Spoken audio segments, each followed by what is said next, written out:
All right, welcome to day number 296 of me trying to get my life together. I feel like I was trying to like have a smooth transition in, but justice is throwing toys, so it's all good. I have like a lot of things to do per usual, but I actually have a plan today. I feel like um what that plan is gonna take me like 5 minutes for my brain to flash back because I had like a real plan.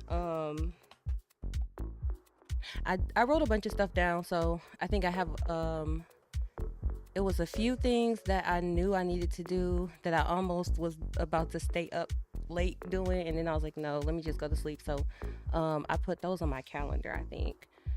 And then what else I was gonna say? So I have I gotta do a scope of work. I need to submit that. I have like some invoices I have to do, like paperwork like that I have to do. And then trying to think what else. I need to work on my site. I need to work on my actual website because actually I just need to make sure everything is in order. But like probably my website, my LinkedIn, my Instagram, YouTube, and Twitch. I need to look at all of those. Um, just because I am going for this event like at the end of the week, at the start of next week. And I should like kind of have, oh, and my GitHub. I need to do my GitHub too. So let me write those down before I forget, because I won't forget. I feel like I was like 6. I guess I could go rewatch myself. Let me see. Yeah, my brain's like a little bit scattered because I was up late and I got some sleep, but like I really, really wanted to stay in the bed. I can't even lie. But that is just not the life we live, you know. So I had to get up. But I really wish I could have got my full night's sleep. That would have been great. I got a bunch of tabs that I do not need anymore.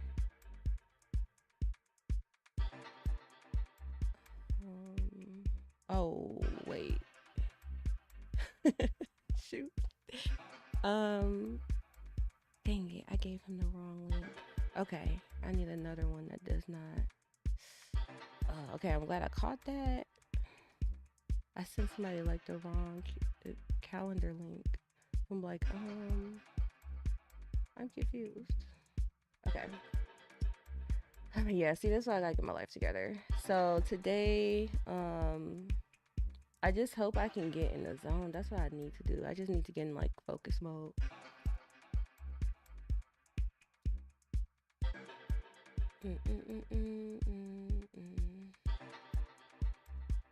I have so many tabs open. This is my actual life right now. Just tab. Do I need this? No. No, I don't need none of this. Oh, right. I gotta. Okay, so for the scope of work, I actually do need to like go and look at the existing, like look at the existing app and see what state it's in. So I can't skip over that. Let me see. Let me open my calendar first. Where is it? Okay. And scope of work is on here. That invoice is on here.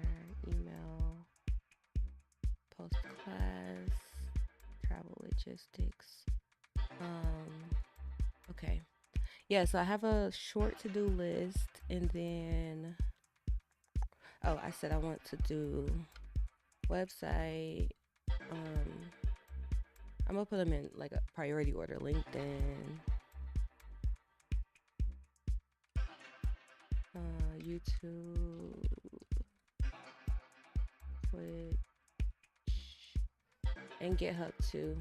I'll put GitHub last just because honestly, my GitHub, I do have like the profile set up and stuff like that. It's not up to date, but I've updated that probably more recently than I've actually like gone through my Twitch panels and like looked at what kind of information do I even have in there.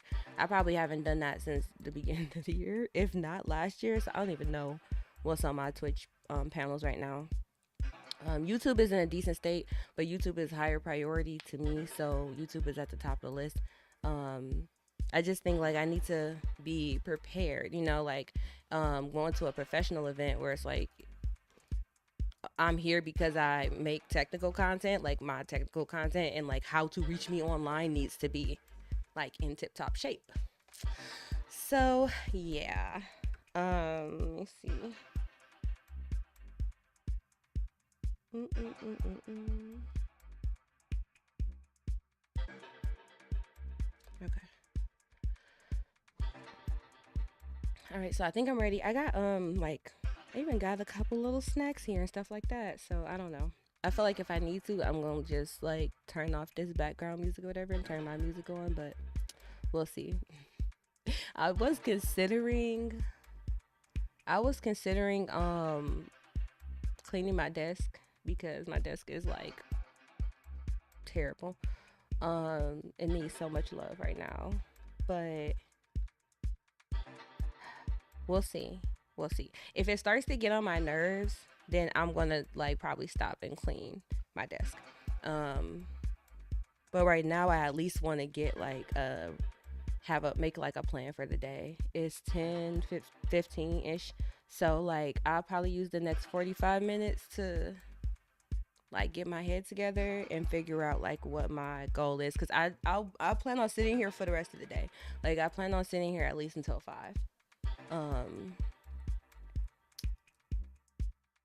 and I don't have any meetings planned. Nothing's on my schedule. Another thing I started to think about is that I'm going out of town. I'm supposed to leave on Saturday. So if I go out of town on Saturday and then I wouldn't come back until Thursday, like my whole week next week is wiped. Like I think I will have maybe some time to like get some work done, but honestly, if I'm going out of town, like I don't want to sit here and be working on emails, or working on like invoices. I need to like I actually want to go and I want to go. It's a couple places I want to go, and then it's a couple ideas I have for some videos I want to make. So I'd rather be focusing on that, like while I'm actually in Boston. So that's the thing. So I thought about that, like, oh, that means I really need to take advantage of this week to get ahead because by the time I come back, it's going to be the end of the week again. Um, and Thursday is Halloween. Let me see. Let me look up because I haven't looked at next week. Thursday, Thursday is Halloween. Um, right, and then Friday. Oh, we get daylight savings time next week. Okay. Well, daylight savings time is gonna end. Um, so we get an hour back, don't we? Fall back. Yeah, we get an extra hour, but that's in like 2 weeks. Looking forward to it. Um, okay. So I don't really. I know there's one meeting that I need to have this week. Oh, let me fix that actually. I was gonna say it's one meeting that could pop up at any time during this week. I expect it to pop up this week. It's like a tech meeting, but I sent him the wrong link. Let me see.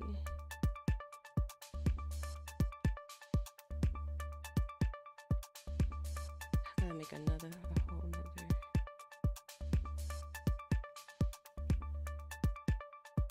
Can I duplicate a schedule? I can't edit it. I can't. That sucks. Oh boy. All right. Dang, I gotta make a whole nother one.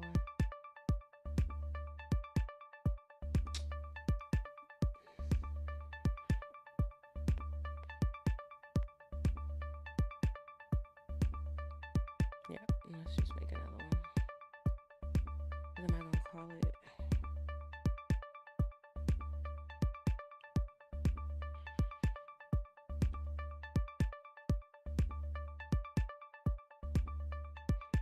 What's the hours? Them Lions are going in, okay? Do not even get me fucking started, bro.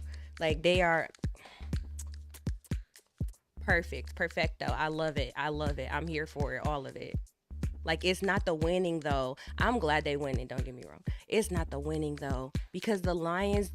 Like, if you've been like a fan of Lions for a minute, you know, like it's like they used to beat theyself.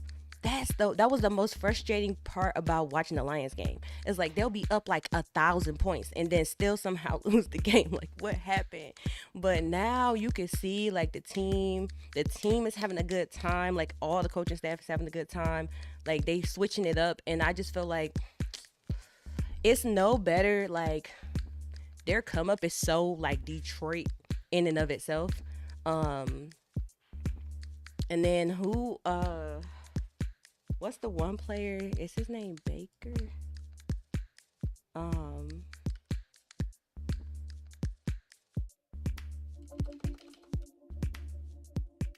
oh, Bates. Um, prime example yesterday, or he was talking about how he was like, um, what he say, like 18 months ago, he really thought like it was over for him, like he was not about to be playing football, and he had a regular ass job.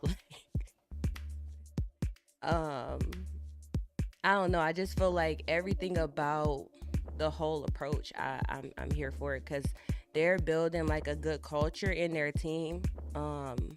Like, you can tell like the team likes to work together. They doing like creative stuff. They want to be the Harlem Globetrotters and all that. So they doing all these trick plays, and it's just like, but they really be pulling it off. Like, how you gonna throw a touchdown to the quarterback? I don't know.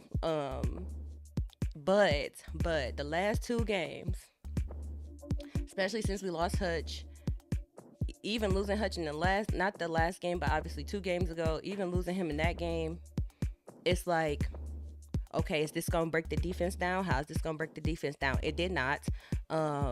Then um, having them win last week was just like, anybody could, like, it would nobody would have probably faulted them if they lost.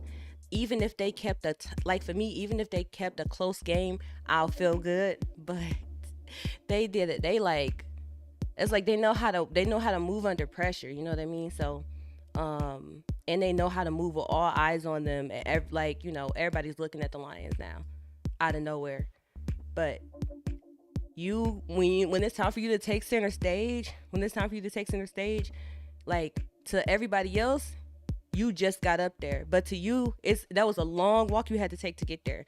So I'm just glad that now that they in the limelight, they are able to actually like handle themselves, and the team is continuing to improve. Like, they performing at the utmost. I mean, I'm proud to see how they're playing and everything like that. So don't even give me I'll go in, okay? So let's just leave it at that. But no, they did. Their games are so fun to watch. The tickets are so expensive right now, cause I always I want to go. I want to start going to the Thanksgiving games. Like, that's just been a thing. Like, I didn't care either way. They always play the Bears. We always play the Bears on Thanksgiving. So I don't know if I'm gonna try to go to the Thanksgiving game though, because I kind of feel like I might need to save my if I'm gonna pay that much for a ticket, I probably need to wait till later in the season, since they doing so well. Um, but yeah, and the fans, like the number of fans that then came out, the people coming out the hills and the creeks and the woods, because when they was in Arizona, that was like a half and half crowd. I think it was Arizona. Like, literally half the crowd was in Lions gear. So that just goes to show you too.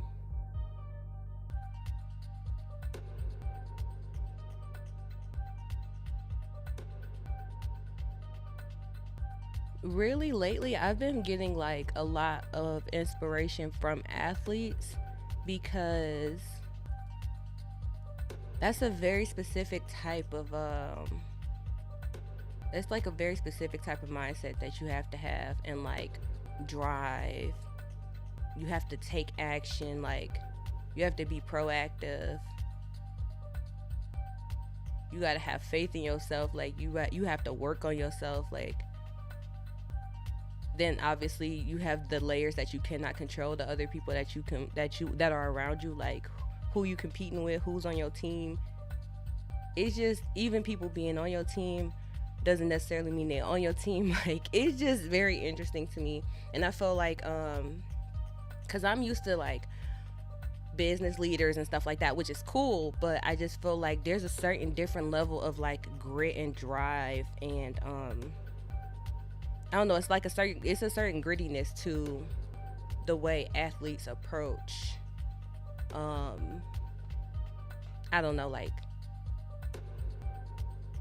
personal development, personal growth, compared to, I don't know. I feel like sometimes in the business world, like people feel like they could just buy their way to stuff, or people feel like they can just, you know, drop the right names, and like people think that they can get other people to do the work for them, and it's just like in athletics, you literally, like, you have to come in, you have to work hard, you have to do the things that nobody else wants to do when nobody else is doing them. You still have to be out there, like, because that's what's going to make the difference. And I just identify with that so well. So it's been like, even watching the Lions right now is motivational, because I cannot imagine being on a stage that big, and our team been losing for years, like laughing stock type stuff. um it's a lot to be able to, like I said, get in the limelight and actually perform, but that's because they've been doing the work. It didn't just start once they start winning.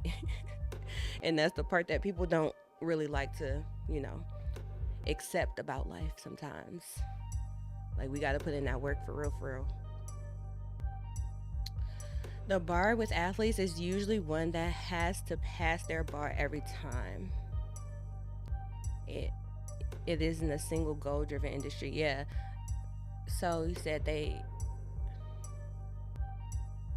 mm, usually one that has to pass their bar every time. I mean, yeah, I guess so. I guess so. But that's not. Yeah. I don't know. Is there not a such thing as coasting in athletics? I thought so.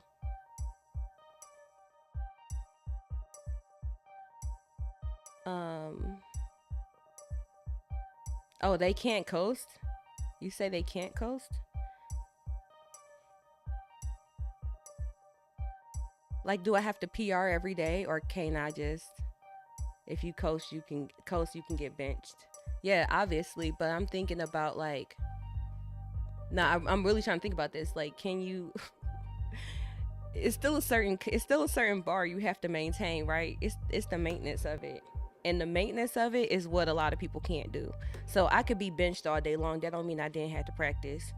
Um, I might not be practicing to the same capacity that everybody else is, right? But there's still a certain bar that you have to maintain for yourself. Like, obviously in special cases, if people just not doing what they supposed to do or anything like that, that's one thing. But like, to be a professional athlete, even if you sitting on the bench, you still putting in work. As opposed to, like, like, for example, I work with a lot of people that are going through boot camps or have went through a boot camp, or want to get into tech in a non-traditional way, which is fine. Obviously everybody knows, like, that's what I did. But the thing is, like, the type of person that I am, I put in work. Like, if you want to do it, you have to work. You can't, like, nobody can do it for you. So I can walk you through all day long, and I can baby step you through the process over and over and over again. But if I keep doing that for you, and you never do it for yourself, literally, when you first of all, you won't even be able to get a job, because you probably won't even be able to pass the interview. And even if you did, when you get on the job, you're not going to know what to do by yourself. You know what I mean? So, and some people have that mindset of, like, oh, I paid for this thing, so automatically, like, I should get a job, or whatever. And people even, like, kind of, I mean, I think some of that mentality comes from in the university setting. For a long time it was kind of like, oh yeah, you get a degree, and then it's like a given that you're supposed to get a job, but that been out the door a long time ago. So I don't know, it's just, you will be surprised how many people don't even feel like they have to pick up their feet and walk. And it's just like mind blowing sometimes. um so that's why I said, like, in the business world, I do like read a lot of self development stuff. Y'all know, like, I really just, that's something that's always been important to me. And then I have a lot of leadership development experience from when I was in college. I did a lot of leadership roles. I did a lot of very high level leadership roles. Um, so I got like a lot of different, like, coaching and training and stuff, like, very early on, before I even started my career. But I also am just naturally, I was naturally that person that took myself into those environments in the first place. So for me, it was intentional, but it's just not everybody has that mindset. And even, I mean, it is what it is. Like, it's just something you have to work on. But yeah, I feel like when it comes to tech or business, because it's not physical, but you have to put the work in. And people who, like, really want to, like, people who, I think the people that I've seen that are successful is because that's what they were doing, you know what I mean? Like, so for example, me, when I went to my boot camp, even though I already knew how to code when I went to my boot camp, I was full time in my boot camp. I didn't work, I didn't do anything else. I literally left school, everything. I did that full time because that's how you're that is the purpose. um and then it wasn't just during the day. Like, I wasn't like, oh, I already know this part, so I'm just gonna skip like, no, I did everything all the way through thoroughly. I was looking for opportunities to, like, learn something that I didn't know already. And then in the evening, I would do a whole nother, like, workshop online just to reinforce my learning for the day. Like, I was really serious about the process, you know what I mean? I was still, like, I was staying up working on stuff. I was making sure I did every project. I was making sure I followed every single thing that they told us to do. Um, but then on the flip side, you have people that they're like, well, they still try to have a bunch of other stuff going on, or they don't feel like they need to study, or, when it gets hard, they're not trying, they're not actually getting into problem solving. They just pretty much want somebody else to do it for them, and the outcomes are completely different, obviously. So I don't know. I just feel like athletes are at the, like, cause I've never really been an athlete. You know what I mean? So when I was growing up, I was a music kid, like, pretty much all my life. Like, I used to play instruments, and then I used to sing. In high school, I was a choir kid, like, hardcore section leader, like 3-4 choirs practices a week. Different. I'm in all the groups. Um, I didn't really even get into anything athletic until I started doing, like, aerial, which was back in 2018. Um, but yeah, so it's just, I'm not used to, I guess, seeing more of, like, how that behind the scenes mindset is, or, like, um, I don't know, like, it's just interesting to me. It's interesting. As especially for guys, I feel like for a lot of guys, like, y'all are more likely to have actually been in a team sport and stuff like that. I don't know, I just really do. I'm trying to think of, like, not saying obviously that there's no other opportunities, but it was just like me. I was a music kid. Even with that, I mean, you had, obviously, nobody can sing it for you, but if you in a choir, you can coast. It was literally people who did not fucking know the music. It was people who could not get on tune, and then we would have to be like, we would be strategically placed, like, the people that was more experienced, or the people that were, like, the section leaders and stuff, like, we would be dispersed to, like, to the point where we're trying to actually actively help people stay on track in the song, in the middle of the song type stuff.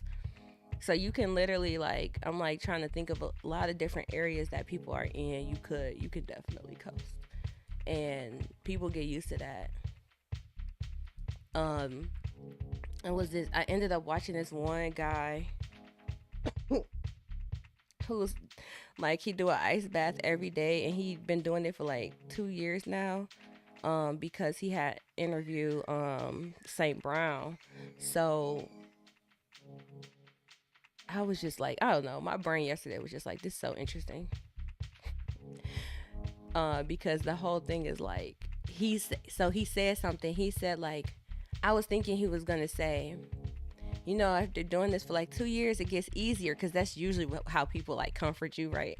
Like you about to do something for the first time, and then he's done it 678 times, and he's gonna comfort me. He's gonna tell me like after the first one it gets better. He's like, after 2 years it never it never gets better. And that's something like that says volumes to me, because imagine like it actually gets harder every day.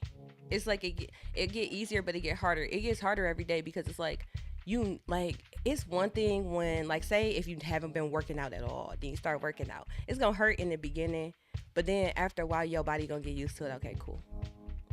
But he just was like, nope, it's the same. Like the first day is just as terrible as day number 678. But he's still doing it every single day. Like that's a certain type of brain right there.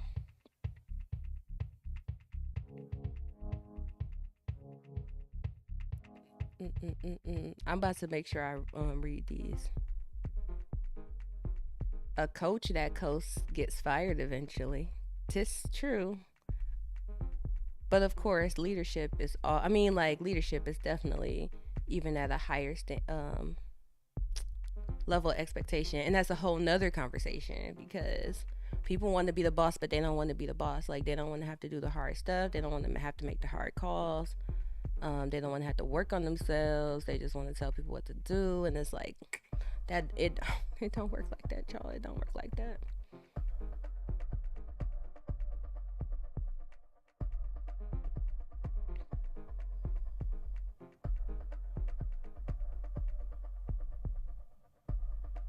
Yeah, it's hard to keep up with dailies, but you know the commitment. Oh shoot, I forgot to post.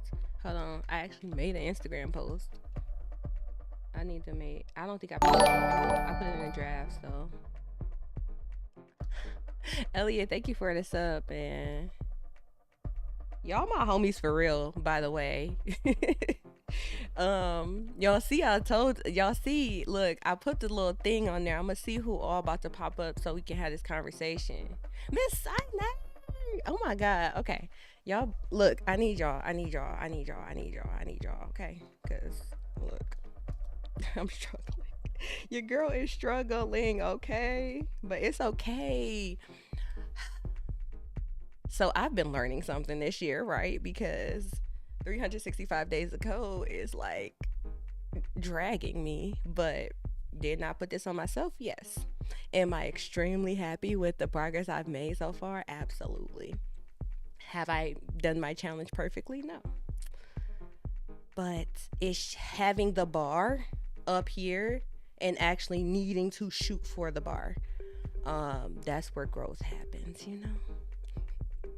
I missed you, man. Good morning, y'all. For real, for real. And then look, so last night I was up in the middle of the night. I was stressed.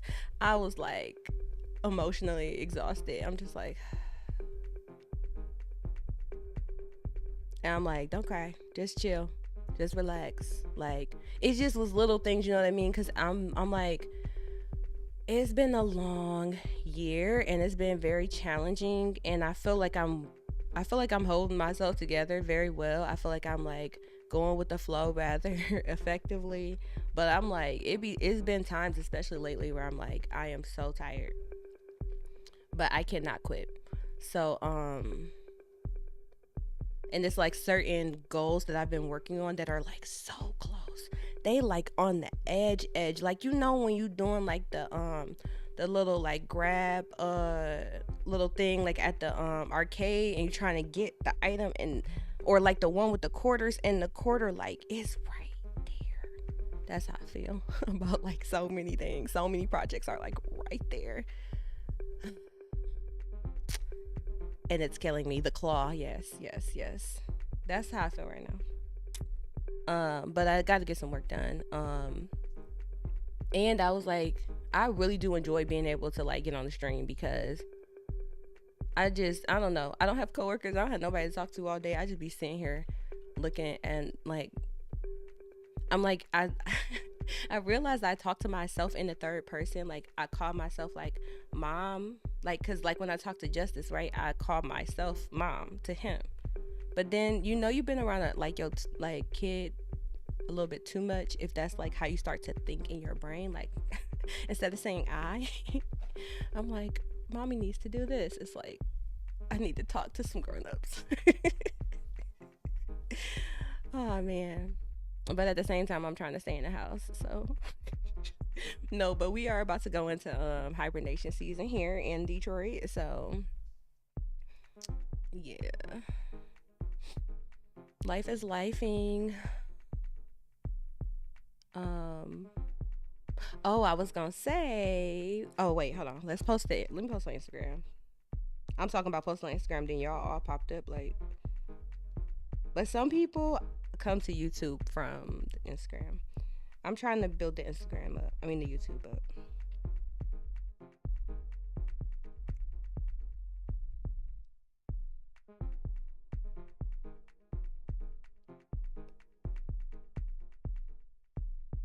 Ugh. Um, Wait, did it post? Well, I just killed the app.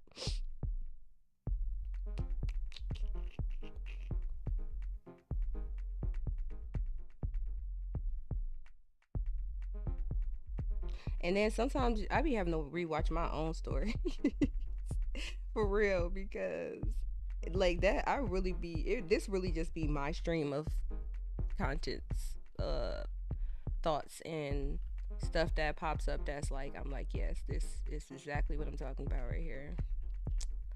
So one thing that I've been on lately is like you could probably notice my energy level by how much I post on the story.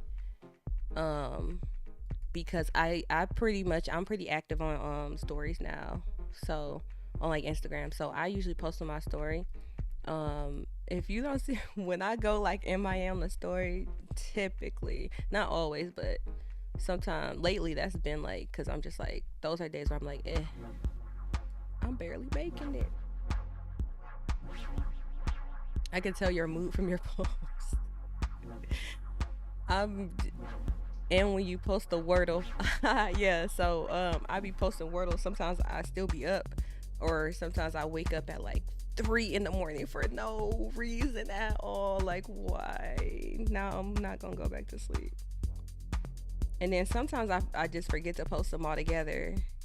But I think the days I forget to post them all together are like days where I end up more in like the day to day, IRL and all that good stuff. Cause otherwise, like Wordle is something I do like first thing in the morning or last thing I do at night. I'm about to do my puzzle right now though, and then I've been doing some other puzzles on New York Times. I post those too. I've been doing the they got strands. I've been doing the strands. Every day I do strands, Sudoku, and Wordle. Sometimes I do connections because I'm starting to get the hang of connections. This the app, y'all. So I do Wordle every day. We always post the Wordle in Discord. I do connections too. Connections is like they give you a grid of words and then you have to figure out which 4 go together. You got to put them in sets of 4. You get a certain number of times that you can F that up. I do Sudoku every day. They got a hard, medium, easy, medium, and hard. I speed run those right now though. I just put them on auto candidate and then I just go from there because I'm not about to sit here and put in all the candidates. I know how to do that. And it like I wasn't finishing my Sudokus because I was actually going through and manually putting in all my candidates, and like that's just dumb because I'm never going to fuck that up. So like I feel confident enough in my Sudoku abilities that I don't mess up my candidates. So I just put it on auto candidate mode. So then that gives that then I can finish my puzzles in like The easy puzzle I can finish in a minute or two. I finished the easy puzzles in like a minute, minute and a half. The hard puzzles might be like 10 minutes or less if I put it on auto candidate. Um, and auto candidate only tracks columns, rows, and sets anyways. It doesn't track like any other more complicated like strategies for the candidates. If you don't know what I'm talking about, sorry, Sudoku. Um, but yeah, so I do those every day. I like strands. Strands is fun. If you didn't do strands before, you should do strands. On strands, you get a grid. It has a theme, and then all the words are inside. So this one has 7 words. You have to find all 7 words, and then there's also another word which is like the title of the puzzle. So even though the puzzle has a theme, the actual title of the puzzle is inside, and they call it like a spanogram. So the puzzle literally the word for the spanogram has to go from like one edge to another edge. So you'll have like the actual puzzle name inside of it, and then you'll have all the words that are related to that. That one is fun to me. I can usually do that. It depends on the theme. If I catch the theme, I can do it quick. If not, I'll be doing that like throughout the day. And then I have started to go back to my Duolingo because I was getting pressed. I was getting pressed by Elliot, and Frozair and King Troop was definitely talking about, oh no, you need to come back to Duolingo with a 1,258 day streaks. I have tried the LinkedIn games a couple times. I like them, but like I'm not to the point where I get up in the morning and go and like pull them up. So I've done them like once or twice. And Pokemon Showdown. um don't get into a battle. I play every day whenever I eat alone. um no emotional attachment to random battles. Okay. 665 days. Okay, all right. Yes, Tekken has a storyline. It was pretty decent too. Um, almost at the magic number. I rebuke you. Okay. Yeah, I finished the story yesterday. First of all, I just got the game not that long ago. Y'all can tell whenever I got the game because I posted in Discord. Um, and I be realizing like it's certain things that I be wanting to post that I'm like, this is not like I should probably just post this in Discord, right? Duh. So like today, so yesterday morning and this morning, I was working on do I get rebuked at 777 days? No. Um, I'm just saying. You said it's a magic number with the horns. It's all good. No, but yeah. So yesterday morning, I was playing. Actually, I've been playing my game a lot in the past week because I was like stressed. So I'm like, you need a like a something to just take the edge off, like just chill out. And I just finally got Tekken back in September, it looks like. Yeah, I just got it back in September. And I've been talking. I've been talking real slick about Tekken to a lot of people lately. So I'm like, let me literally actually buy the game and practice because I need to stop talking. I got a problem. I didn't mention any horns. No, but you had them in your previous post. I haven't given it a shot yet. Tekken 7 was amazing though. I mean, how you say his name? Warang. He's literally the worst here.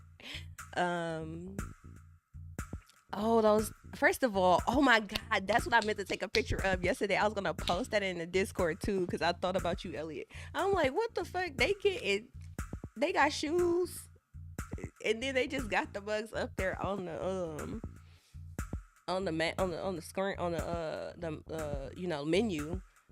I was laughing so hard. I'm like, this is. I'm trying to imagine these characters walking around in these shoes. It was harangue. Okay, it was really that. It was really that. Like, I think it's so funny that nowadays it's like I don't know.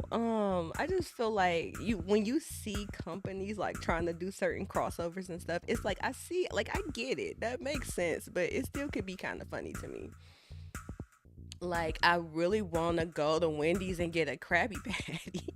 Like what? Or I went to the liquor store. I'm like, "Oh, I want to get, a like a bottle of I want to get a bottle of wine." That's all I wanted. But I walked down the aisle and I saw like they got hard. They have hard Mountain Dew. Like, that don't even sound right together. And I bought it. I bought like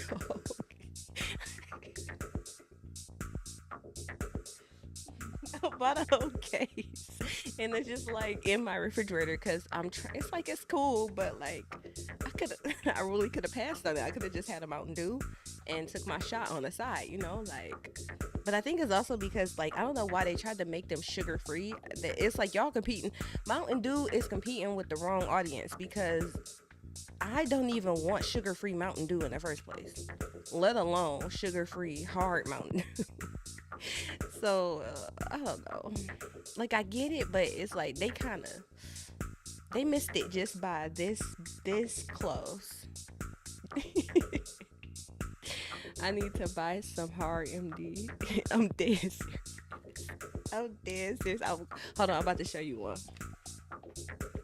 I might bring the whole case of it.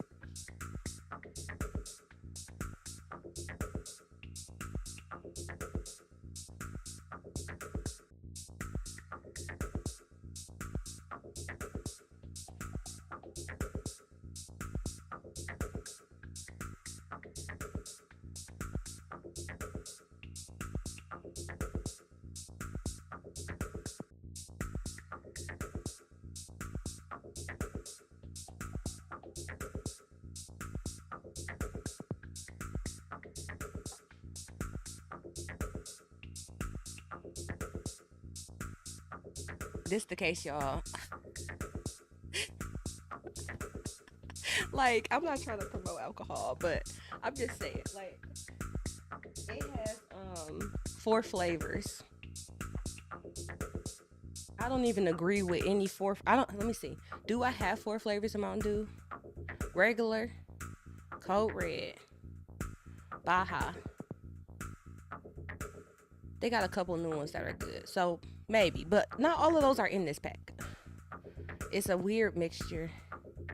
Kazuya has been a sneakerhead since the beginning. Excuse me, my bad.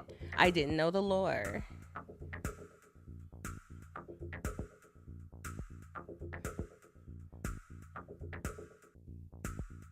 Yes, a purple one. It's watermelon. Oh, the purple Mountain Dew, regular Mountain Dew. It's a lot of them. It's like 20 of them, but I don't really like most of those flavors. I don't like grape pop, orange pop in the first place. So I don't want no orange Mountain Dew or purple Mountain Dew. And I do try them, but I tried the apple one. They had a flaming hot Cheeto one or flaming hot. They had a flaming hot Mountain Dew. I tried that. Yeah, we say pop. It's all pop. But I'm gonna be right back, y'all, because I need to go. I'm gonna change justice real quick.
The thing about a toddler is they are absolutely going to do something ridiculous.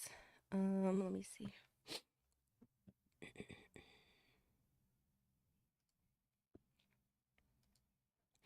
Okay, but anyways, I felt like I felt like I didn't really like the look of it once I had like a whole case of hard Mountain Dew in the camera, but it's just funny to me, man. I don't know, these brands, they are trying to stay modern, you know. They trying to stay, and sometimes it makes sense, but sometimes it's like, what, like Mountain Dew, like why? It's not that I don't think they shouldn't have made it. I just don't understand why they chose to go the no sugar route. But I've watched stuff that says like kind of supposedly in the newer generation, and it's more like health conscious, but it's like it's a cooler. I don't want my cooler to be healthy necessarily. Um, it's not something I should even be indulging in every day. But then that's a whole nother situation.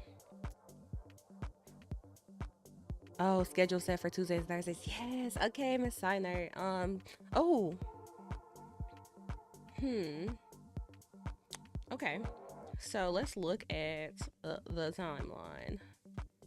Actually, I'm gonna do it like this for a minute. Where is it? Oh, I'm so tired. There it is. I'm like tired. It's just not fair. Put my email out of the way.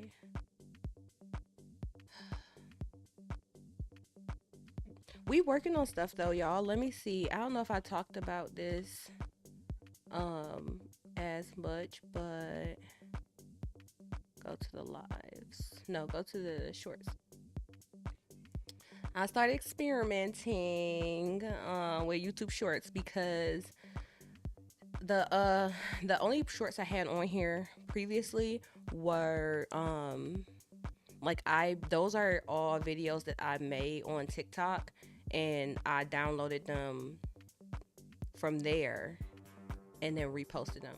So like the primary, app that I used to create those videos was specifically TikTok, which I actually do like creating like my shorter stuff on TikTok, but that's not my main, that's not my main channel. So, oh shoot, I gotta text her. Hold on.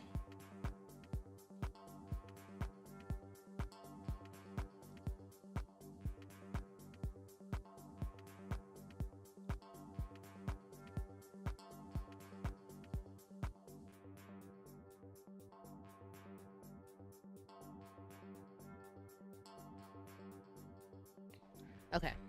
But yeah, TikTok is not like my main, so I don't really, I don't go on there by default. I post to Instagram more than anywhere else. But I do want to get a little bit more consistent. But I just been experimenting lately, basically since over the last year, I just been experimenting with different stuff. Thing about YouTube Shorts is on YouTube, um, dang, why am I getting hot? I mean, like, I know I shouldn't have this blanket on, I guess. Got the heated blanket on, but it's like roasting me. I need help. So, with YouTube Shorts, back when they first had the option to like remix, I think remix is the option you use in the app. And when you do like the remix, it actually lets you like take a clip out of a video and make it into a YouTube short. But the problem was all of the videos are widescreen, so the aspect ratio is completely off. But now, it like basically before it only worked if you could literally just do a crop, like if you can just take the center section sliver of your video or like the side sliver of your video, then you could do it straight in shorts. But otherwise you would literally have to download the video and edit it and repost it. Now they have like different layouts you can use. It's like 3 or 4 different layouts you can use, but they have like some of the more popular formats that people use to align the widescreen content. So I was like, basically what I wanted is that I wanted to be able to go into a old live stream, click like obviously like make a short directly from that live stream and just post it like without having to leave the app. That's what I wanted. That now exists. So I've been experimenting with that, and this is low hanging fruit, like legitimately, because it really is just a matter of like sit like I could just be, you know, sitting at the coffee shop or whatever. Like literally, I was sitting at an event, um, and I was just working on this. I did one for our MVP developer channel. I tried it on there first, and because I was actually in the middle. I have been working on this channel. I haven't gotten it like everywhere, completely like how I want it, but I have been working on this. So I had first tried with this. Oh, and it has 59 views, which is interesting. I posted this on LinkedIn, so I wonder if people are coming from there. I need to start looking at the analytics and where the traffic sources are. But yeah, so like this came from a video, so it's like I could just put one of us. You basically have two different. You have two frames on the screen. Each of them is just like a duplicate of you know what you originally had, and then that way, so I crop into me at the top, I crop into him at the bottom. That's how that works.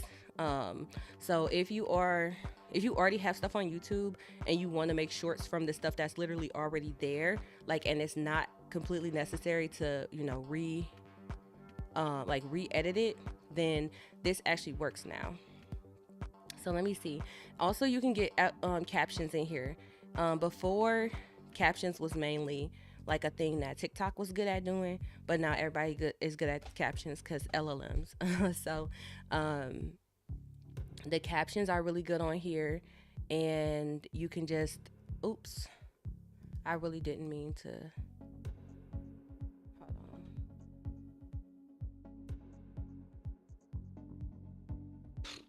I didn't mean to do that.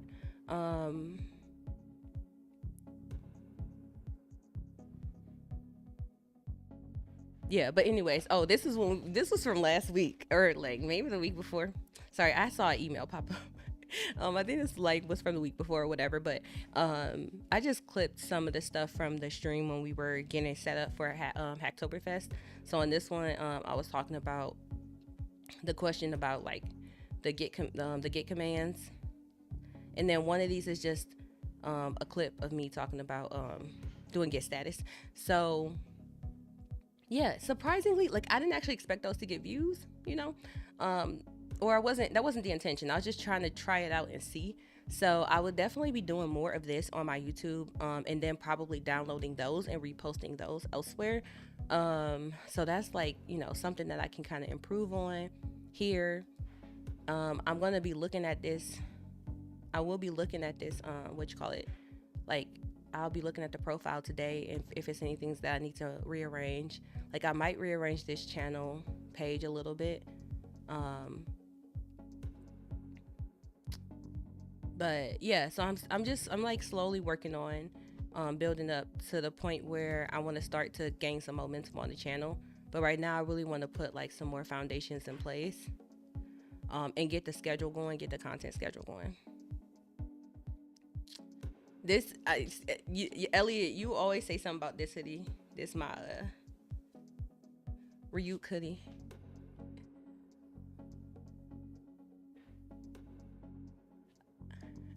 Strider, welcome in. See, like everybody is peeking in today. And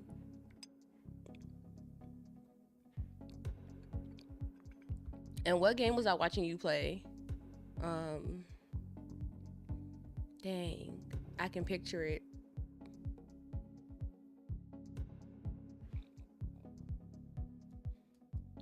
I was coming to terms with the fact that yes, Death Note.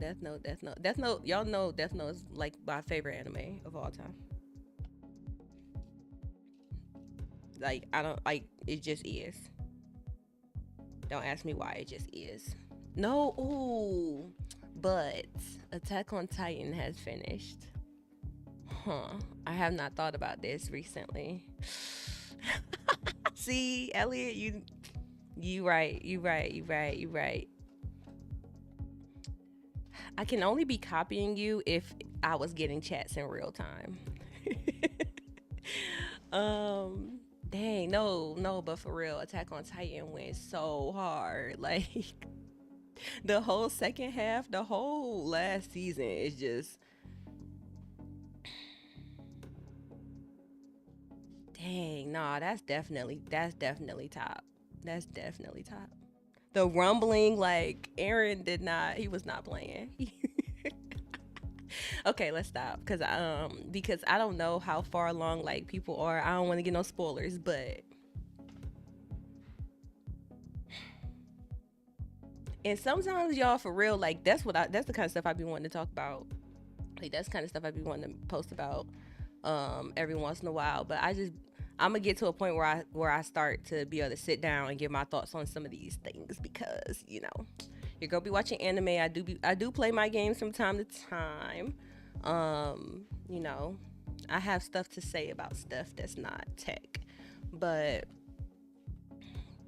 Attack on Titan is definitely it. Like I don't know if it's gonna be another show that can compete with that. Just the experience of it. It just mm, mm, mm, mm. For me personally, all the way across the board, and it's not too long. It's long enough and gut wrenching enough. It's so gory. Y'all know I like me some gory anime, like chopping off limbs. I finished that unsaved. The ending has been out for a while now. Yeah, but the thing is, people get into anime at different times. So I hate to spoil it for somebody and then be trying to get them to watch it. Like, no, just come on, watch it with me. And they like, no. I know, like some people really do not like that, and it be stressing me out. I'm like, I dang near be getting cussed out for saying for reading the description on the title page. I'm like, it's the some people really be like, no, no, I don't want to hear nothing. But I get it because sometimes I want to go into something like that's how I am with games. With games, I might want to know a little bit about the storyline just to know if it's obviously up my alley.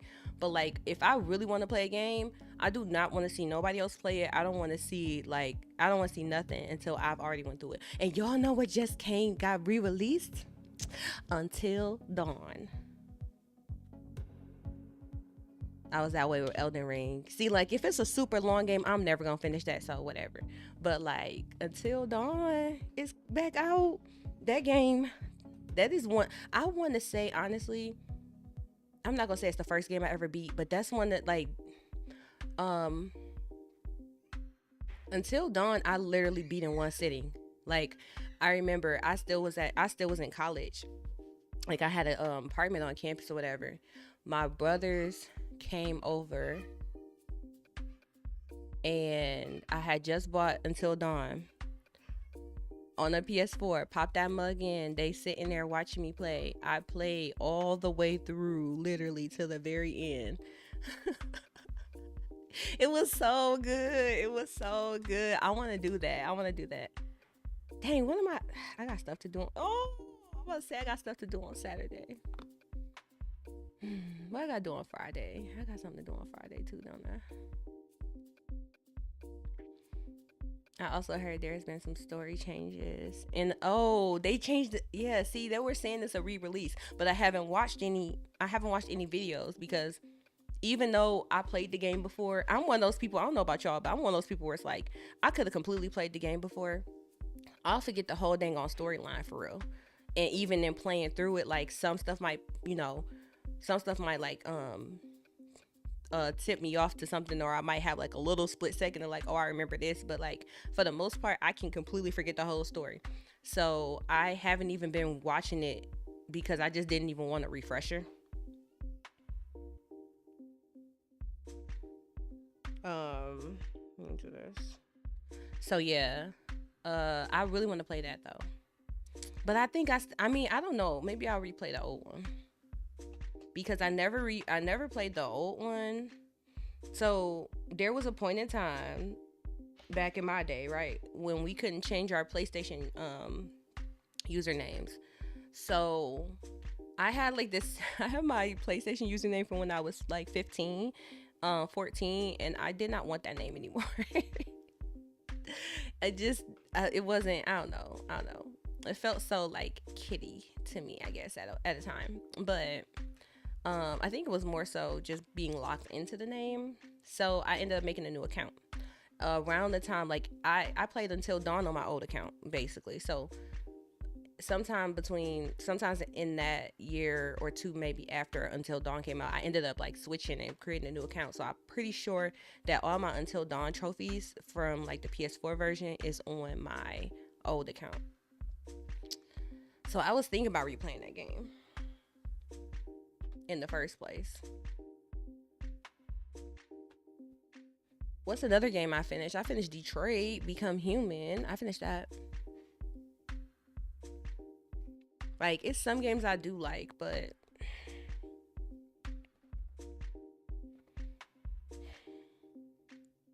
when I do, like, I finished the Tekken 8 story, and I guess I'm like, I had thoughts, but nothing crazy. Like, I actually enjoyed playing the story, I guess. It was pretty cool.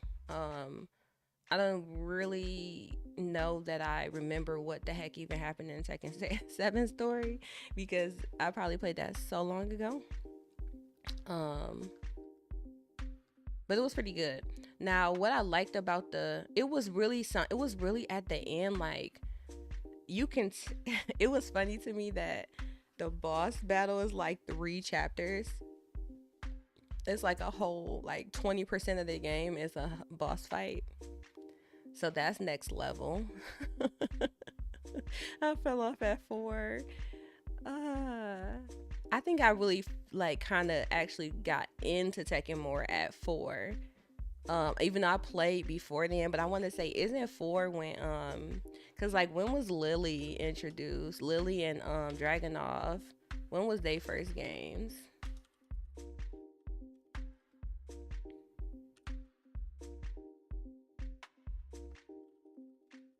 Oh, first appearance. Tekken 5. Oh, Dark Resurrection. Is that right? I started with 3 and picked back up. Like, I've always played Tekken over the years because when I was really, really little, like, I played under my cousins. So, um, Tekken, like the older Tekken games I played, but like I was a little kid. I didn't play the story for real like that. But I would get on and like play matches and stuff like that. So, but then in middle school I got a PSP, and one of the games I had on my PSP was Tekken, and I used to play the mess out of that game. And that is when Lily and it must be Tekken 5 Dark Resurrection. That sound right. It must be that's when Lily and Dragonov is like my other main. So for the record, I'm like, I haven't really. Yeah, they both came. See, I know what I'm talking about. They both they both were in Dark Resurrection. So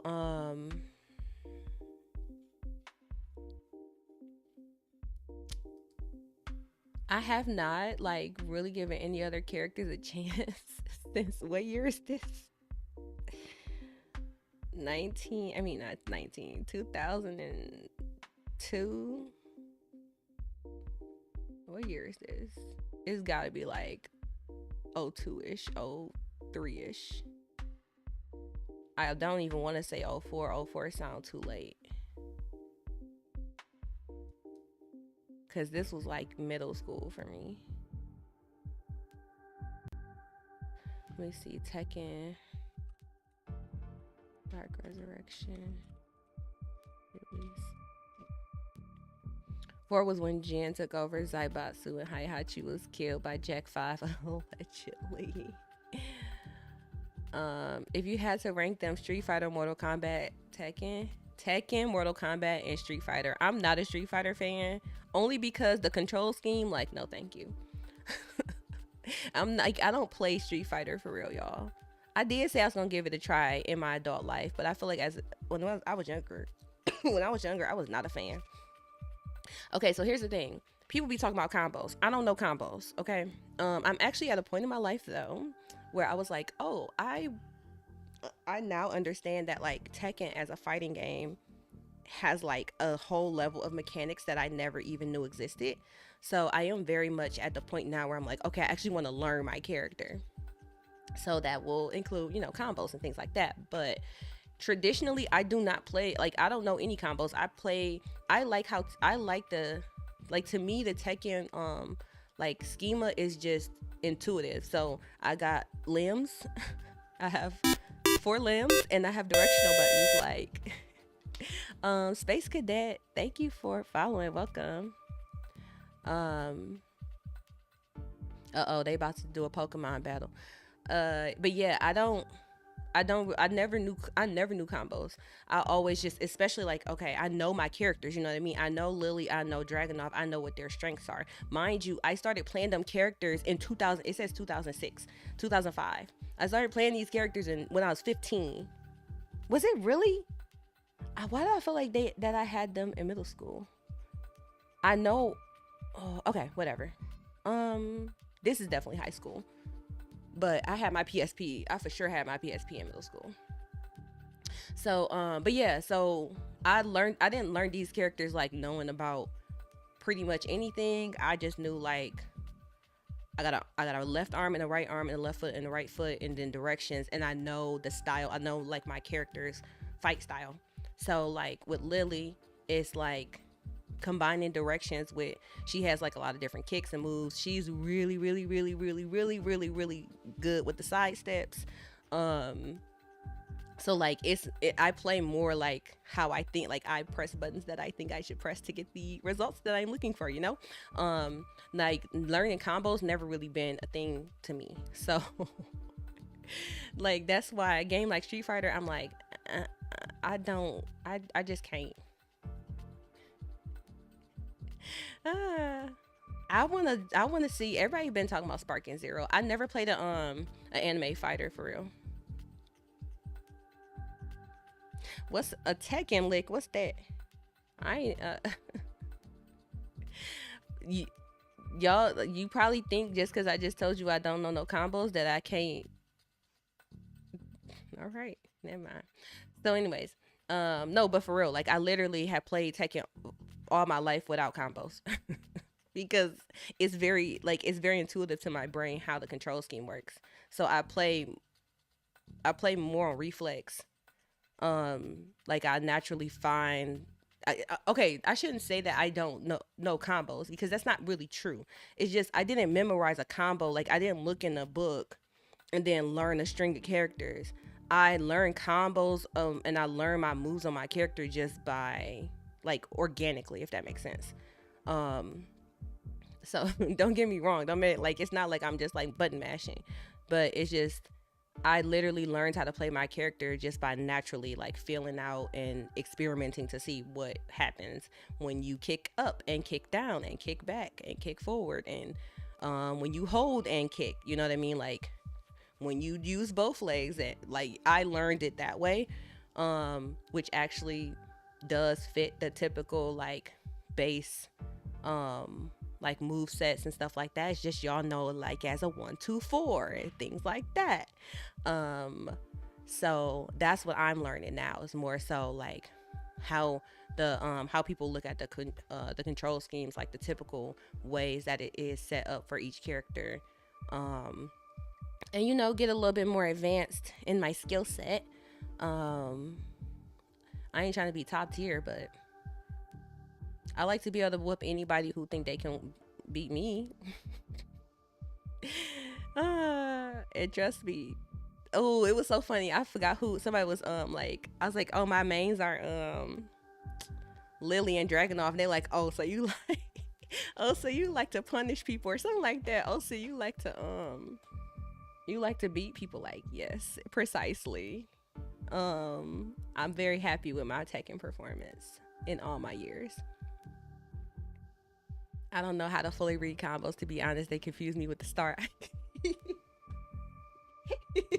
I don't know what that one mean either, but I know what you're talking about.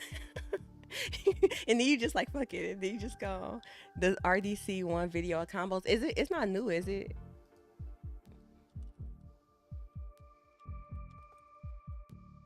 Of combos. Oh, Dang, I probably have seen it. Hold on, I'm about to go find it. Wait, I'm on the wrong.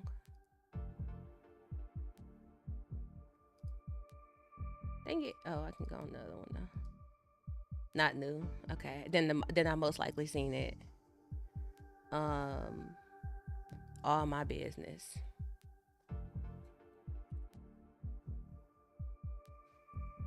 YouTube.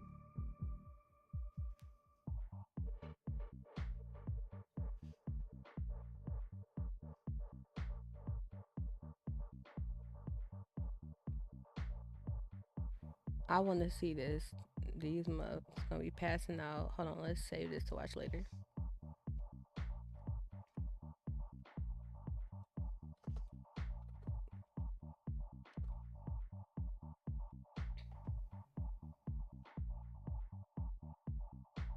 You talking about this one right here? Ah,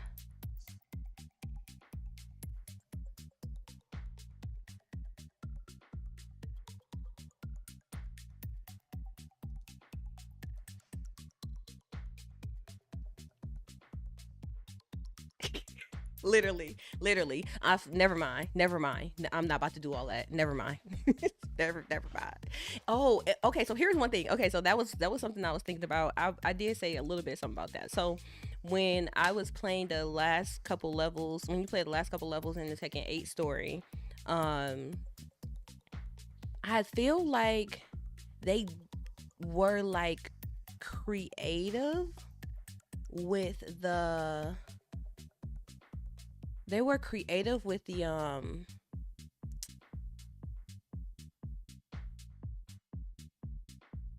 like the tutorial. It wasn't like a tutorial, you know? There really was not a tutorial. Like those automatic controls are kind of wild, but like other than that, they really didn't tell you how to do stuff, but they rewarded you for doing the right stuff. So like towards the end, you could fight though. I don't know if you really could. I couldn't. You could fight those matches at the end without ever really seeing certain things that they built into the game, if that makes sense. So it was like it wasn't until I started actually trying to dodge and counter moves that I start getting like little um cutscenes in the fight, like towards the very end. Like that was one specific thing, right? Like it was like one or two rounds where if you die, I think if you like dodged or if you countered with the right timing, then it'll do a cutscene, and that's basically the cheat code you need to get to actually get through it. But if you never tried to block or dodge, then you would never see them. Or if you didn't hit it in the right timing, you would never even see those cutscenes. The fight was stupid difficult. It was 3 chapters of 15. Like very wild. Very wild. Um, I enjoyed it though because I'm like, okay, I'm over here trying to figure something. Oh, that was why I was because we were talking about the control schemes. When you get into the boss battle, you cannot look at the move list. I do not play no Mishimas, so I did not know nothing about playing them characters. I don't know nothing about lightning style, none of that. So I would. It was a point where I was like, let me look at the move list. You cannot. Which I again like to me, I actually enjoyed that because it was like they were more so giving you the opportunity to kind of figure stuff out. And when you did, you knew you did something right because they would reward it. And then I would like for me, it was like I was catching like maybe once or twice a fight towards the end. It was like once or twice a fight, I'll catch like the little cutscene in the middle where you dodge and then you counter or whatever. But it was only happening like once or twice a fight, so I thought it was scripted. But it was, but I didn't realize like I could do that dang near every time. So it was like, oh wait, let me, cause y'all, you know, sometimes you just don't be in a blocking mood, you just be doing stuff. So then it was like, oh, let me like actually, let me actually like try to protect myself. Then that's when I noticed like that was actually built into the fight. So it was kind, I don't know, it's kind of cool because I'm like, I like that they were creative with it. Do I know this number? I don't know. Is Devil Kazuya in 7 or 8?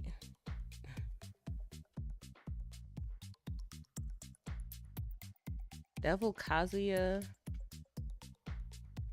I feel like ain't seven a little too soon?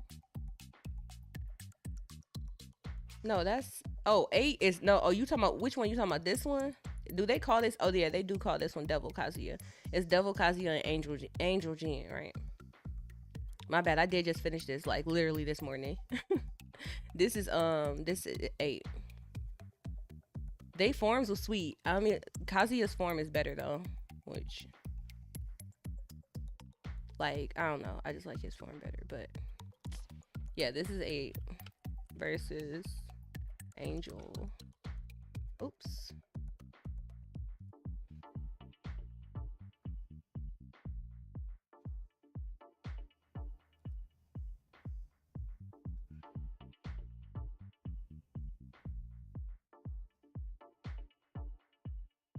Yeah, Kazuya was kind of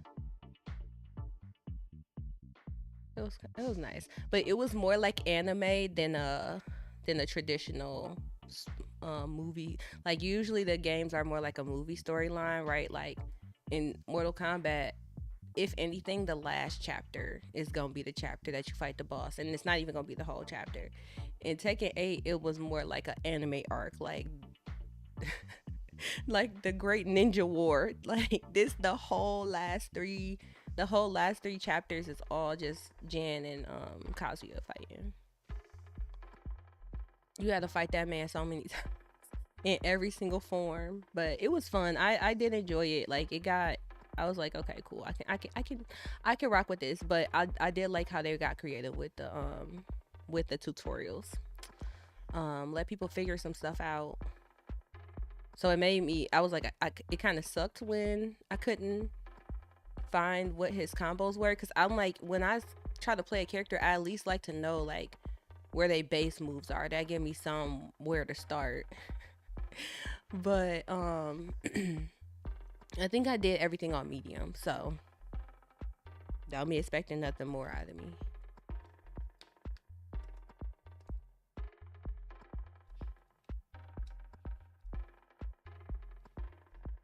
I got one hit knockout on every turn. Gotta let father and son finally finish it out. They did too. And then somebody walked up at the end. I got a voicemail.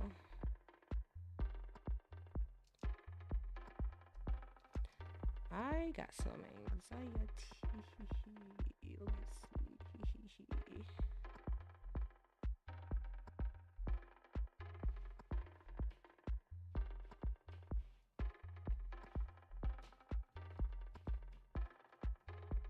I literally be getting these calls that is not even for me. It's somebody who used to have this phone number and I don't know how long. And people still be messaging me. And I feel bad because whoever got my old phone number be going through the same thing. Um but yeah, they said I'm not gonna tell the end. I'm not gonna tell the end. I'll let y'all play. It's worth it though, for sure.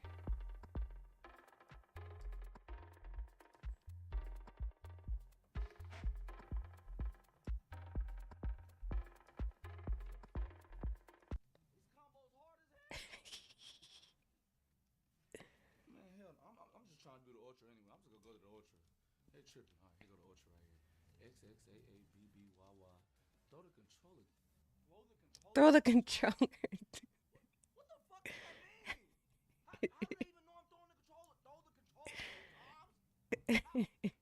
Star means you got the other controller in there. And break the controller and fix it.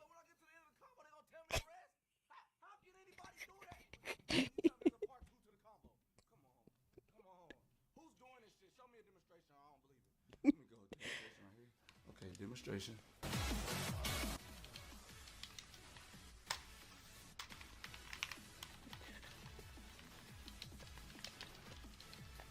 I'm dead. No. And just That nigga really hit that combo. He really threw the controller 2 times. was like, "Yep." So there's niggas out here learning these combos. It really is. For what though? For what? I can't do that shit, but okay, look, I'm gonna just go ahead and try it. All right, XXAABBYY. Throw the controller 2 times. Come on, bro. XXAABBYY. All right, throw the controller 2 times. Rotate, LBRB. Bro, my nigga not doing it. He only doing punches and kicks. He not doing nothing like that. XXAABBYY. Throw the controller 2 times. Rotate, LL. Man, come on! Come on! Nobody can do this shit! This shit is impossible. I don't care what that nigga showed me. All right, you know what? You know what? That's all right. I'm done with this game. I'm done with this game, but guess what, though? This ain't the end of this. I'm gonna change this shit. Watch.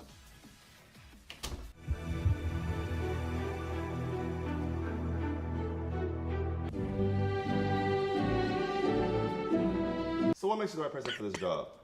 Well, I've been playing video games pretty much my whole life, and I graduated with a 4.0 in video game design from one of the most prestigious universities. So I do feel like I'm well qualified for the position. So Yeah, well, that sounds good to me. You're hired. thank you, thank you. This man went to Input combo, huh? All right. one X, button. X, One button. X, X, X, X.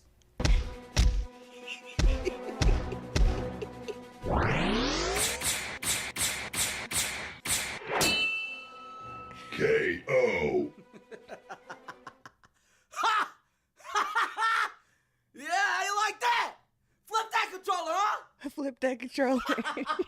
Now, every fighting game in the world after this one will be just like this. Oh my god.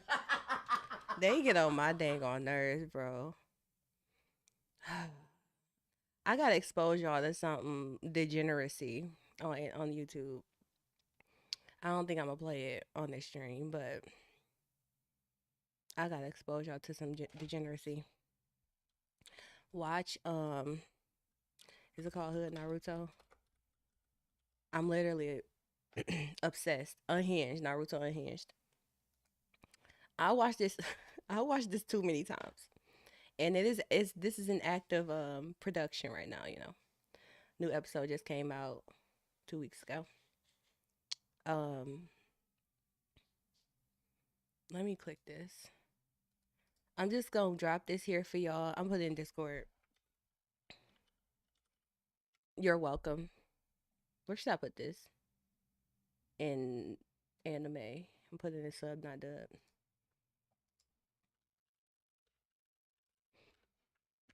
Oh, bro, let's watch this real quick. Hold on. The third Hokage taking care of Naruto.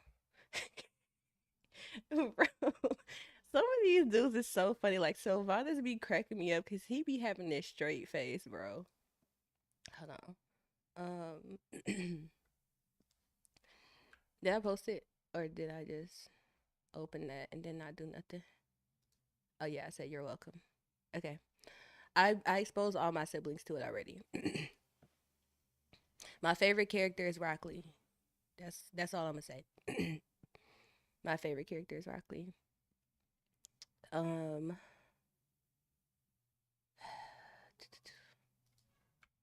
here. Please take care of my son Oh yeah, man. You know I got you, man. I got you. and make sure he lives a good life, okay? Oh, you already know. I'm gonna treat him like he's my own son. Don't even worry. Don't even trip. And make sure the villagers don't treat him any differently. Man, I will make sure everybody in the village knows that kid is a hero. Treat him with respect. You know what I'm saying? Okay. And you're really gonna take care of him? Like, I'm not gonna come back and... Come on, man.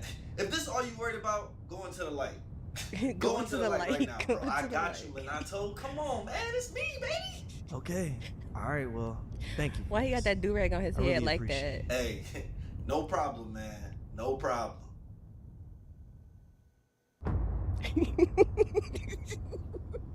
Not the cup ramen. Hey, little boy, I bought your breakfast, lunch, and your dinner. Why? This is so real though. You can say thank you or something. Ungrateful ass. Boy, what did I tell you about summoning shadow clones so you got somebody to talk to? What did I tell you about that? I told the landlord that only one person is living here. You trying to get evicted? Okay, then make this man disappear right now. I'm so sick of you. Like, quit acting like you lonely, bro. Like, you got the demon fox that killed your parents inside of you. You literally never alone. Like, such a Quit acting crybaby, like you man. lonely. Oh god. Bro, I swear to God, if you ask me who your parents is one more time, ask me who your parents is one more time. What you gonna do with the information? It's irrelevant. I'm like getting sick and tired of taking care of you at this point, like for real, like, cause you like ungrateful. You ungrateful. You wanna turn on lights. You want a TV. You want friends. Like, you be reasonable. You wanna be like that Sasuke kid out there? Do you wanna be like that Sasuke kid? He ain't got no house. You ain't never seen him in the house. That's why he down by the water every day. He homeless. You wanna be like little Sasuke? Okay then. Alright, well I'm about to go. Me and Konohamaru about to go to the park and play. Something you might never know nothing about. That's You ain't gonna never know nothing about that. oh my god. He said you want to turn on lights. Alright, well, I'm out of here. Stop playing this sad ass music too. Jesus. Hello, my beautiful people out there. You know what this guy needs? Better help. They was going hard on them BetterHelp ass for a minute. 48 hours additional people. Okay, the end. The end. Sasuke versus Itachi is one of my favorite anime fights.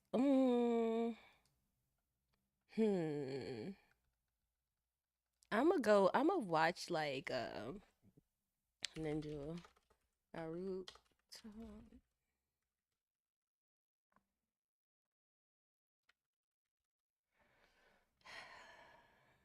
I've been trying to watch one of these. As you can see, look at this. I literally watched this. This is 7 hours long. I've watched this before. Anime fights. I'm just so polluted by Attack on Titan right now. I need people to do it for an app like that. Yeah, I got you. What's your? Well, I know your app's still on the low, but yeah, I do an ad. I think I'm relatively entertaining from time to time. I just got to be in the mood for it.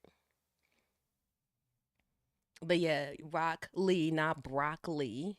Rock Lee is my y'all gotta watch this Naruto Unhinged. Just watch it.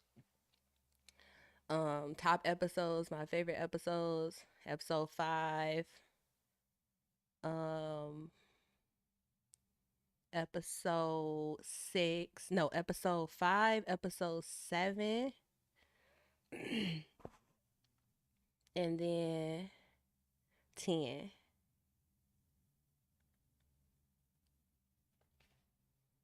Seven and a half is also up there. It's all Rock Lee based episodes though. So you will see. You if you watch it, you'll understand. If you know, you know. The Warhammer Titan beatdown is still hilarious. Oh my god. Okay, so then on the speaking of which, it's like Attack on Titan in 58 minutes, I think. Not that one. Oh yeah, this one. Well, it's multiple of these because one of them is like a longer version of the other one. But that Warhammer, that whole fight, yes, that's why I'm like my brain is polluted. I can't think about nothing else. I'm trying to like that. That was like probably top. No, but I really enjoyed like the whole like Ninja War, Sasuke and Naruto finally battling it out. Like I feel like I really enjoyed that. I do feel like that. I'm pretty sure I enjoyed that, but just now I feel numb. You ever watched the Chibi? I have not really watched the Chibi Attack on Titan. I'm gonna watch it. But yeah, MTV's The World or whatever, this channel, that's that channel you also. These recaps are good, but obviously spoilers. This is a whole recap.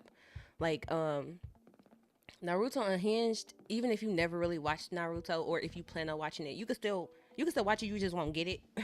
Like you just won't get like the baseline story, but it's still probably entertaining to watch without being like too spoilery. But obviously this is different. This is like an actual recap. But these are, I also watched both of these a few times.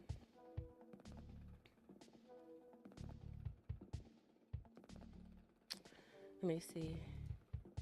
I'll post this one too. Let me close Facebook before I be clicking in there. Let me close this. Naruto Unhinged or DBZ Abridged. That it's like,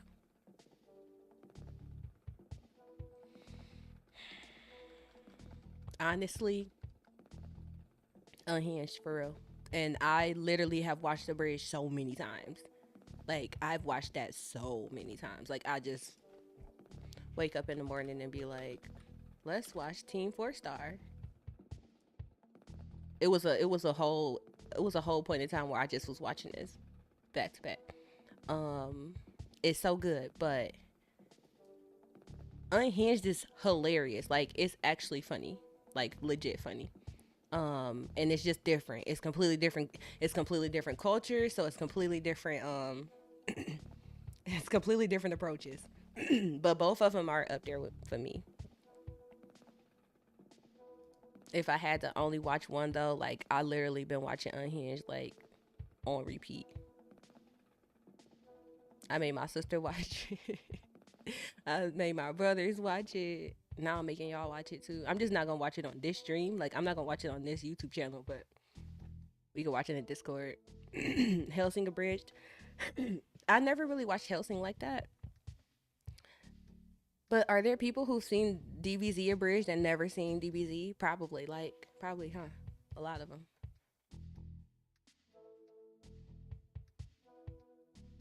How long is Hellsing? I'm in the market for some new shows.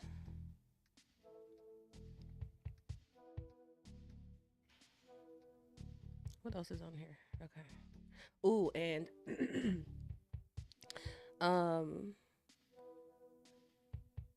Dre was talking about this last time. Having a bingo board for goals. So let's start working on something in Canva. It's called Bingos. A little template. I think he said he did a 5x5, so I made a 5x5. See, little random stuff I be working on. Did you see Trump at the town hall just playing music and not answering any of the crowd's questions? No, I refuse to. Like, I just be trying to keep my sanity is already at an all-time low. So, How I Met Your Mother. No, honestly, How I Met Your Mother, I feel like is probably something I could get into. I've watched it from time to time. I never just sat down and watched it like all the way through though. They have an ultimate version of Hellsing.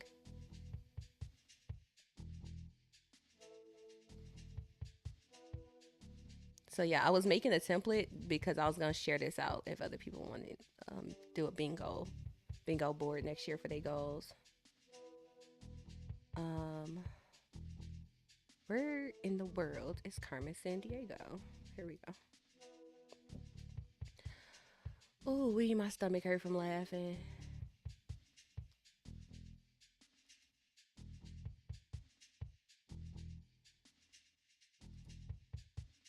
Okay, let me like let me be I'm gonna be semi productive, but yeah, I was like, I just wanted to talk about I want to talk about video games and stuff today. I want to talk about Tekken. I gotta prepare to have some downtime, like at the end of the year or something, so I could just sit down and play. Just feed my toddler and play video games. There's a Carmen Sandiego. What? Hold on. Nobody told me that. It's a new Call of Duty coming out. Y'all playing that? 6 is coming out the 25th? That's this week, right? Friday. Bro, I used to really like this show right here. Is this it?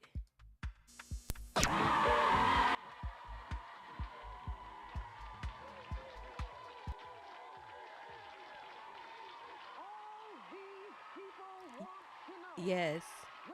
It's like an actual game show. Carmen San Diego. Yes, this was my ish, bro. And one of these people could find her. Jason Terrell. Amy Andrews. Ali Hader. Today's episode, The Gateway Getaway. And this man is Special Agent in charge of training new recruits, Greg Lee. Hey, guys, how are you? I Third West African nation founded by freed American slaves, and capital is Monrovia. Monrovia. Okay, Jason's ready. So Liberia. Ali, Jason, what do you say? I said Liberia. Liberia. Amy, what do you think? Sierra Leone. Sierra Leone. What do you think, Ali? Liberia. The answer we're looking for is Liberia. Nice job, guys. Oh, thank you. I'm gonna click on it. But yes, this used to be my ish. And then we had but we also had Carmen San Diego games. So I didn't have like a PC and stuff back in the day, like back in the day, but one of my friends did. And she had a bunch of games we used to play, like it was a Carmen San Diego like mystery game. It was a Barbie mystery game. Why did this game go so hard, y'all? I swear to you. Detective Barbie? Mystery of the Carnival Caper? You got that little creepy shadow, bro. Yeah, Carmen San Diego's Jeopardy for kids. But see, I'm a nerd. Y'all know I've always been a nerd, so of course. And I get to finally tell y'all too. I'm going for an event this week, which is actually gonna be it's actually gonna be oh, there we go. Here go my flight. My flight confirmations. That's that. Okay. Yes. So on Saturday, I have to leave on Saturday. Apparently. Yeah, I'm leaving on Saturday. So this week coming up, Sunday, Monday, Tuesday, and Wednesday. I'm going to Boston to actually participate in a live escape room. So some people was able to come to the stream when we went on the Nova channel. Excuse me. Okay. So we went on the Nova channel a few weeks ago, probably like a month ago now.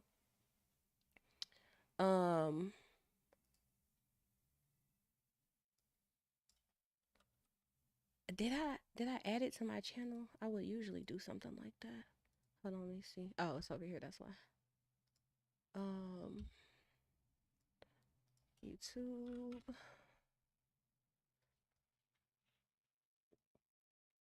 Oh, here it is. Yep. So if you look under Meta Dev Girl Talks on my YouTube channel, you can actually find the video I did with them. So I did a live stream with Dr. Nee. He is hosting. He's been hosting these like STEM based live streams and events with Nova. So the end of this like campaign that they've been doing, these live streams, is that they're doing a live in-person escape room, and it's gonna be like IRL people, which is like I'll be one of the people that's actually in the room. I think Dr. Nee's gonna be in the room, and then excuse me, everybody in the room is gonna be like some like STEM based, has some STEM based background. But we are going into an escape room. It's a 4-night thing, so we actually have to escape from 4 different rooms. And it's like it's an engineering theme. Each room has an engineering theme. So I'm excited about it, even though I'm a little bit nervous, because escape rooms are so fun, but escape rooms, like, you really have to have the right people with you in the escape room. I've definitely been in situations where the room did not get we didn't escape.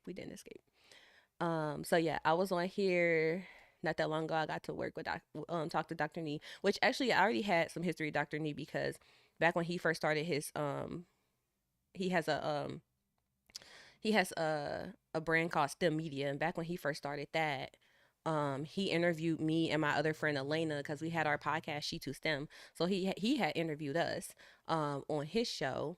And yeah, then there were that, but then the Nova team reached out to me and they asked me to come on and like do a stream with them. So obviously I was like yes. I did like a coding based stream, and then some people was here like I remember I remember like Vizzy was there, probably Preacher was there. A few people actually were in there in that stream.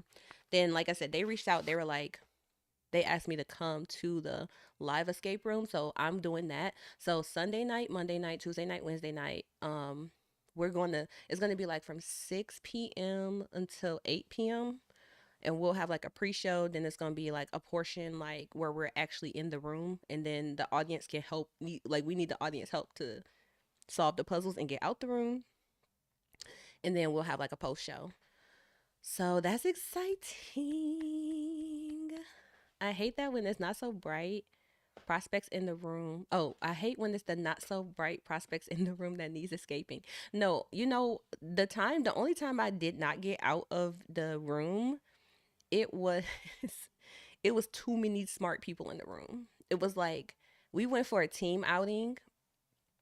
Yeah, we went for like a team outing, and it was like all of the um all of the like engineering team ended up in one room.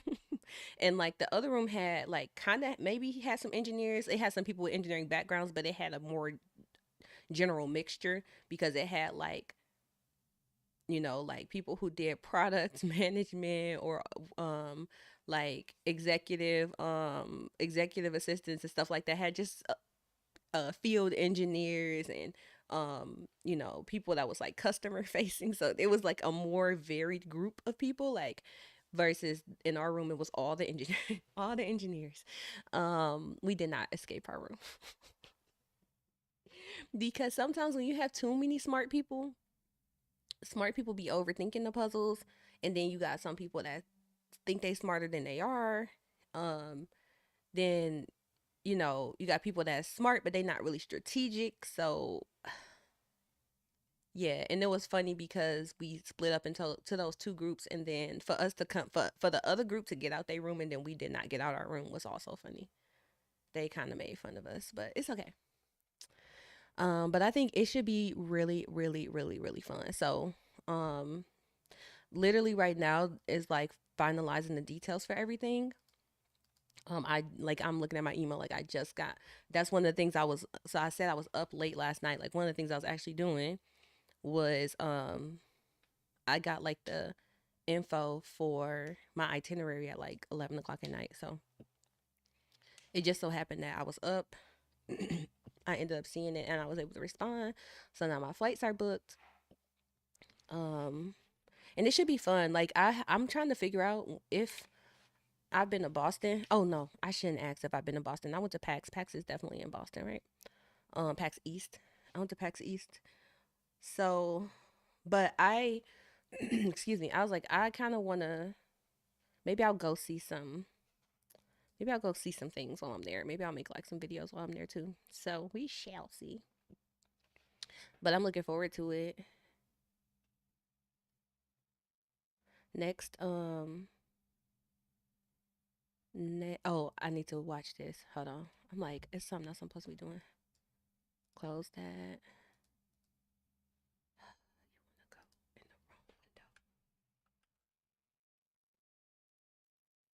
Trying to play me an ad. I ain't gotta watch ads. But yeah, that Barbie mystery game used to go so hard. I love that game. It used to be creepy to me though. Hey, Red. Cutting-edge fighter jet was stolen from the National Air and Space Museum in Washington. Only the world's greatest thief can stop Vile, and that's you.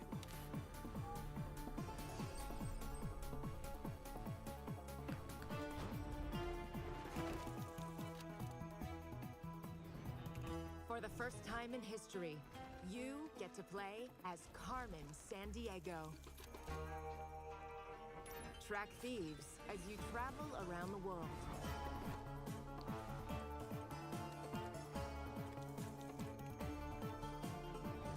Use state-of-the-art gadgets and gear. Wait, but wasn't Carmen Sandiego when I thought she was the one that was the thief, right? Okay.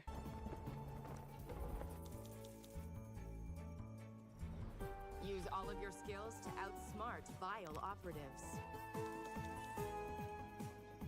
I mean, I'm here for this. Gather intel. Decipher clues. Yes, I really want to have to use my catch brain. suspects.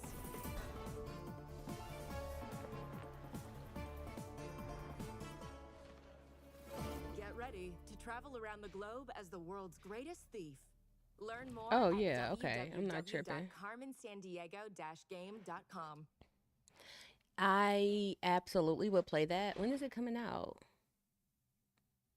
Hold on. Wait, what?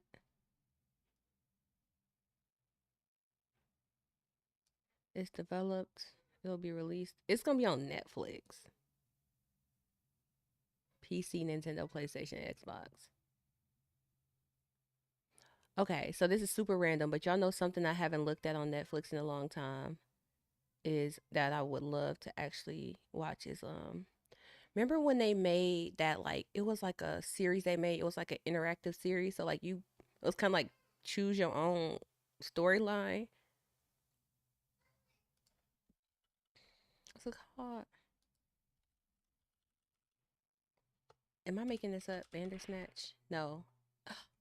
Oh, that was a Black Mirror.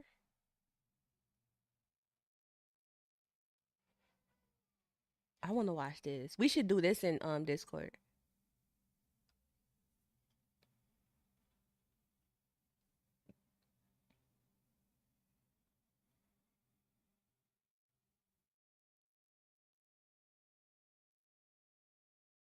Yeah, Black Mirror band. I'm just now realizing it's a Black Mirror thing. It's probably one of the first Black Mirror things, huh? How long has Black Mirror been around? Oh, since 2011. I guess not, but because I didn't know about Black Mirror until well after 2011 for sure.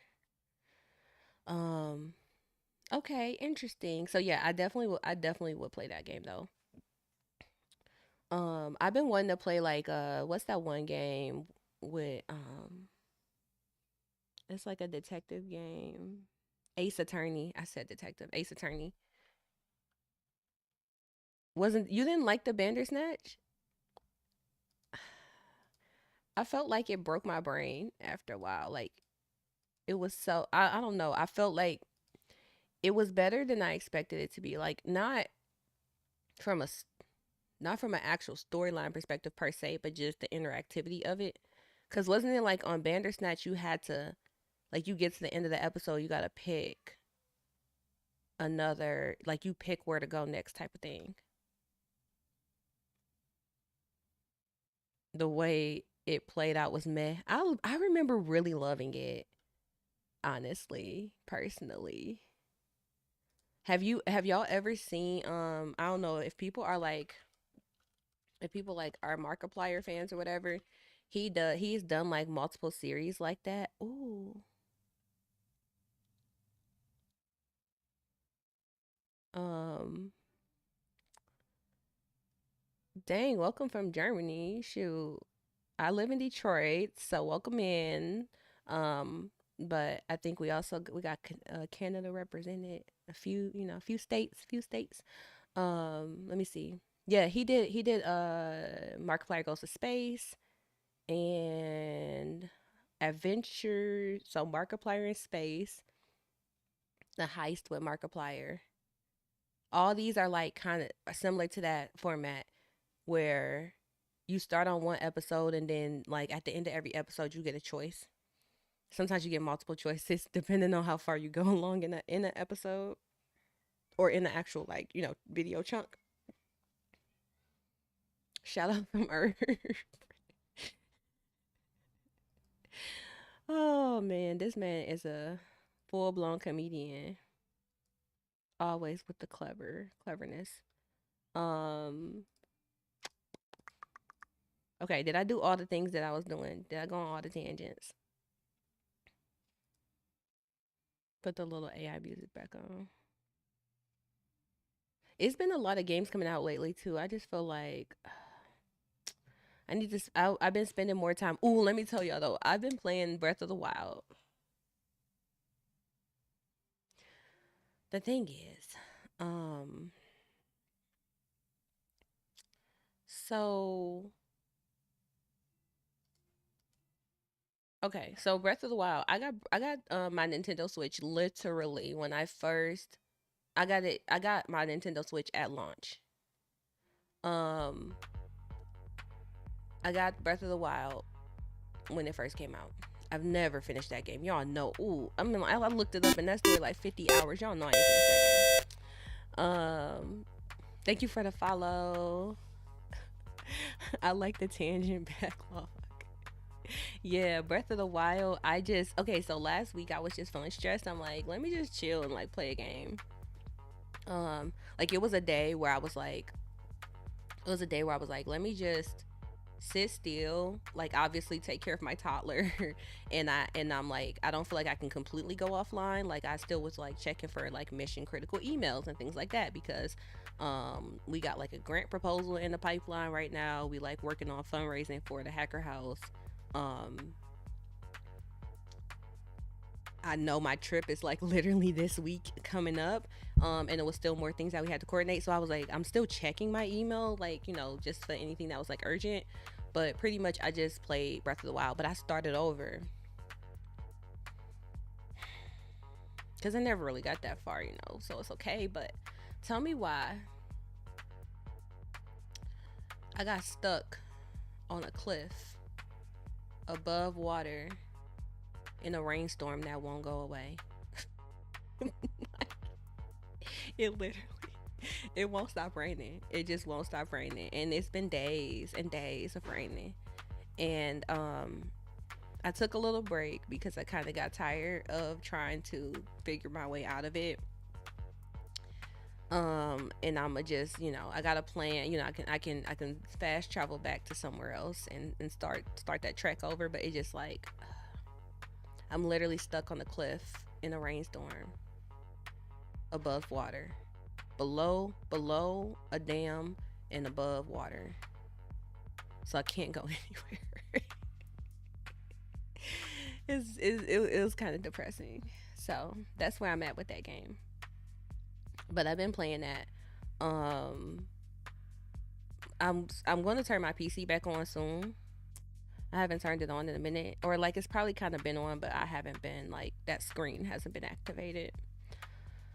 So yeah. Oh, I gotta watch the Five Nights at Freddy's trailer too.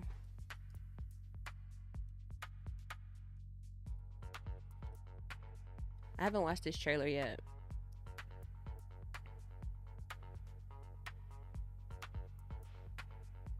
Because apparently this is a thing, right?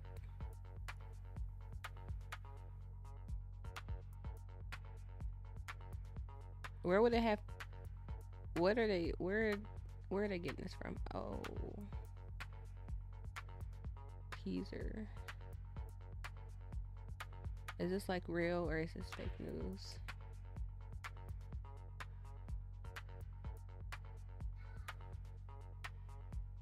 Or is it just a poster? Oh, it's a teaser, not a trailer.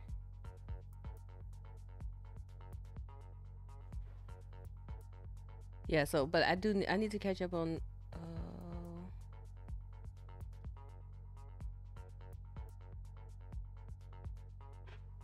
I need to catch up on, where this movie is. If you do not know, I'm like a whole Five Nights at Freddy's, like, nerd, know way too much lore type stuff. I know it's out of topic, but do you help other with their code? Yeah, it depends. We all here mostly code, and depending on what you need help with, you might have somebody in the crowd for sure. I do teach as well, but like I teach for JavaScript, Python, like web development stuff, depending. Sometimes a little bit of machine learning. I'm getting into teaching machine learning because I am expanding into machine learning. So yeah, um, we have Discord too. So like in there, sometimes it's easier to post because in Discord we have a if it's like a tech question, we got the code math related discussions like board here. So sometimes it's easier to just post there to like have more longer discussion. Or sometimes, you know, people just post me questions in the chat, and if we can answer them, then we do. But what kind of programming language do you use?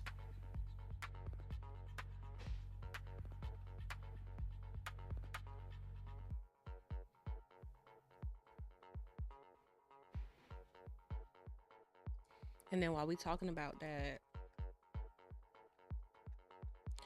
um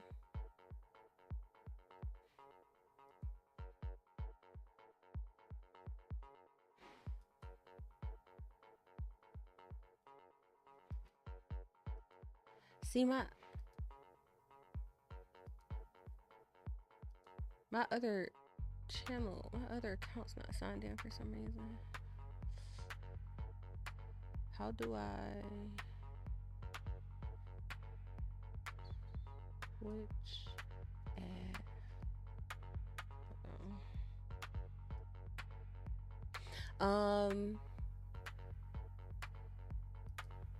Oh, last thing I was gonna say about Tekken 2. I haven't chose my mains in Tekken yet, y'all. So I think I was saying like back in high school, back in 2005, I guess, whenever we first got Tekken Dark Resurrection, that's when I look, here we go right here. This is literally what my life was. These was my two. These been my two since then, like since I was in high school. So, I have been thinking about branching out. So I feel like they did enough like overhaul of the different characters that is like cool. And I'm like, I'm gonna learn to play the game a little bit more in depth anyway. So it's worth it to let me finish this. It's worth it to at least experiment right now before I like make a commitment. So I'm also trying other character I'm trying is Brian. Where is it? Yeah, I'm trying Brian, and they kind of had me a little bit interested in Raina.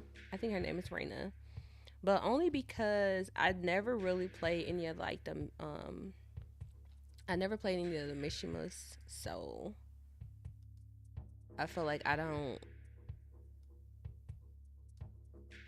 was trying to open that up bigger, but it didn't. But yeah, I never played any of the Mishimas, so I felt like I don't I never I like maybe I can try that out. Like maybe I could try her out, but otherwise I pretty much always stick with the same two. Those are my go-tos. And I understand like their general play style, like mechanics or whatever, fight style I should say. Um I don't branch out very much ever. I wish I was good with Yoshimitsu. Brian is my favorite. Or Brian was my main for a bit. Okay. Yeah, so who's y'all mains now then? And have y'all even tried Tekken 8? Cause y'all know I was talking about this a lot when it was coming out.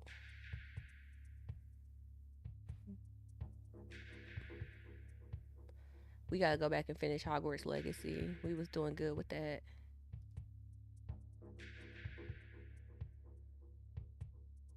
What's this Minecraft?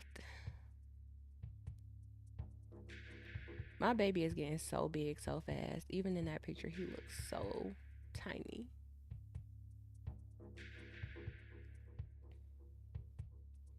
Oh yeah, right. Cause we was posting reveal trailers and stuff.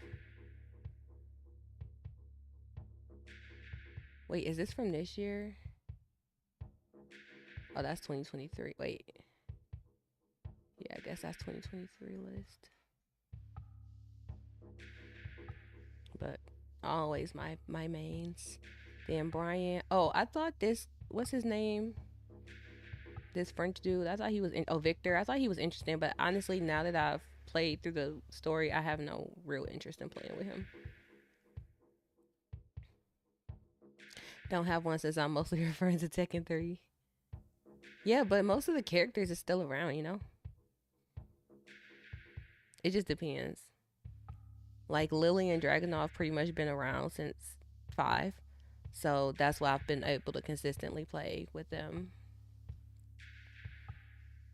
Okay. So yeah, basically right now I'm playing Tekken 8. I'm playing Breath of the Wild. And I would like to I need to be playing GTA on PC, but I need to like actually work on my settings and stuff for 5M so I can hop into RP. Eddie Harang, that's how y'all told me to say it, right? Harang. And Law. You know what? I was like, how come I never tried King? Cause like you would notice like people could easily tell like the type of characters I like. I'm not really sure why I never tried King.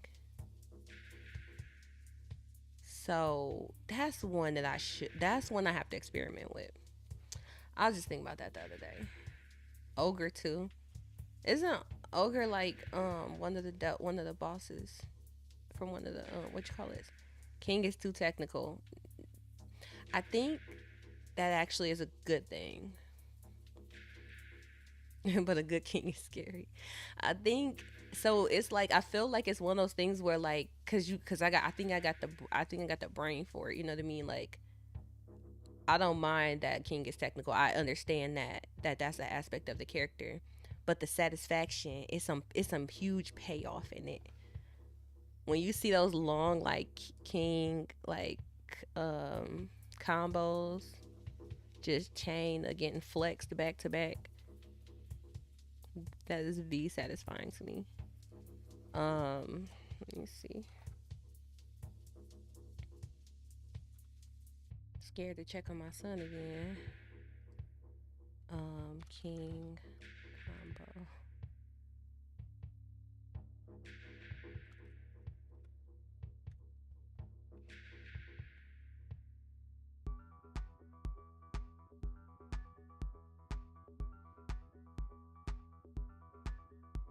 How do I like what should I look up so I can see like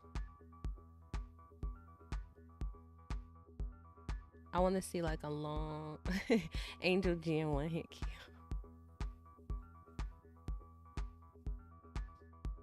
Death Trap combo. This right here.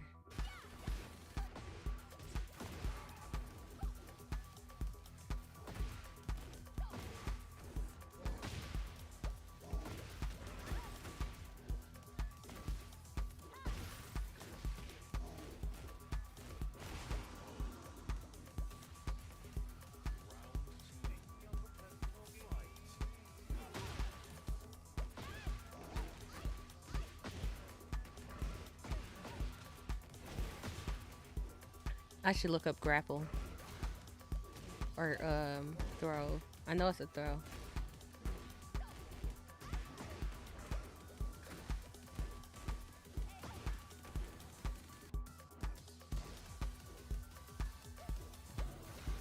And then they've been updating the game. I saw they just put practice mode in recently. And I know it was at least somewhat recent just because I mean, at least I've been on there in the last couple months.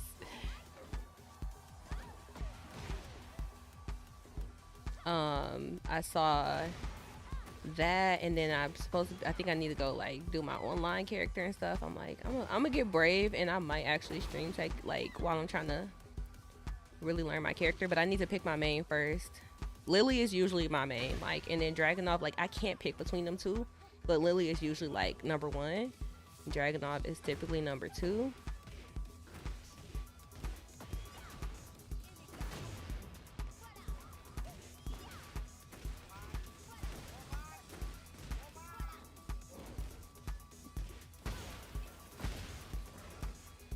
I got them all customized and everything.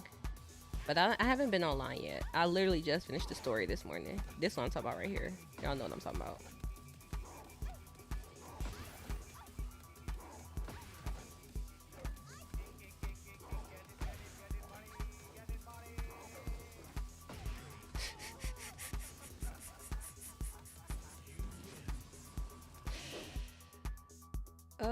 That's funny.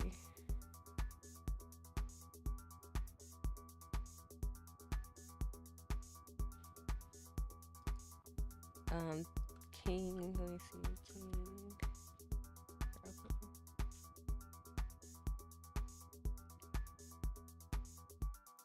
The Rolling Death Cradle. What's the Rolling Death All right, what is Cradle? up, my good people? It's your boy Jay Suave here, bringing that Tekken 8 content. All right, to Jay the channel Suave. officially. And the first thing that I wanted to showcase to you guys was an easy way to do the Rolling Death Cradle. So the Rolling Death Cradle, what it looks like if you've never seen it. All right, here it is. Right, very iconic move. Oh, yeah, that Does one. a lot of damage, very difficult to hit. And also it can be a very intimidating. Wait, let me watch the inputs moveset. again. Very difficult. Here it is, guys, was an easy way to do the Rolling Death Cradle. So the Rolling Death Cradle, what it looks like if you've never seen it. Right, here it is. Right, very iconic move. Does a lot of damage. Very difficult to hit. And also it can be a very intimidating move set to do as well, based off of the commands that it requires. The first thing that you have to do is a wave dash into grab using 1+4. There go the star. Which is called the arm breaker. And after you go into the arm breaker, then you have to do chicken wing face lock. It start out. It's the first part. It's the first one. 1+3. It's the first one. But I don't know. I feel like my technical brain might actually enjoy this just because the payoff is so satisfying. You know what I mean? Like, I'm gonna try some King because I have not played any matches with King. So that's probably the next thing I'm gonna do. I'm gonna do some like later today. I'll probably hop on after I get done doing something productive. Right now my PS5 is in the living room, but I kind of want to bring it back here. So a lot of buttons to remember, or at least make it easy for me to move it back and forth, because I do like playing. I got the projector back there in the other room, so I like playing back there, but I also want to be able to put it back over here so we can play, because like playing over remote play is not like the best, and I would prefer to have it set up at the desk. Since we've been here, the PlayStation has not been in this room. Matter of fact, it's so far away now. I was gonna put it on put an Ethernet cable. I wonder if I did an Ethernet cable to the PlayStation, if the remote play connection would be better. Cause I'm just gonna try it. It's a lot of stuff I need to have figured out today, so not the worst thing I could be doing right now. Let me see. I'm about to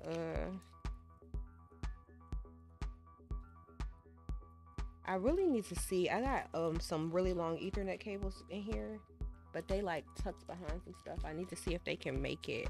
I forgot how far they can go.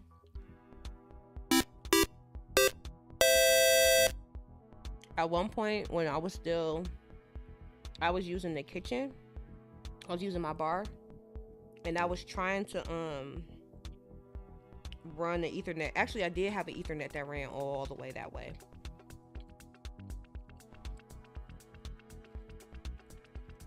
I wonder if it's the one that's in my room right now, because I just took my PS5 out of my room. Let me go see. I'm about to go see. Cause I'm about to see if I can turn remote play on here and test it out. Code with Aaron, thank you for following. Welcome in. I'll be right back. I'm about to go see if I can hook up my PlayStation.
Okay, I turned it on.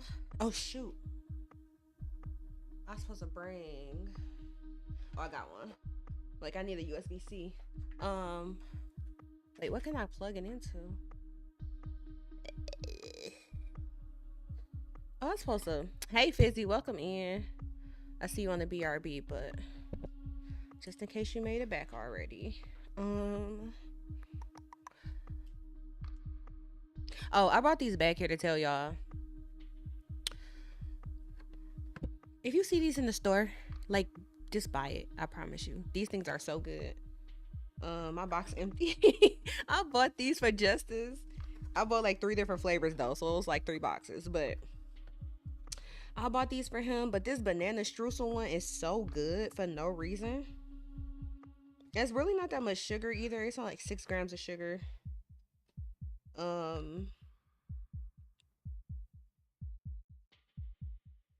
It's so good. They use they make them with applesauce or whatever, I guess. So they're like really really soft. Oh dang, I was supposed to bring my protein drink in here. But yeah, I was like, I can light my candle. And then I did get the Ethernet plugged in because it was long enough. This smells so good. So I'm about to see if my remote play will connect.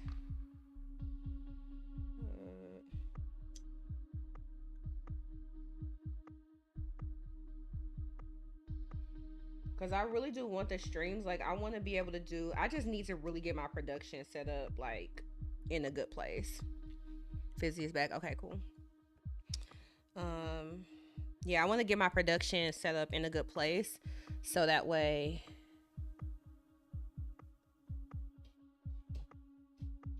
Sometimes I be in a mood to do certain streams, but I just don't have the setup for it right now. Like, we were actually doing pretty decent with the gaming streams, but I have like done a lot of changes since then. So let me see if I can. Do I got an extra USB-C on this adapter?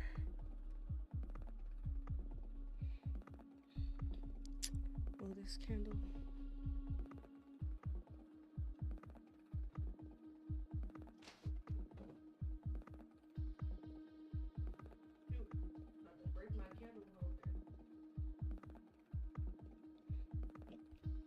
Let me see.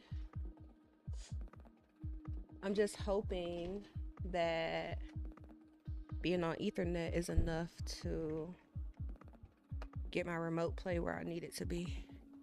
I gotta hook this controller up. Oh, you know what? Have I even... We have changed the streaming. See, I don't even have any gaming streams. Yeah. Okay, so let's do this. It's still hooked up to the...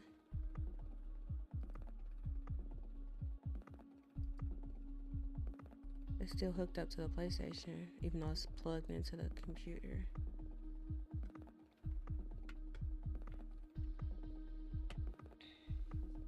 Here, let me do this so I can hear myself, at least.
I was playing on my remote play recently.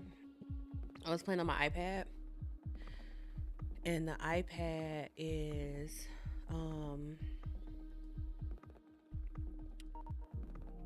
the iPad is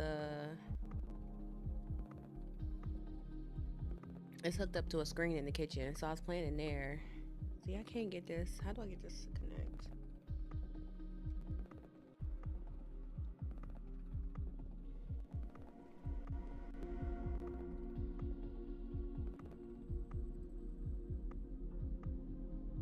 Oh, there it is. It's pairing now. Dang it. Yeah, see, it's still like so choppy, so I'm gonna have to bring it back here.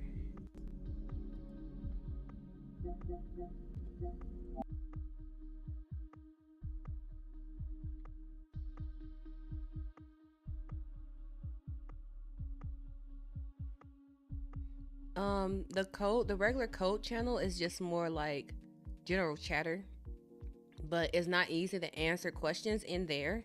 So like if you had something that you really want people to respond to, it's better to put it in a forum where we could actually have a threaded conversation about it. And also if somebody has that question again, they will be able to go back and see like the response. So yeah, we used to post stuff in code. We used to post more stuff like that in code, but I've had this Discord server since 2017 or 18 or something. So we didn't used to have forums, but it's better to post if you have a real like a question for real, unless it's just like general chatter. It's better to post it in here because you can make a post. You can actually add, ask whatever questions you have. You can add some of these tags, and then other people will like kind of chime in on it. Like you can see, it's like we did a whole back and forth there. That's way simpler and more manageable than when we like kind of in here and we in the middle of posting random stuff here and there and the conversations get broken up. And I know technically threads exist in here, but it's hit or miss using threads in here. And if I'm not mistaken, like at least in the past, threads couldn't they couldn't be long living threads. They would like get hidden after a while. So yeah, I know it could be a little bit more organized, but this is just like we're just going with we're slowly evolving, I should say.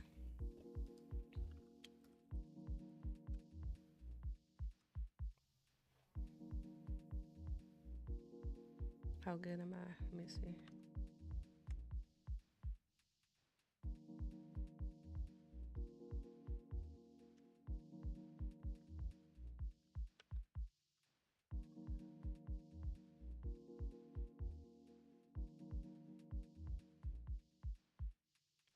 Fun fact: Godfather 1 and 2 is my favorite movies. Godfather is my favorite movie. Let me see. Do I seem like the kind of like I watched Godfather for the first time when I was in like elementary school. Like I don't know, I'm such an interesting kid. And y'all gotta think like that movie's so long, and that was like back when they had tapes. My auntie had the tapes, so I literally I like on my own one day, probably in like 5th grade, went down in the basement, got the movies out, watched on the big screen, put tape number 1, then tape number 2, and then another tape number 1, tape number 2. Interstellar is up there for me next to Star Wars. Have I seen Interstellar? I don't know. Maybe once. I probably fell asleep on it though. Godfather's up there.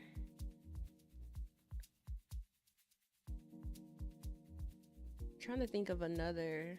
Like I like Star Wars, but I'm not like a Star Wars like hardcore fan, but I've like seen, obviously I've like I'm nerdy enough to like watch those movies more than once, more than twice, more than 3 times, do marathons, watch them in different orders, that kind of stuff. But I'm trying to think, what would I put that's similar, like another franchise? I like horror movies, y'all. I haven't watched a lot of horror movies lately. And it's kind of weird because it's October, so I should be watching horror movies. I like horror movies though. I watch a lot of horror movies. It gotta be scary too. Like I gotta really be scared. Like I don't like rated. I don't like a PG-13 horror movie. Terrifier 1 for the first time. Yeah, that movie for the first time. Terrifier is like one of those movies that has allowed me to understand that I might have reached my limit, like the limit to which I should consume gore. Because I like gory stuff. I like gory anime. I like gory movies. I like, horror movies and stuff like that, slashers, all that. Terrifier is so sick though. I've watched it more than once. Can't lie. Next time I watch it, I'm not watching it by myself. I know that for sure. And then I'm trying to think, did I see 2? Because there's a Terrifier 2. I don't think I saw it though. There's a 3 now.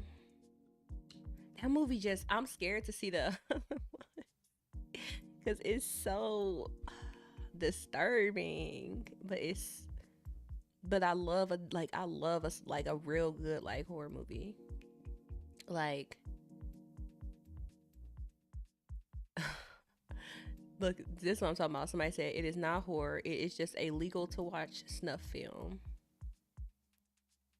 Non-existent plot and most of the movie being taken up by torture porn. Like,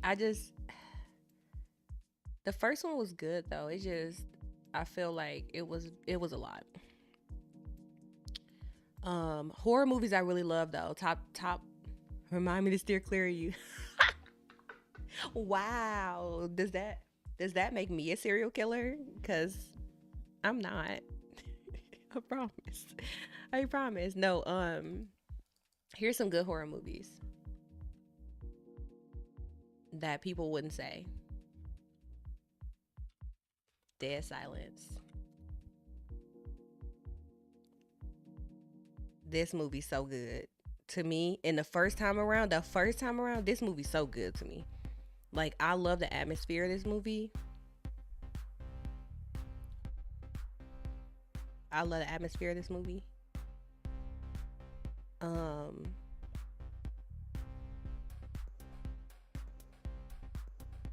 What else?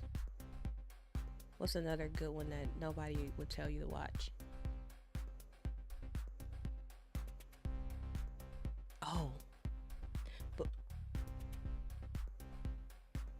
Insidious. No, not Insidious. Sinister. This movie.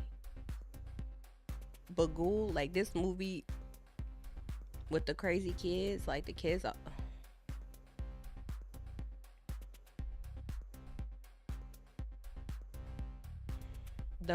those are top for me. Like, if you want to know like what kind of taste I got in horror movies, like this Sinister and Dead Silence are like really, really good. I loved Dead Silence. Like, Dead Silence was my favorite until Sinister came out. Sinister was so creepy to me, and it still is. Like, I can rewatch these movies. I can always like literally get a scare out of these. Yeah, the last horror movie we watched was Five Nights at Freddy's. So that was only last year. Ooh, so we gotta do that. We gotta do that because it's almost the end of the month. And I will be back for Thanksgiving. I just don't know what I'm doing. I mean, Thanksgiving. I will be back on Halloween. I just don't know what I'm doing on Halloween. Because I've been debating on how that day is gonna go. I'm watching Scream for the first time. That is amazing, actually. Don't get me wrong. Scream. Okay, so let me go old school then. Old school, right? Old school for my day. Scream. Original Scream was peak. And then I Know What You Did Last Summer. You know what I said I wanted to watch that I haven't watched? I want to watch this because it's been popping up. The Faculty.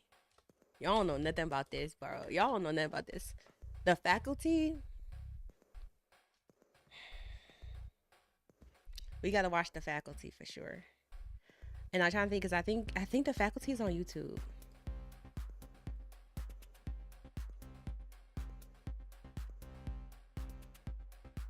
Yeah, the faculty is on YouTube, and it's like basically like I don't have YouTube, but I have YouTube, whichever one it is, premium. So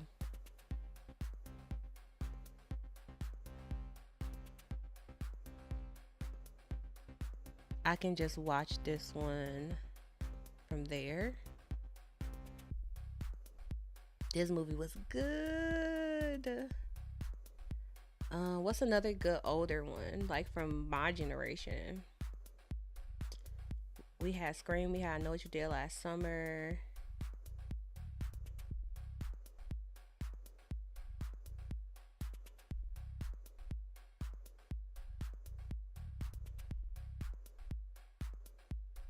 Scream is such a classic, though. All right, what is up, my good people? It's your boy.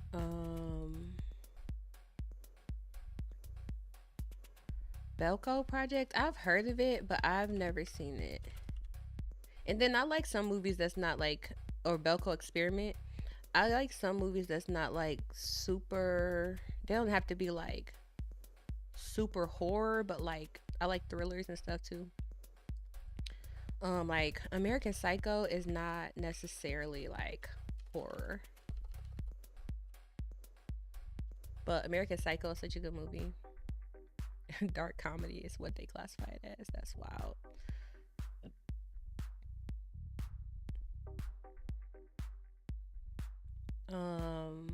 But that's just more so borderline. Cause like I said, I like slashers and like gory stuff. All right, what is up, my? Oh, Halloween H2O. Ah. Oh, you know what?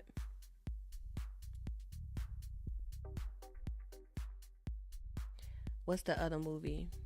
The one with the premonitions. It's not Urban Legend. Y'all know what I'm talking about. You didn't finish Halloween? You gotta watch Halloween. You gotta at least watch the beginning. And like the reboot's decent. Like, cause at least in a reboot they like got a consistent storyline. Oh, The Craft. The Craft is not like scary, but The Craft is a good from my like era.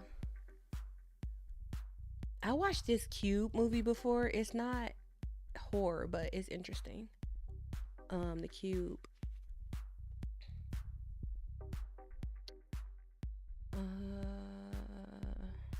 What was the one I just said? Oh, Jawbreaker's so good. I haven't seen this movie in so long. This is not a horror movie, but I want to watch this.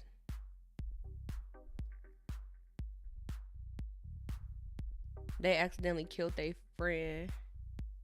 They put an actual jawbreaker in her mouth, like a real jawbreaker, like a huge one like this. They put it in her mouth and they put her in the trunk. It was like a prank, but she ended up swallowing the she choked on the jawbreaker or suffocating on the jawbreaker. I don't remember what happened after that. I just remember that was the main thing. Dang, why I can't think of this movie? Y'all gotta help me. Why I can't think of this? It's like it's all like premonitions, and if you don't and if you try to escape death, death's still gonna come after you. Y'all know what I'm talking about. Final Destination. This messed up a whole generation. Like, let's see, how old was I when this came out? 10. No wonder we got traumatized. Dang. I'm thinking this at least gonna say like, I'm like, I wasn't even in middle school when this movie came out. No wonder we messed up in the head. Millennials. It's like you see like a log truck on the freeway, you cannot be behind it. I damn near didn't want to fly. Still won't drive. But see what I'm saying? It's always the log truck, though. It's always the log truck that you think about. Final Destination is so good. roller coasters, work accidents. Like I don't know, after a while it's kind of like eh, but in the beginning, first of all, in the beginning, like that movie really messed us up. You wasn't used to a movie where it's like you know, but you literally can't escape.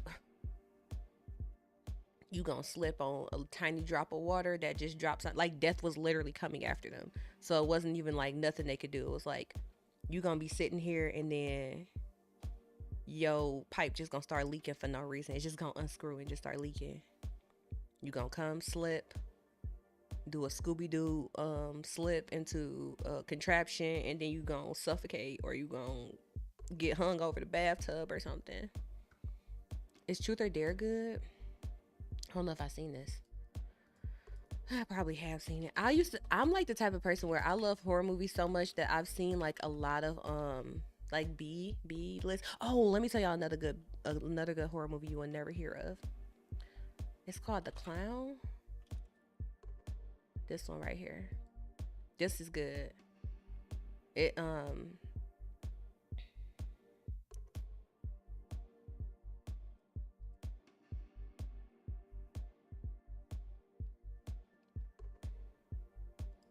trying to show y'all not this one. The new It's were pretty good. This movie right here though. The Clown or Clown. That's worth a watch. Especially if you can watch it like on a streaming service.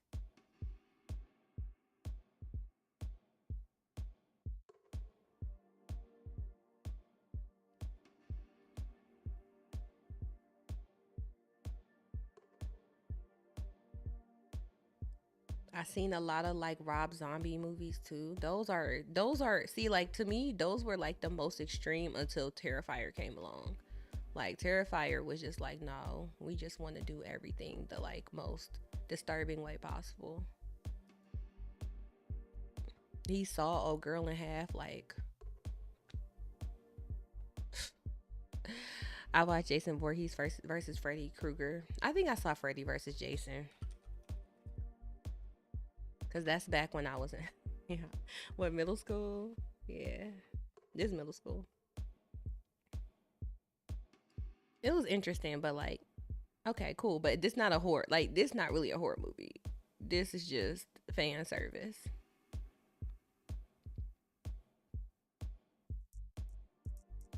I'm trying to see how do I feel about Freddy movies in general. Like, I don't really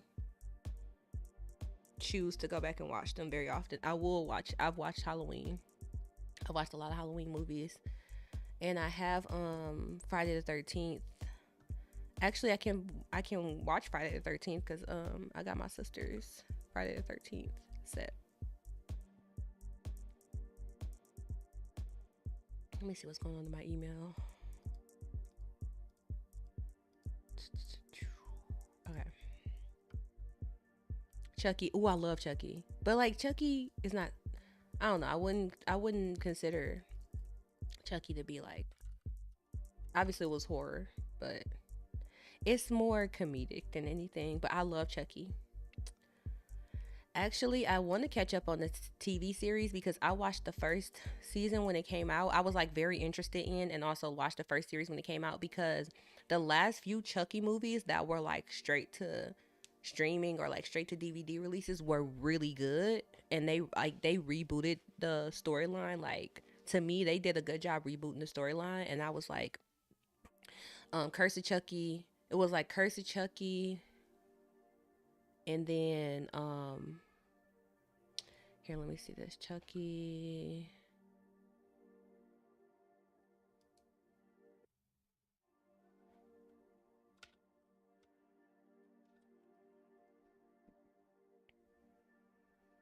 Cult of Chucky.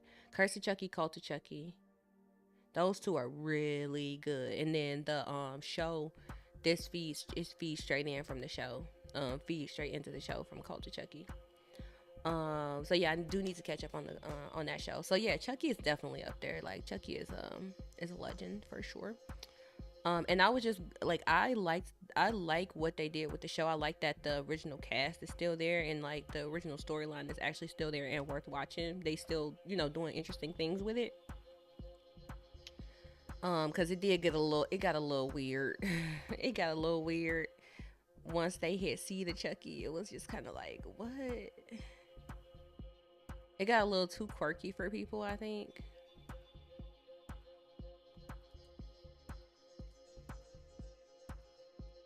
That's what I was supposed to be doing. Hold on. Oh boy. My dogs are needy.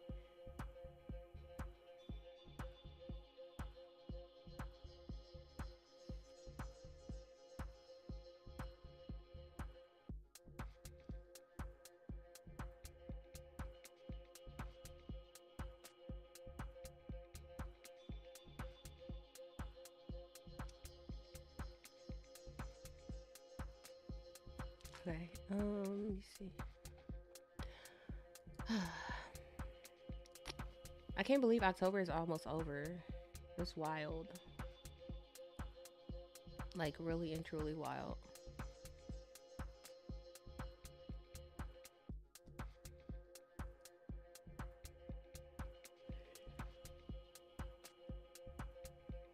Ooh-wee. I don't know if I brought this up on stream, but we were talking about it last time. About people who might be interested in going to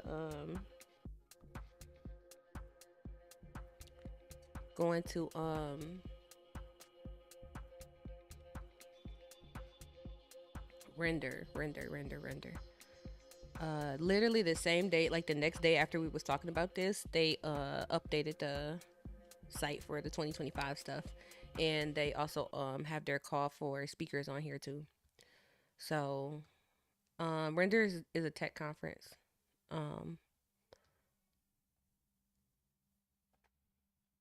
Yeah, it's a tech conference, but it's like heavy on the Black culture. And it's in Atlanta. So yeah, some of us was talking about going. I've somebody told me about this the year before last. Dang. No, last year. Another like tech content creator or whatever told me about it. And I meant to pay attention to it this year, but I just did not have the capacity at all. But next year I'll probably try to go. I'm gonna actually submit to speak. If I get accepted, then obviously I'll go. I gotta get a job before I can go. Yeah, I mean, definitely pace yourself, Fizzy, as I will always tell you. But yeah, I haven't been like, I used to be heavy into going to conferences and speaking at conferences a lot. And I haven't really been into that as much since I had Justice. So like I traveled once last year. Yeah, I traveled once last year to an event, but I didn't we did some stuff, but I didn't have to speak per se. So, it wasn't like I had to get on stage type of thing. But I have not been actually creating talks and submitting talks to different conferences. I used to be way more focused on that. So I want to get back into that. So this is one of the conferences I want to apply to speak for. And then we have our Hacking with the Homies conference, which is going to be coming back in it's going to be coming back in May of 2025. So I'll be getting that stuff up to date pretty soon. But this is all the stuff this was all 2024 content. Show a preview of what?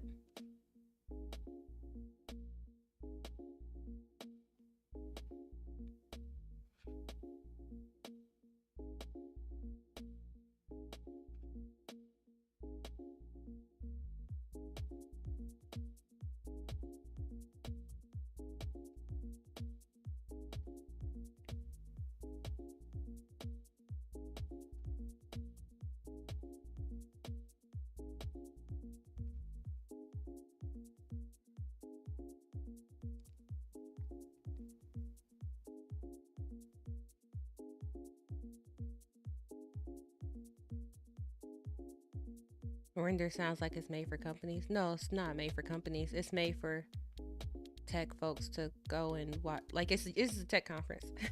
Have you been to any tech conferences before, Fizzy?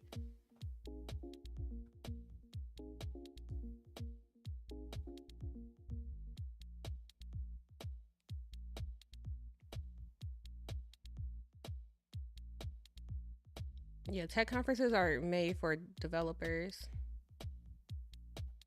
So you would have like different tech sessions.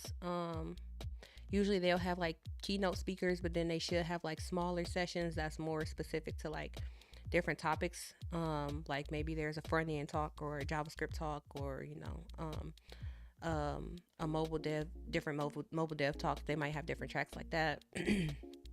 And then they have an exhibit hall and a career floor, so they will have like a big exhibitor room where different companies will come and they'll have their tables or their booths set up. Like if companies are recruiting, then they'll be looking to meet people and collect resumes. If the companies just, and then you'll have like the companies that's recruiting, you'll have the companies that might have developer tools and they just want other developers to know about their tools, like a Google Cloud, for example.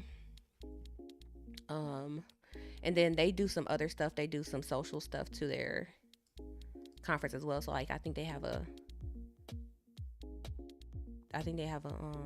concert.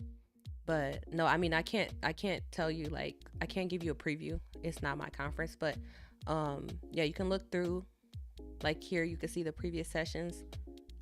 You can see the different type of sessions, like beyond the senior role, a guide to becoming a staff engineer. So that's about like leveling up from a senior engineer to a staff engineer, breaking through the mid-level barrier. They got fireside chats. These are the tracks they did last year. They did a design track, accessibility and innovation, software engineering, leadership culture, and management.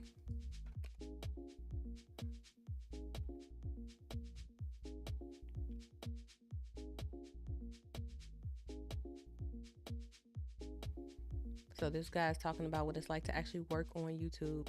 Oh, and they got tags like, this is mid-level, 3 to 5 years of experience. Beginner, 0 to 2 years of experience. Senior, 6+ years of experience. Right? So different talks are going to be geared to different people, different levels of experience, and also different talks are going to be geared to different tech stacks. So if you ever wanted to, I mean, Fizzy, I feel like this might be like one of those things where you have to actually choose. Like you can't do everything. You literally have to pick what you are most interested in. Because usually at these kind of conferences, like when you got multiple tracks like this, you cannot go to everything, because multiple sessions are going to run at the same time. But they're very nice in the way that they actually tell you exactly how much experience you need for the different sessions. Because honestly, if you go into the one that's talking about how to become a staff engineer from a senior engineer, it's like that's years down the line when you're a beginner, right? So it's good to go somewhere where you can actually get something that's like, okay, I can apply this now. It can help you get to that next level. At Hacking with the Homies, our tracks, our conference is like a little bit more condensed, and everything.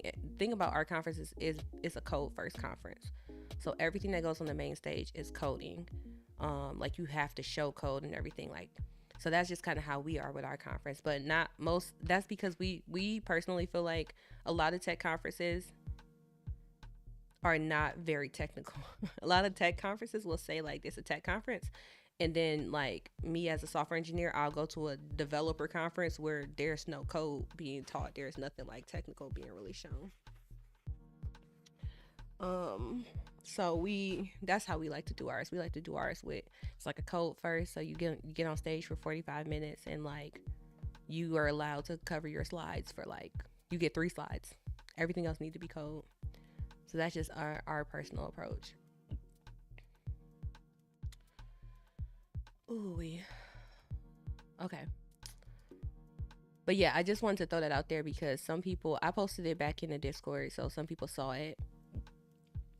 But I think the people who was a part of the conversation originally saw it.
Okay.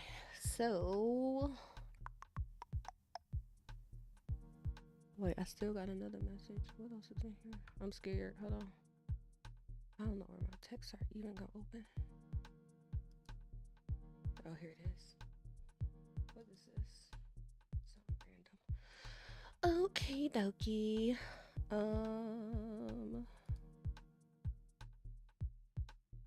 All right, so I posted, if you are looking for like the link to it anyways, it's in Discord. It's in tech opportunities. I put it in there because usually tech opportunities is where I would post like conferences that are coming up, or call for speakers, call for workshops, that kind of stuff. That all gets posted here.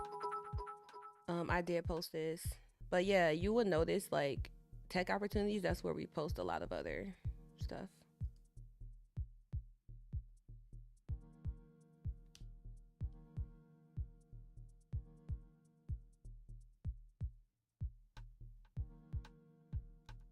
Let's see.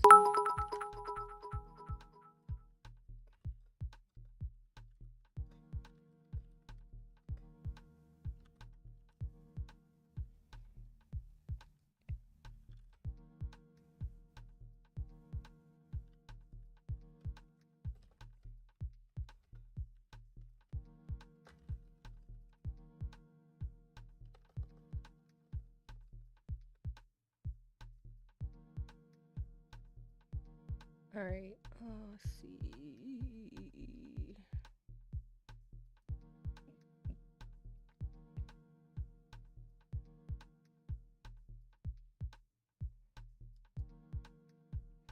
Their CFP is open for a while, or CFS really. Call for speakers is open for a while. Thank you for those bits, y'all.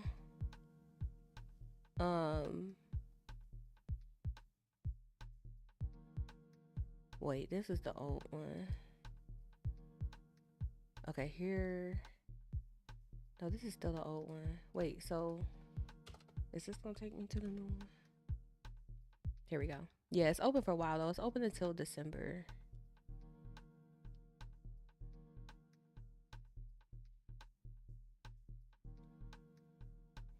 Here, let me read this.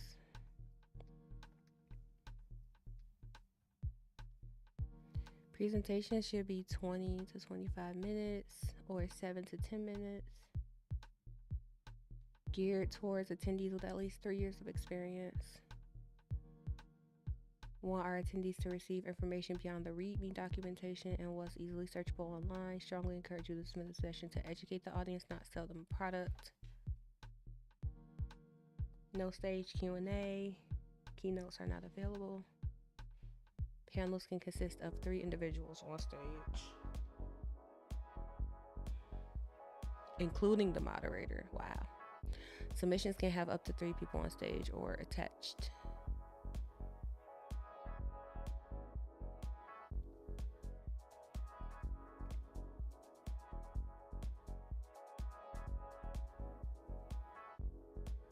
They are covering travel and 3 hotel nights.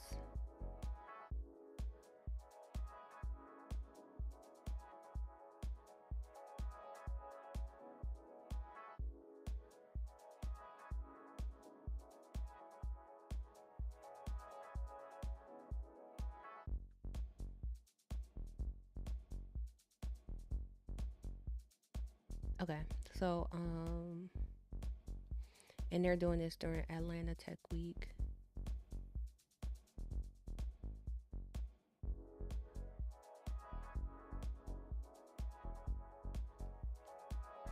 Like here, there's a tech conference coming up on Saturday, but I was gonna apply to speak, but I was like, that's not gonna work out. And I end up having to travel this week, so I was like, oh well, I don't. At first, I thought I was gonna have to leave until Sunday morning, but I'm glad I didn't sign up to speak. Oh boy. Let's see. Leave.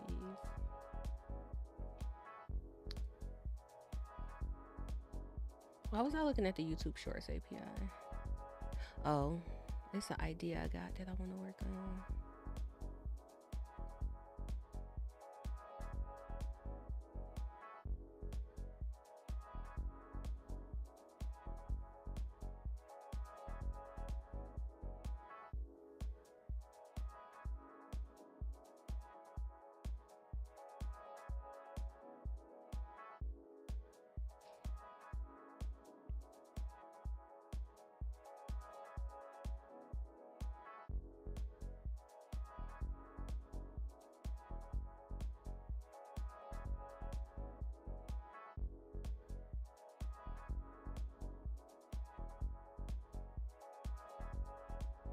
I got this idea I want to work on for. It's like it'll make it easier to post like shorts and stuff from videos you already have. But I was trying to see what the API has, what the YouTube API has available.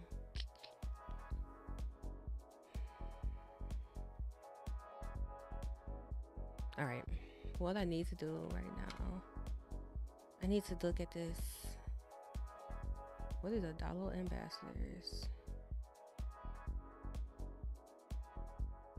Yeah, I probably need that. All right, I'm gonna leave that there. Let me see.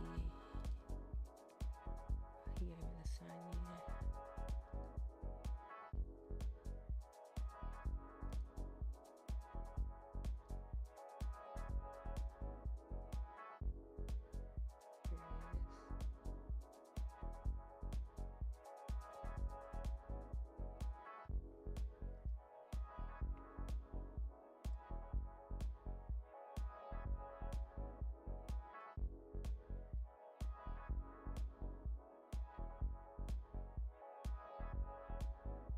I gotta look at this I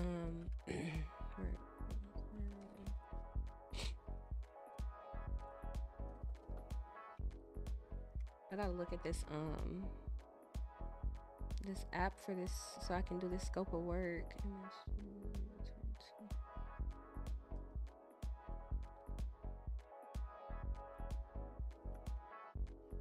Let's see.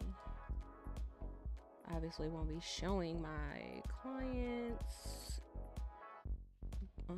application, but let's see, what can we do? I'm probably gonna put something on in the background over here while I work on this.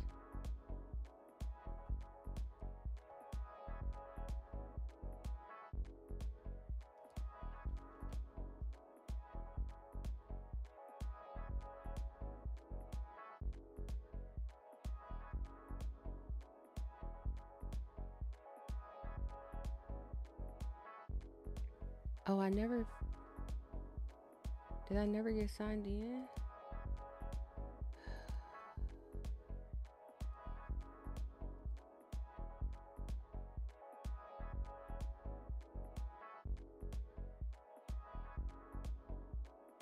No. Oh, that's probably what happened. Let's go here. Okay, because I know I got plenty of stuff that I could be watching and catching up on.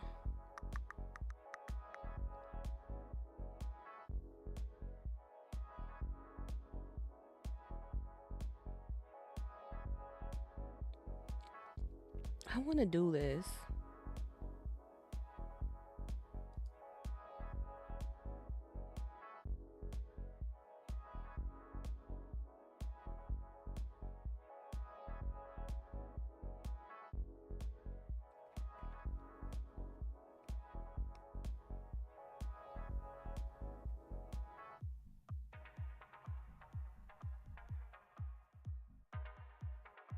I might put a couple things in.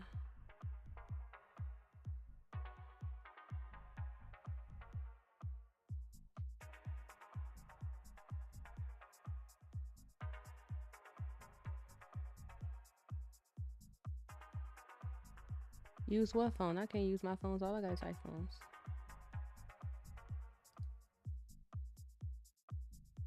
Let's see. Oh yeah, I gotta catch up on this open AI business.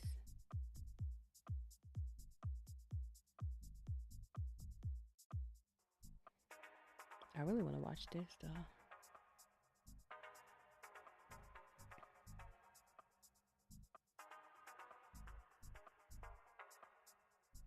All right, we about to watch. I got time today. It's 2 hours and 11 minutes. Put that in the queue.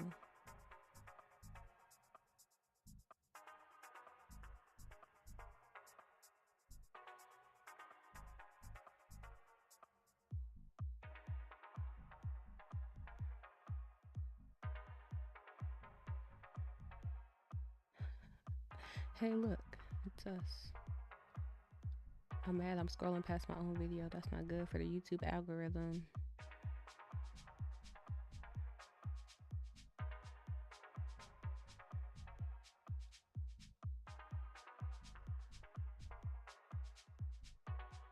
All right, then let me go to my watch later. I know I got stuff to watch later. Ooh, ooh, ooh, ooh. Here we go. Oh, I want to hear about this.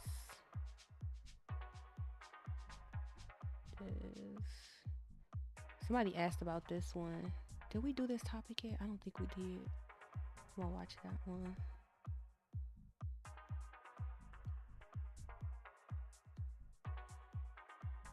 What else in here is good?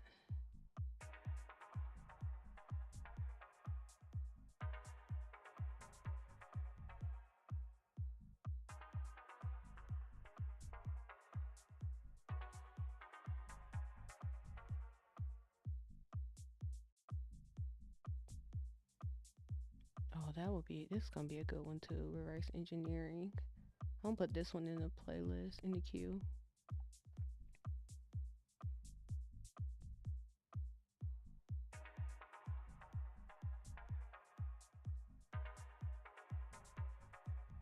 I'm gonna put this in the queue for myself too.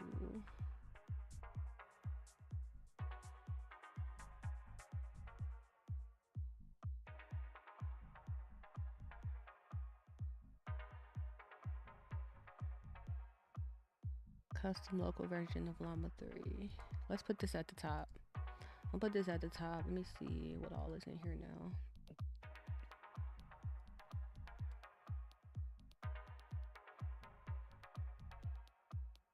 All right, that's a decent order.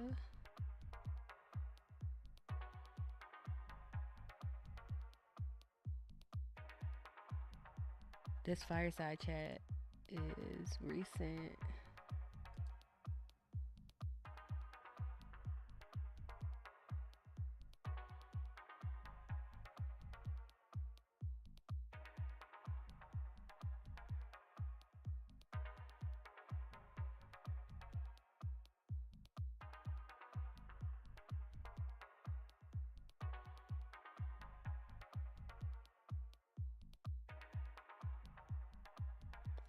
Vertical LLMs. Wait, did that make it into?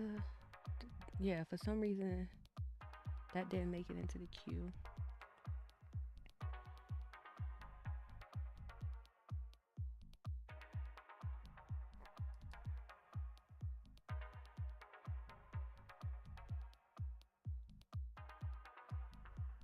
All right, we're gonna go in that order. Model Llama 3 running. So loud. It's Yoda from the Star Wars franchise. This is happening because I've created a model based on Llama 3, which mimics Yoda's behavior. Today I'll show you how to do this. Here's what I'll be using. First off, there's Ollama, a framework that lets me run various large language models directly on my machine. If you haven't got it yet, I'll leave a link in the description to guide you through the installation process. It's open source and super easy to set up. Next, I'll be relying on OpenWebUI, another fantastic open source tool that builds upon Ollama and provides an intuitive web interface for working with large language models. Why do I choose this? Well, while Ollama is great, it mainly uses command line tools like a terminal app, which isn't always the most comfortable way to work. OpenWebUI offers a clean and user-friendly interface that makes We was just talking about having like using LLMs for our content, and this makes me really interested. I might not watch it. Well, it's only 10 minutes. I'm gonna let it play, but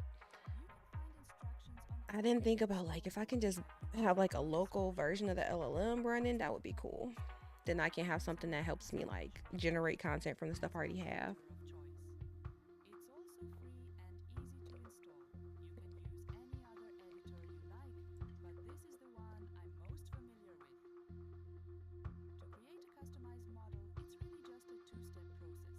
You first need to create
both the I need must-haves caffeine. and nice-to-haves for a model file. I got this coffee. Plus plenty of helpful examples to get you started. The syntax for a model file is always consistent. Instruction followed by arguments. Now you can refer to this table for a list of possible instructions. For instance, the from instruction is important. It specifies the base model your custom model will be built upon, like Llama 3 in our case.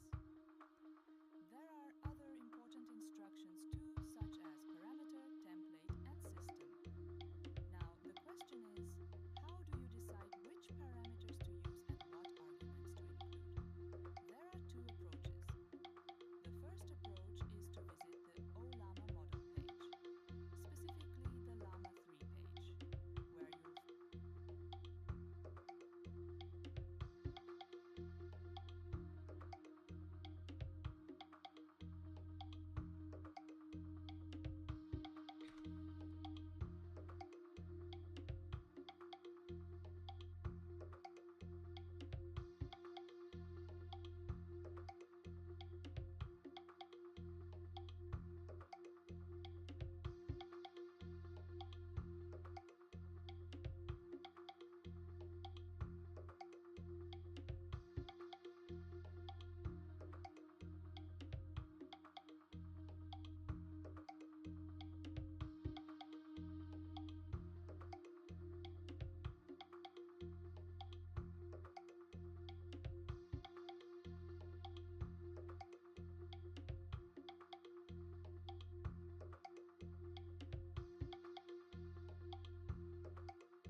Time to go. Thank you for jumping in though. Yeah, feel free to come back and you're in Discord now, so just reach out. I saw that you made the post in Discord too. But yeah, I'm usually here. So we are easy to find. It's like 1:30 in the afternoon for me, so I'm about to just really lock in for real, for real.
All right. Still alive, still in the game.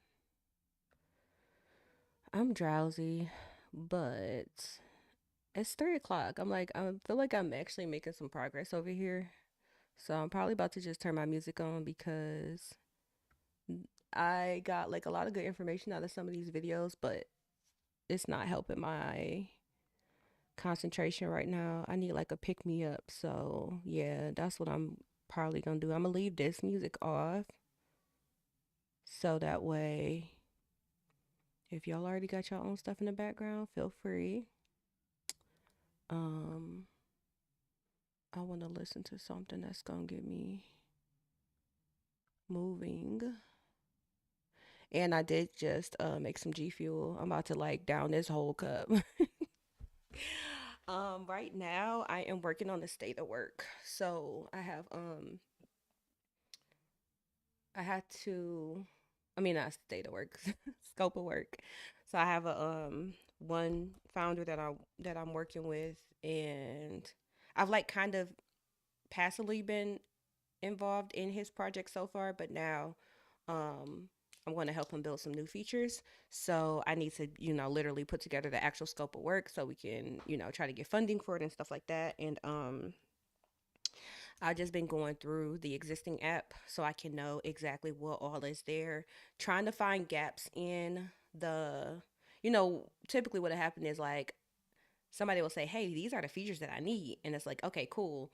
But usually there's still gap features, right? So, like for example, I looked in this app and it has a Stripe subscription. It's like it has an actual monthly subscription implementation for Stripe, right? So the customers that come into the app, they could sign up for a monthly or a yearly plan. That's cool, but I just noticed that there's no way in the app right now for those users to cancel their subscription. So that's not a specific feature that they're asking for right now, but in his app I noticed that that is a gap, right? Because the whole point in the features that I'm supposed to be building is so that he can put it out to market. So it would really suck if you launch the app and there's no way for the people to unsubscribe, basically, right? So yeah, I'm basically like I talked to him yesterday. I'm going through the app right now, trying out like making sure I know how everything works, looking for any gaps that I might see that need to get worked on. Because typically, what's going to happen is that stuff needs to get done. But if I don't appropriately like plan for it in advance, then that's when you get scope creep and stuff like that. So yeah, I'm just trying to go through that, put together all the features, and put together all the stuff that's missing. So because I want to submit that today. And then after this, I've also in the background just kind of been taking notes on some like ideas that I have. Like this SAS video that I've been watching in the background is really helpful. I have really felt the urge to like especially more and more to work on my own product. I think SaaS is definitely like a solid market, and I have a couple different opportunities. I have I also separately have some ideas for just like things that I think are might do well as a mobile app, not necessarily SaaS, but could work well in a like free free with ads, um pay a certain fee to get the app, um to get ads removed or something like that. So yes, that is why I just started the Startup Life channel because I mentioned it before that we should have a channel like that because we do the MVP developer work and stuff like that. But also I know like especially Frozer right now, especially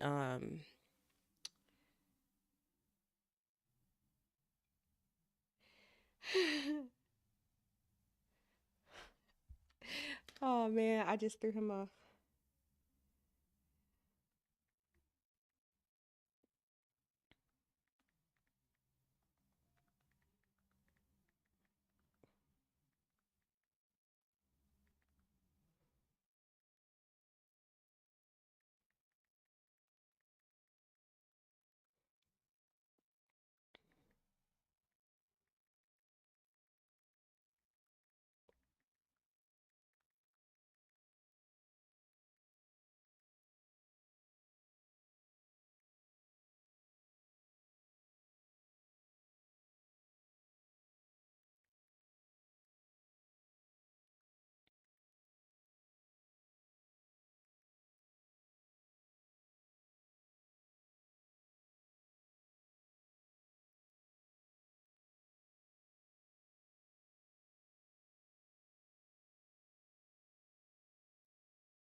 Oh, I think there's no.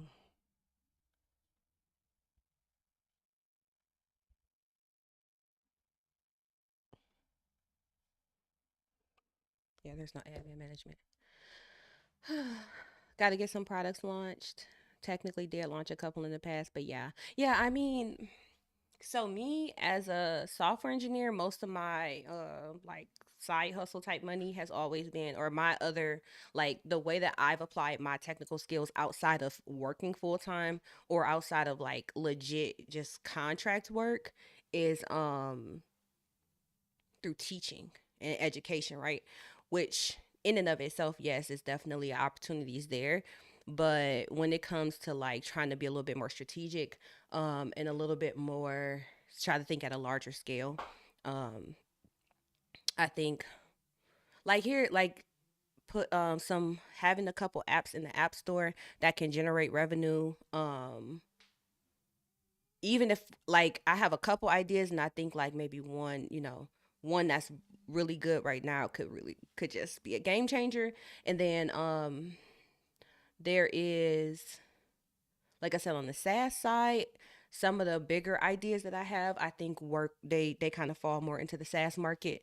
So this video is kind of helpful because he's just giving a huge overview, like from end to end. And most of this is stuff that I know, but it's still like in a formal, like structured layout. And he's giving like practical steps for how to go through the process and everything like that, which is all good. Plus, he has experience in going through the process. So, yeah, I'm turning into a startup girly for real. Like, it's one thing to be an IC or IC like an individual contributor. It's a whole nother ball game to really like focus on building a product and launching it and kind of getting it out there and focusing more on, I don't want to say focusing more, but focusing on generating revenue, um, bringing in new income streams and stuff like that. Like business is about making money. So I'm trying to make some money, you know? And I feel like honestly, I could have been did some of this stuff a long time ago, but I just really need to focus. And it gets really easy for me to get.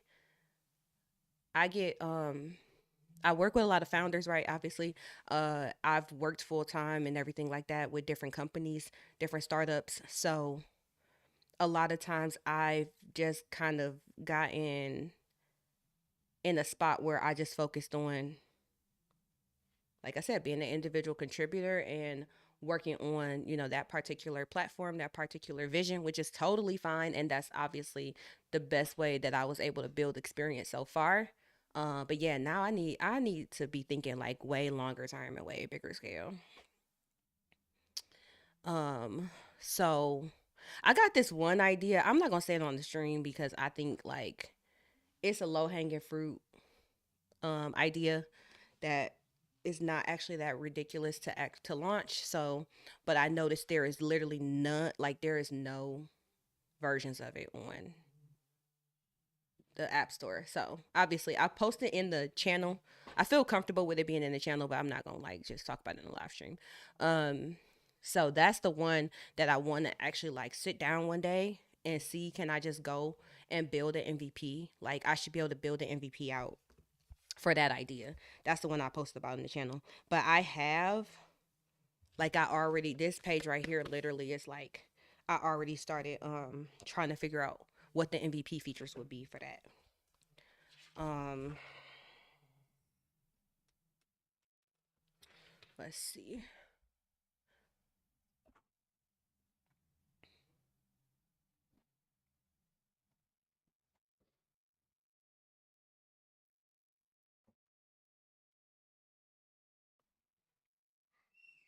Okay. But yeah, I'm about to put my music on so I can get some. I just need to pick me up right now cuz I want a nap so bad. I just don't want to do it. I don't want to take a nap cuz I'm so close and I have some things that I legit want to get done before the end of the day. And I want to go chill and play my game even if I was to stay on stream or do anything, like I want to be able to chill this evening. Let me see, where's my emails at?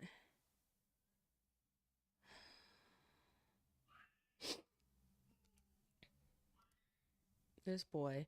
I'm about to go check on Justice too. Let me see. I want to listen to. Yeah, I'll listen to this. Clear songs.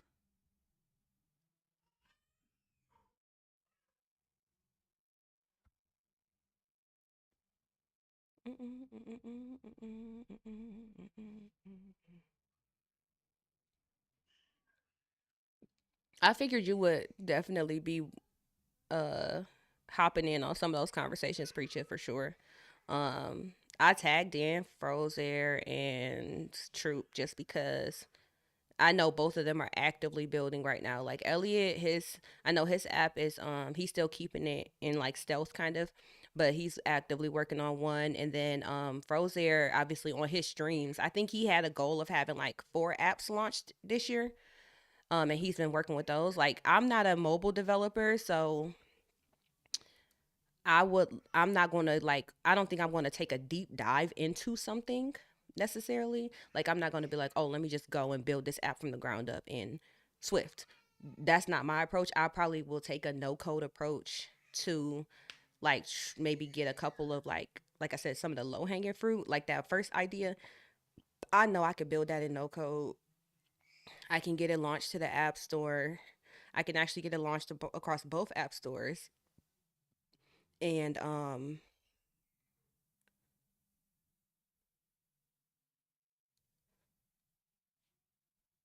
even if the company who the company whose framework it is that I'm like building the app for, even if they were like, hey, you're kind of like, even if they felt some type of way, I guess you could say, like, hey, why don't you buy the here's the solution I built, go ahead and buy it. um you can have it, and little lightweight exit. That I'm happy with that too.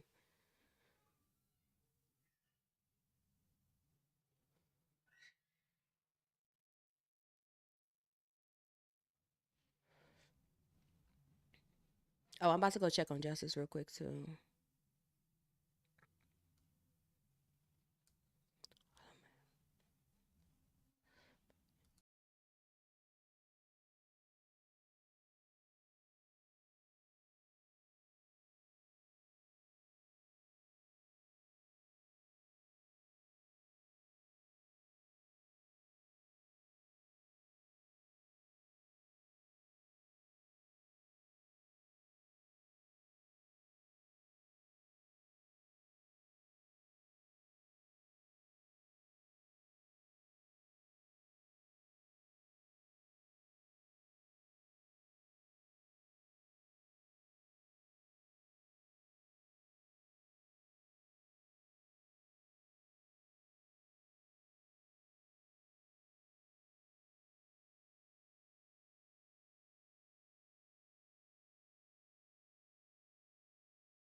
I think I only picked the song and not the album. Where's the whole? I want to see the bigger window.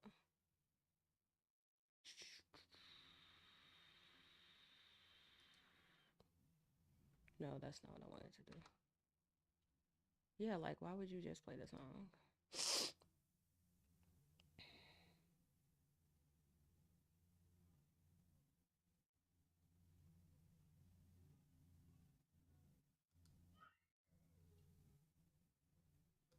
Here we go.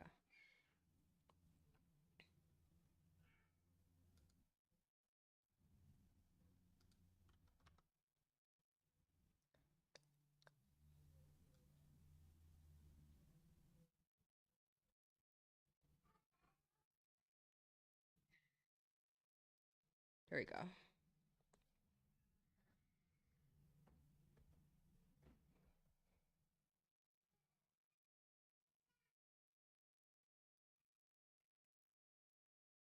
All right, I'll be right back. I'm about to go get Justice up from his nap.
So, preacher, the idea you say that it could be cool to have.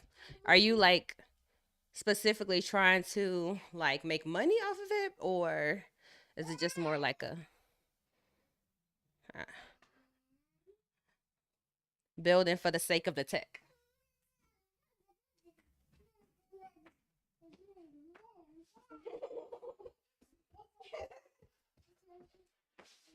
I'm standing here though. I gotta work. I gotta work.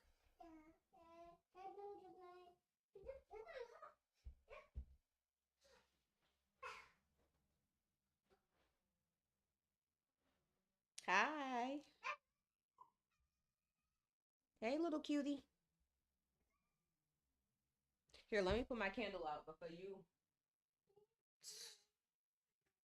That'd be the worst. Um, make money. All right, all right. Wait, no, baby, it ain't nothing in there for you. It's just old shells. Here, you want one? Come on.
Um, okay.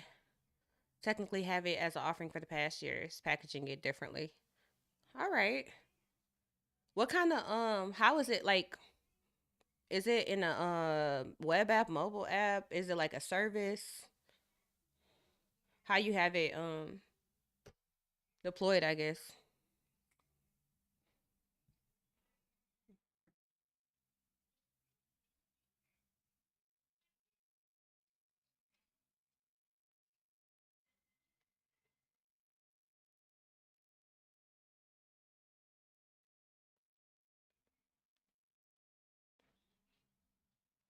Area of the damn buying box. All of the above. Potentially all of the above. Okay. Yeah, because I was definitely like branching out as far as like more service offerings, but now I'm definitely thinking more something that's more easily scalable. Um, slash is sellable, scalable, and sellable. take, but take what normally take what I do normally, but in a leak code type of it, but not leak code.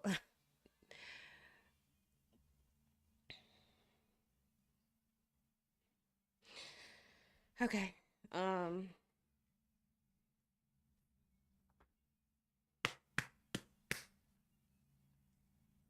Supposed to drink this morning.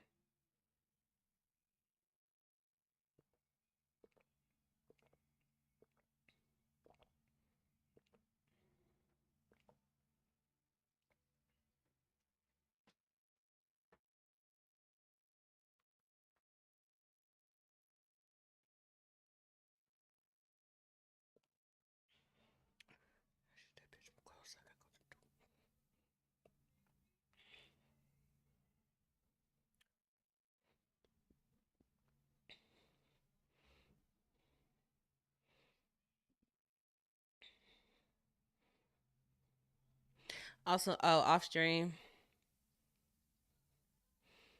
Okay, yeah, that's what I was like. And we can like I think like the startup channel is a extra layer of um like not blasting it to the world, but then obviously also we can talk like offline as well.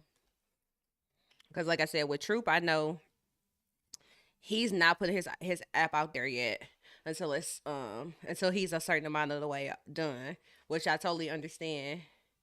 Um, because that's how I feel about this one specific idea. Like I didn't mind posting it in Discord, but it's like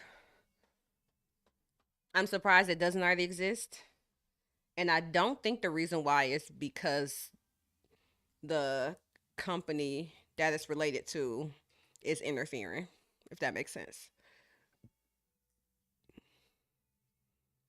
Yeah, some of the elements. Oh, okay.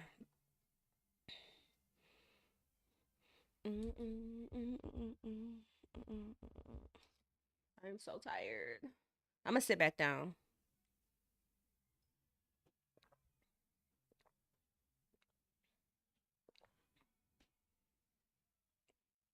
It involves a name dropper too.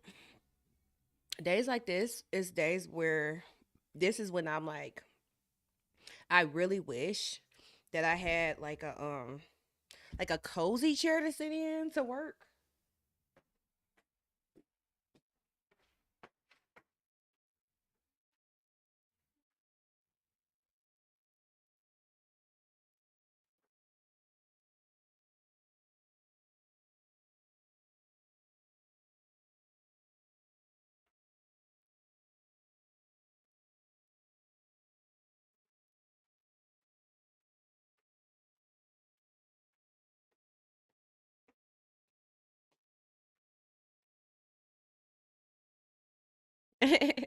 From your ecosystem in a positive way, of course. Of course. Everything's always positive, always.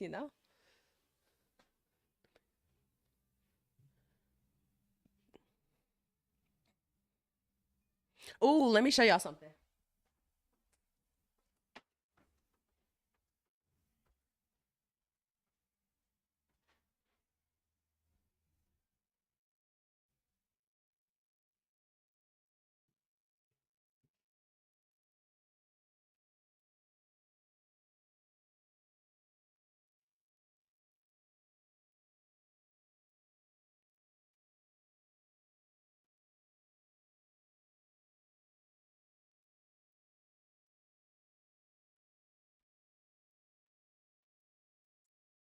Oh, let me see.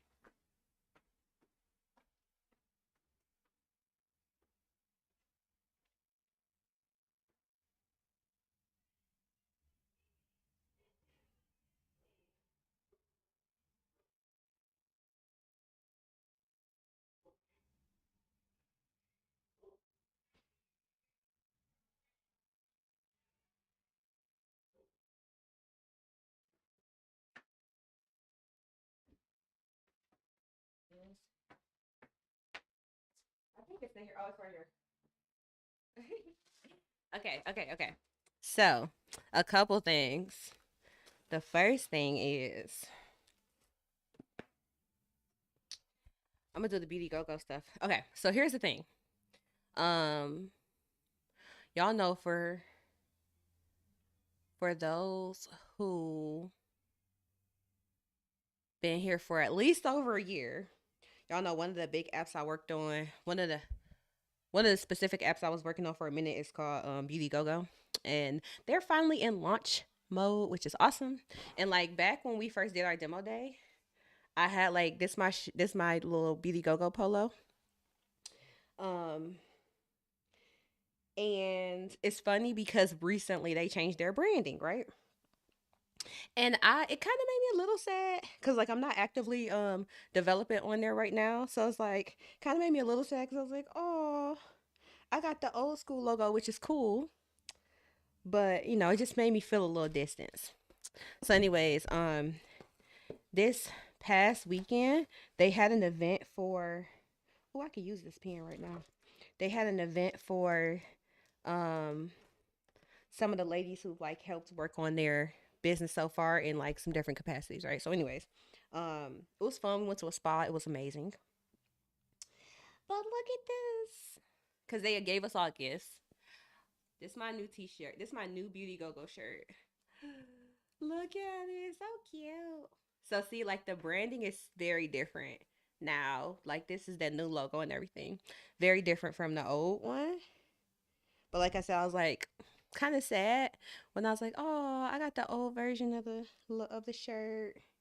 Whoop whoop. But and they gave me a nice little card and everything. It was just I don't know. I am like not a softie, but am a softie at the same time. It's really weird. So that made me feel some type of way. But I think I know what's in here. This is let me see. Hide all this other stuff. Is that music?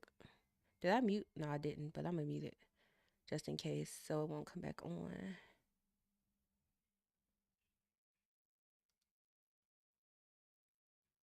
Okay, so we can actually see. Yes. Okay, look. I am going to be in this event. I was telling y'all a little bit earlier. Some people kind of sort of know, but I haven't really been talking about it because I wanted to get my contracts done first. But look, this is cute.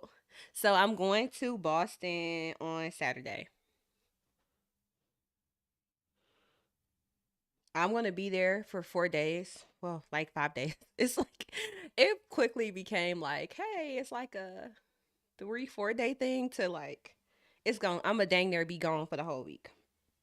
But this is for us to do the finale event for Nova because like I said some people were actually here for the Nova stream that I did a few weeks ago, and they invited me to come and be an IRL participant in the escape room. So I gotta practice with my brain capacity. um so yeah, I'm going to be there from Saturday to I'm leaving out Saturday night and I'm coming back Thursday morning. So that's what I'm kind of preparing for in the background in the back of my head. And that's another reason why I think I feel so overwhelmed right now. Not overwhelmed, but I feel so tired. Like I know that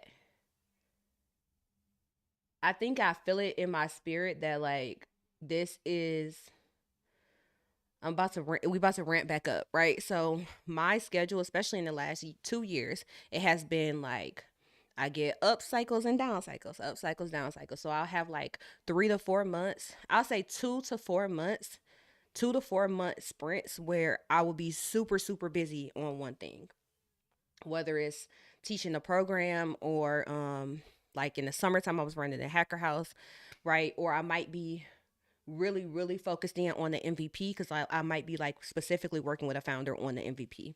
Um, like even this one that I was telling you about that I'm working on the scope of work for today, it's more like gap features. It's not as in depth as like when I do it the MVP program and I actually work with a founder, then I'm usually, I'm building like literally from the ground up type of thing. So, anyways, I don't know. I feel like I still feel like I'm trying to catch my breath from the summer, but at the same time, the fall is like really kicking off. And I think like I do need to be intentional to set some downtime during the like holiday season just because I think once this like basically once I go to Boston, like I feel like once I get on the planes and head to Boston, it's like that's going to kick off the next wave of projects, if that makes sense. And it's not just that, it's like at the same time that I'm about to go for this event, obviously I'm gonna get to meet different people. You just never know what could happen with the like mixture of people that's going to be in the same space.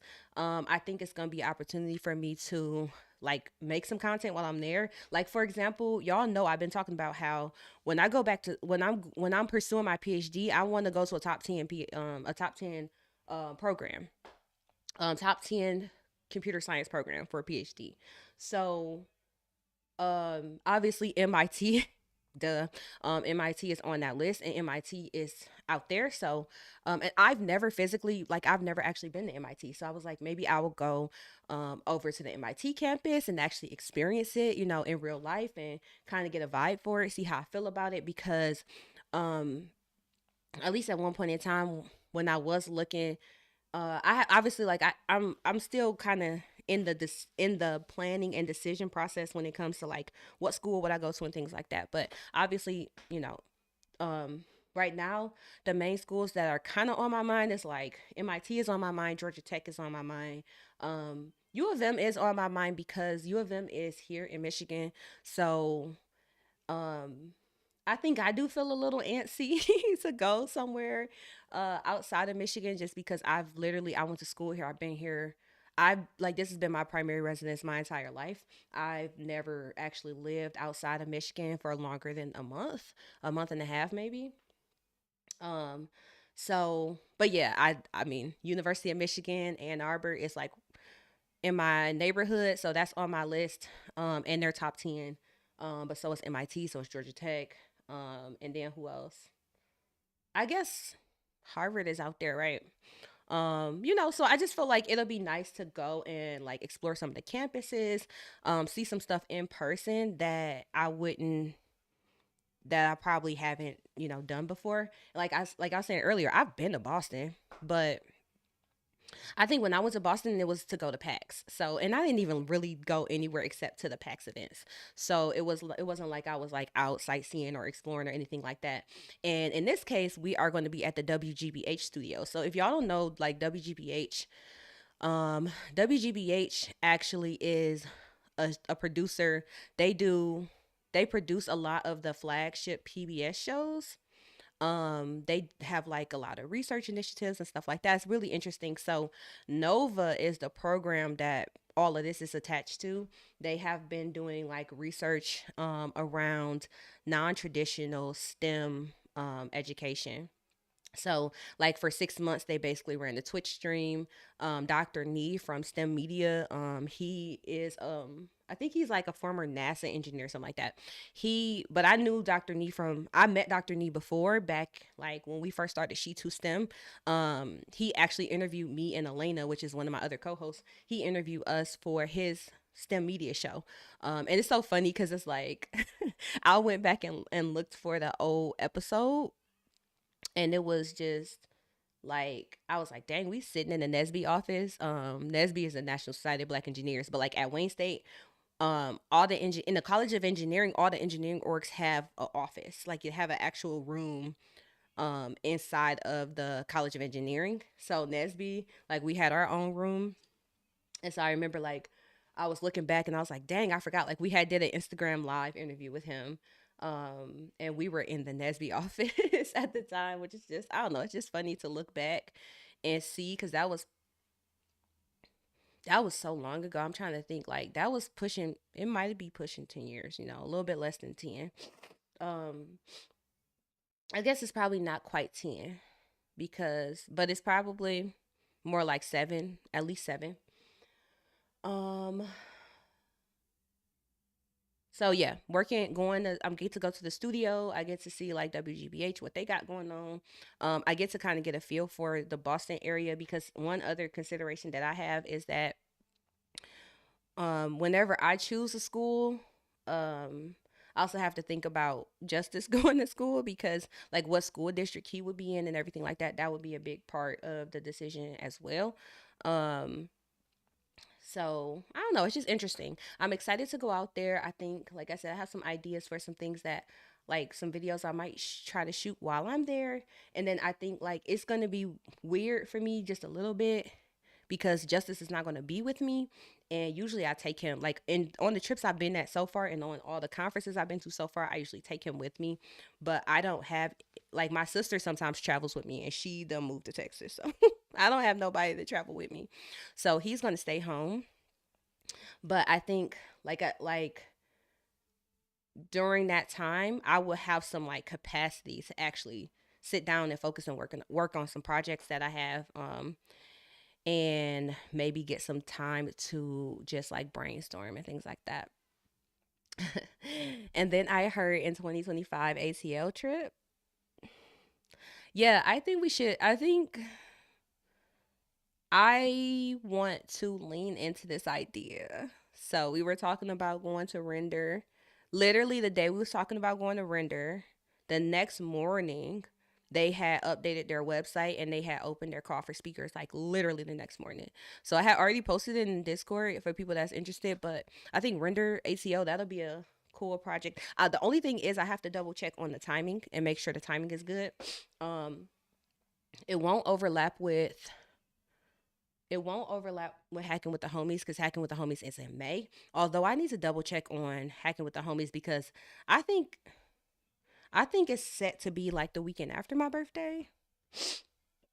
Or like yeah, the weekend right after my birthday. Like I think my birthday is during the week and it's set to be like the on that weekend. And I would kind of prefer to have it. I prefer to have Hacking with the Homies right before my birthday, so that way once the conference is over, I could just go offline. But we'll see, because we technically already picked a date for Hacking with the Homies. So Hacking with the Homies in May, Render in June. Um. Oh, and I guess I have to think about we should be running this hacker house. We applied for we just working on funding for the hacker house right now. So I actually have a follow-up meeting for a potential grant for the program, which would be amazing. Um because it will give us like the foundation that we need to launch the 2025 programs. So yeah, I'm going to start working on the bigger calendar actually pretty soon, just so I can have a better idea. Like it's time now to start making sure that everything's planned out. And I'm also kind of like trying to push on, like I said, we're fundraising for the house, so I'm trying to push on the fact that like we we have some things that's kind of like in the works and it's TBD and it seems like it's all going to work out, but it's like it's the end of October at this point. And to run a house in January, like I should already have applications open. I should already be interviewing people, you know what I mean? So, which technically for the record, here, let's show this real quick.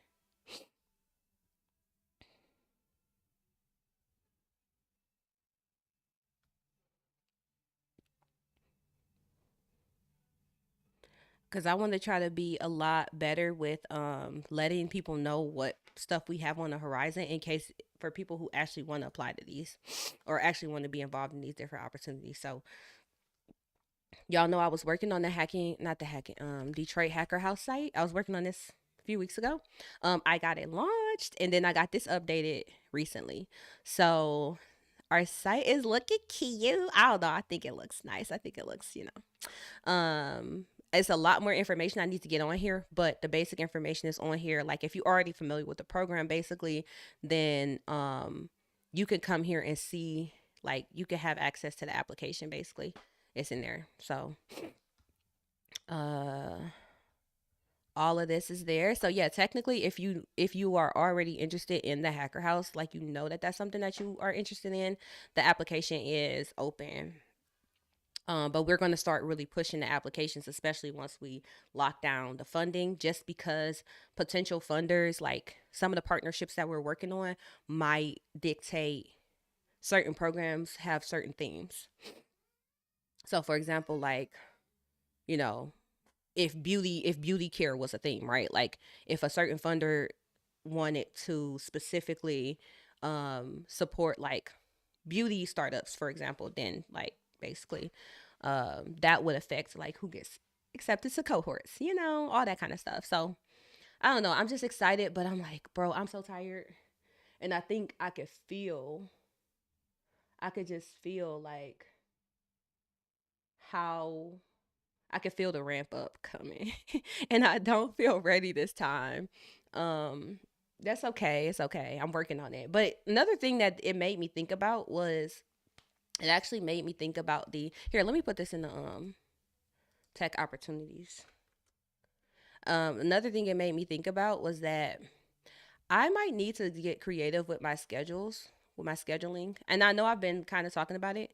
Oh, who is Blueberry? Welcome in. I'm like late, but welcome into the Discord. Blueberry.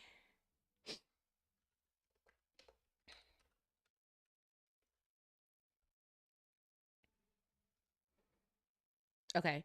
Um, but yeah, I'm gonna put this in the tech opportunities. Where is it? Let's see.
Okay. So just making sure that that's posted. But yeah, so I could feel the ramp up coming and I'm not I'm not ready. But it is what it is. That's never stopped me before. Truly, really and truly. But right now, I was thinking about like maybe I should get more flexible with my schedule because right now I'm really trying like I think that I'm failing at this idea of like a 9 to 5 type thing. And maybe I should be well for one, I would love to be in a like I would love to be in a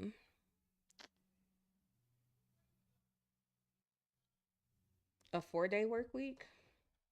That would be nice. I gotta sit down. I'm tired.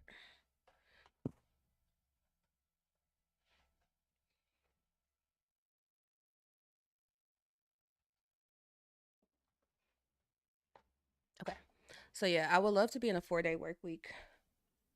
That would be lovely. But also I'm thinking like maybe 8-hour shifts is not my thing, because like until Justice goes to daycare, it's just really hard sometimes. Like today is a nice day where I pretty much been able to sit here and manage from a distance.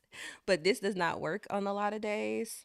Some days he's very like, no, come get me. and come play with me and let me walk you around the house for like 2 hours straight. So I'm like, well, maybe I should be thinking about like longer shifts, like days where I could have longer shifts or days where I could like work early, get my butt up. I had said that too before. I'm like, I can get up and get online early and like start working. Um, I'm not there yet, but that'll be ideal. Like if I actually get up at 5 and I'm like working at 6, you know what I mean? Like I'm already online at 6 because it at least gives me a head start on the day, and it lets me like it's certain times of the day where he's already going to be preoccupied with certain things like part of his routine. There's certain parts of the day that's just easier for me to sit down and like stay focused to where I can lock in on some work until, like I said, until he starts to go to daycare. um so I was like, yeah, some people don't work for 5 8-hour shifts. Some people work 4 10-hour shifts. Some people work, do a couple doubles, and they off for the rest of the week, that type of thing. So I'm like, I think I just need to get a little bit more creative with it in that way. um and that might help. We'll see. Just trying to be flexible. Just trying to be flexible. But I'm very excited to be going to the escape room. So the theme is Y3K. It is an interactive and live escape room that we're going to be participating in. So Sunday night, this Sunday, October 27th, Sunday night through Wednesday night, we're going to have a show at 6 p.m. It's going to be live on the Nova Building Stuff channel on Twitch, and it'll also be live on the YouTube channel, Nova PBS YouTube channel. But yeah, it's gonna be a few of us that, like I said, are in person. We're trying to save society from the collapse of Y3K, which is AI related, of course. It's got to be AI related, right? um I think each room, or the rooms, are engineering themes, let's just say that. So I'm not sure I've ever experienced an escape room with like this kind of level of intensity. I feel like it's gonna be intense, but they're like, no, you don't have to be an expert in these fields. If you say so. But I think I'm really good with escape rooms. Like I'm really good with those types of puzzles. It's so funny because the other night I was actually watching the Nova stream. Dr. Nee and his other co-founder from STEM Media. I think she is also with STEM Media. Dr. Steph. They both were playing this like escape room game online together. It was like they were doing like a co-op escape room game online, but then us in the audience was trying to actually help them too.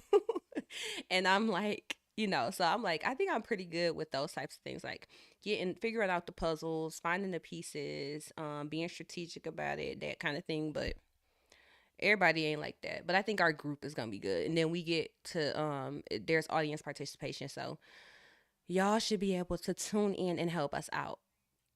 So I don't know, I just think it's gonna be fun, it's gonna be interesting, it's gonna be something like I've never done anything like this before, so I think it'll be cool. But I also think like me at having been really interested in opening up my horizons with content creation, I think like this is going to be a step in that direction, because I could totally, like, I definitely want to start a STEM show at some point. When we launched the free code camp boot camp, like Meta Dev World is going to be its own channel, its own live stream, its own channel. It may have, like, we can have shows on there. So I don't know. I just think, like I said, once I get in that space and then I have like the headspace to just hear my own thoughts for almost a week straight, more of the ideas I have in the back of my mind will come to the forefront, and I'll be able to kind of like process through and put some things into place. So I'm excited, very excited. We shall see where everything goes from here.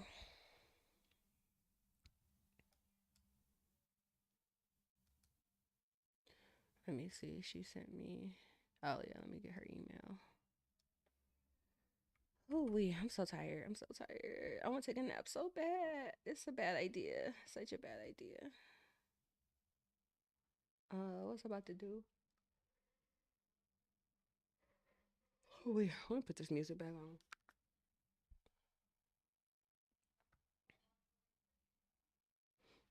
Y'all can kind of hear it. It might get kind of loud.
Okay, and I need to do this invoice too.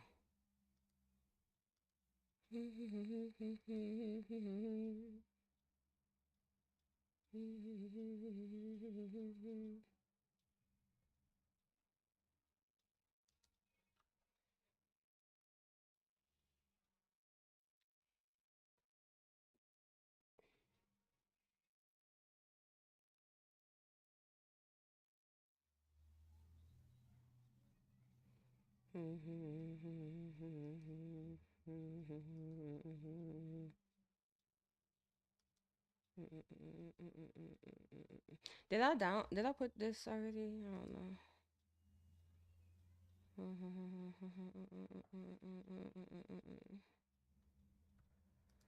Oh, we.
All right, let me get back to this. So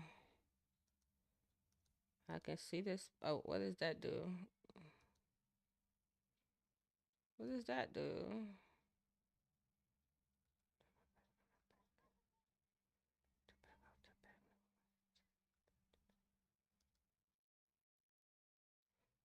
It don't do nothing. What is it supposed to do?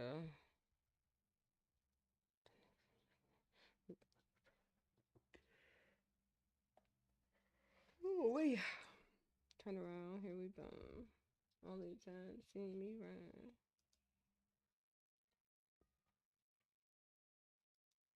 I'm gonna just try to. Matter of fact, I don't even know how much sleep I got last night. Let's see.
I done posted a throwback picture, and I just like I feel like I'm bringing people's whole memories back. Okay, I should not be on here though. What am I trying to do? Why am I looking at this? See, you open every time I open up my phone.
I don't even remember what I was looking at or what I why I was on my phone. Yeah, I see like never mind.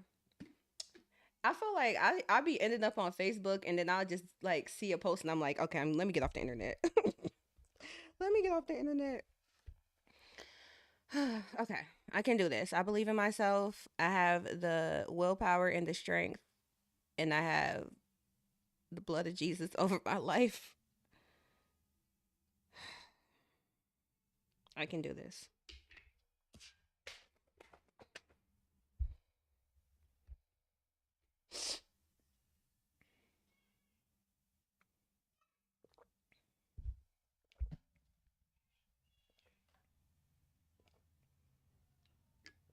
Like my mic is so sensitive. It's like you can hear me drinking my G Fuel.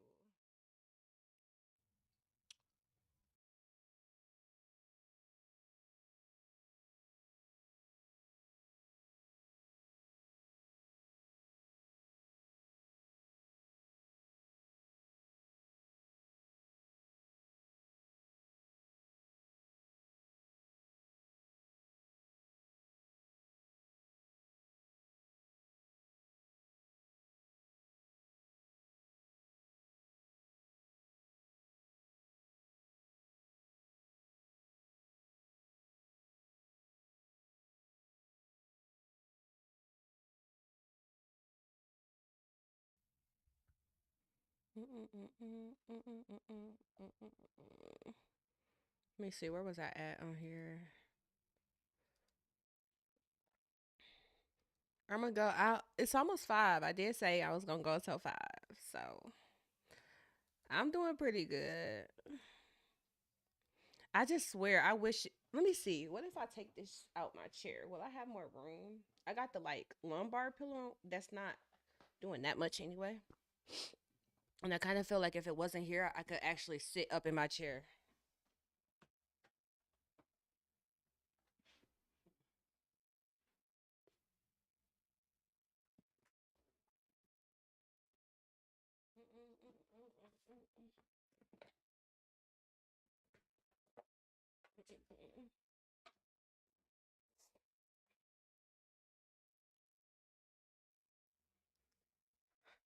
It's so much extra room. I feel like the Step Brothers, like so much room for activities now. Let's see. Can I get my legs up here? I just prefer to be able to fold my legs.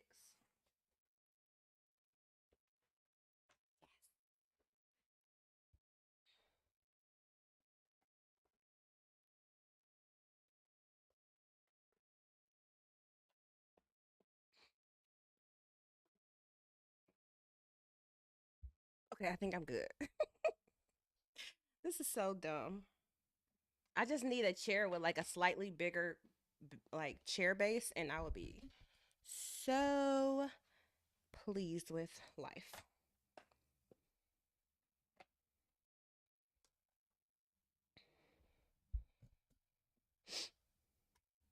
Is it awkward not having music in the background? I still don't know where I'm at on this.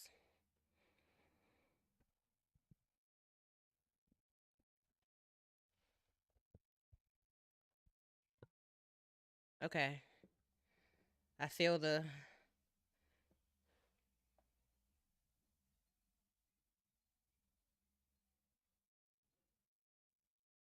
mailman. I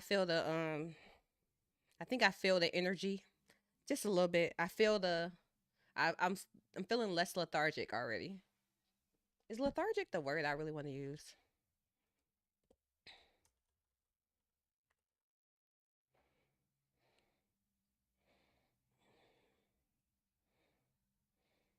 Yeah, that's a good word. Last thing he sees my face.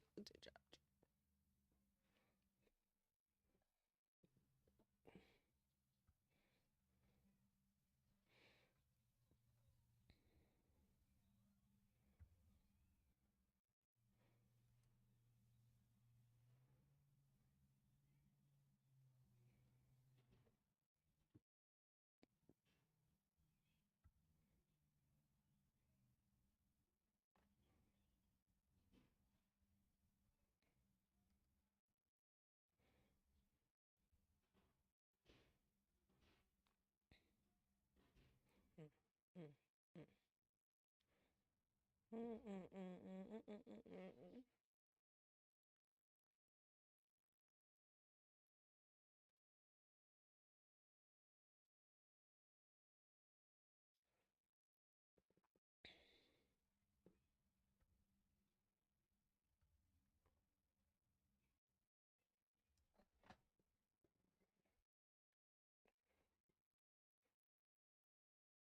Oh, did I finish this? They got a mix in that I need to finish.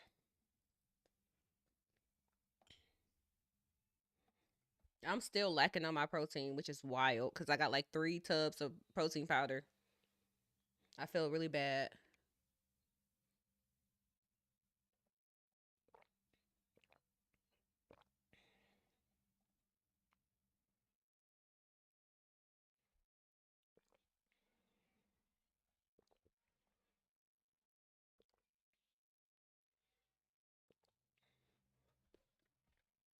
All right, finish that. Did I have a what you call it this morning? I think this time.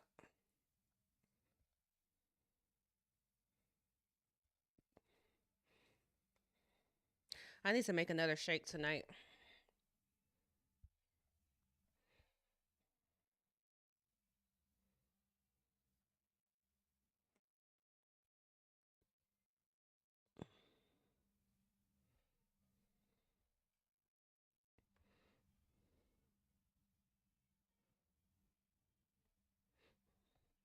All right, so we got.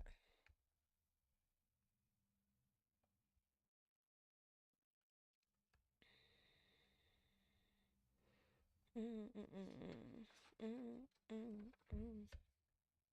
I'm gonna listen to the next song.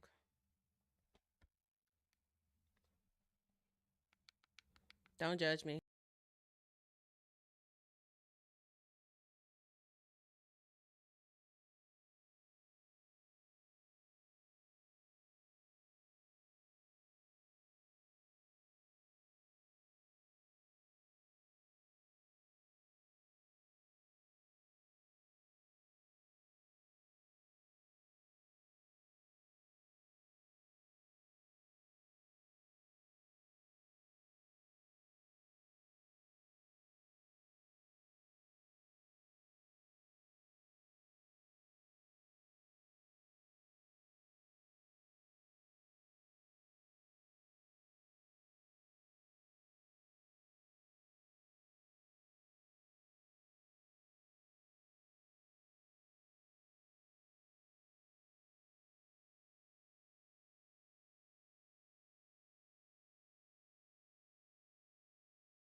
Mary Phillips, welcome. Thank you for the follow. I know my mic is muted because I'm listening to like my own music, but welcome in.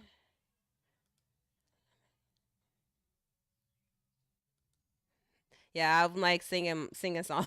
So, um, I hope you're having a good day though. I'm working on a client project right now while I'm actually trying to work on the scope of work so we can start the project.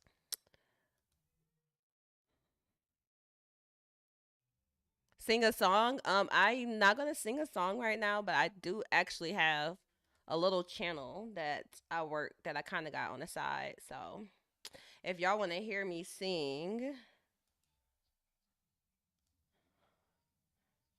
uh,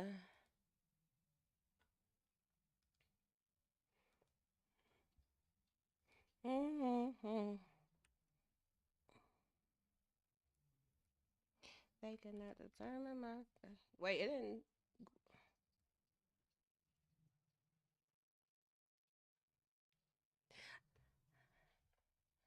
Yeah, I did. Killing Me Softly not that long ago.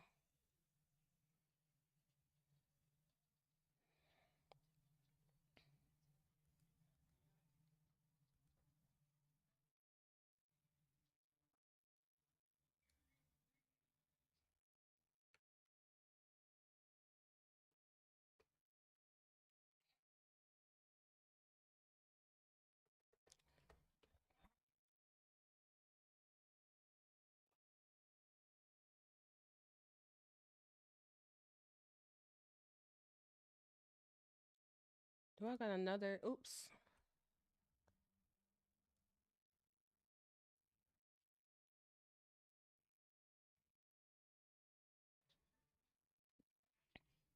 You're an animator. That's awesome.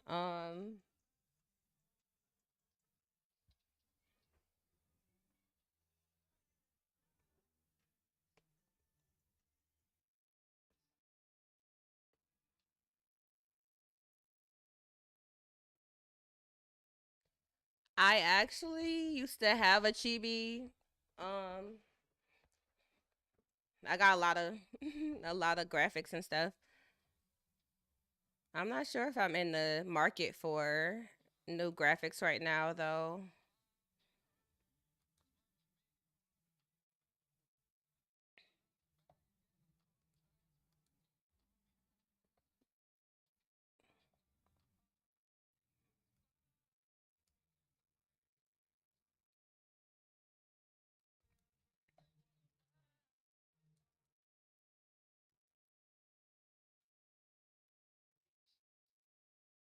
I don't have pets, no.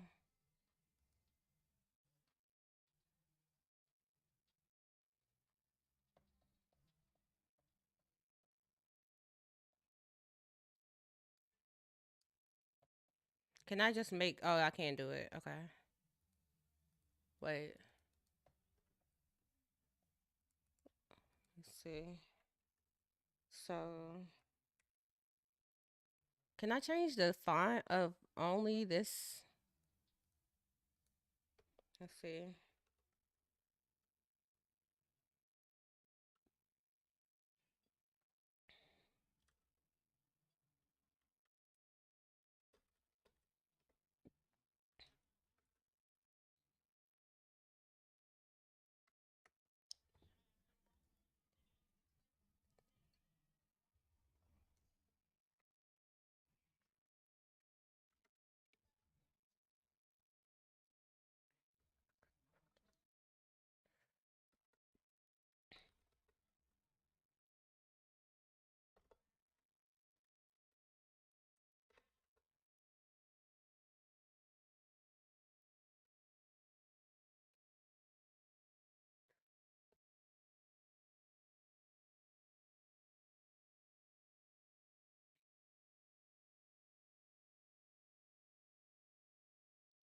Feature completion.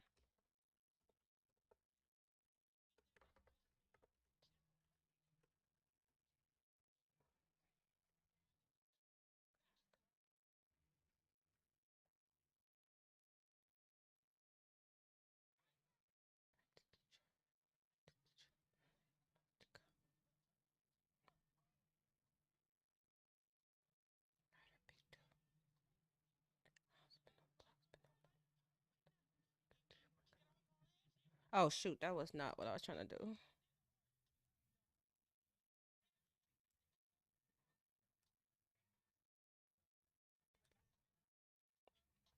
I want that like that. I want this like this. And then I don't need these so big now.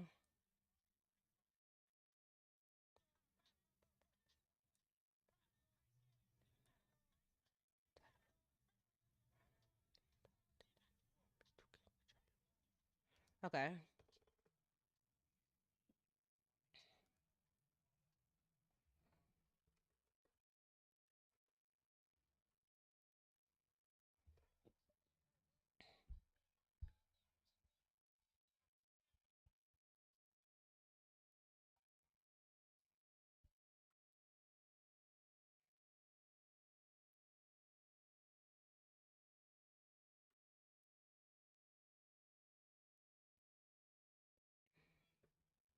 We have a Discord. You can find me in there.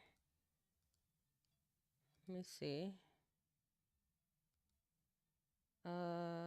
Okay. So I got all my features in here. Um,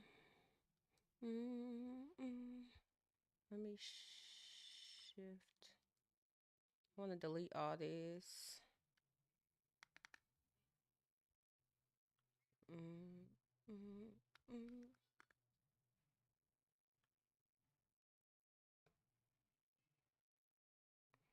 I'm about to be muted on this song, y'all.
Justice is playing us some music.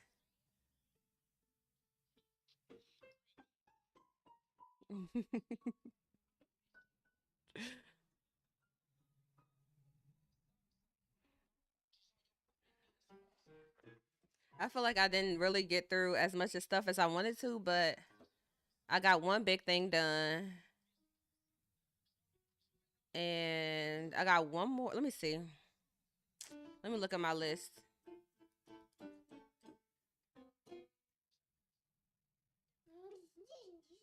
Okay, it's one more thing I need to do. So I'm gonna do that. It should be straightforward. It's an invoice I gotta put in, but it's pretty straightforward. So I'm about to work on that before I get offline.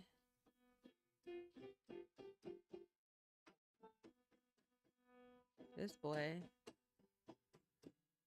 Baby. That's a little aggressive for the piano.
Say hi.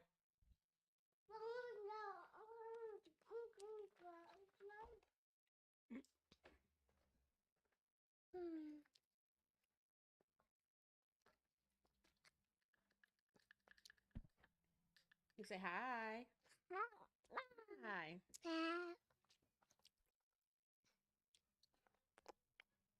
Is it good?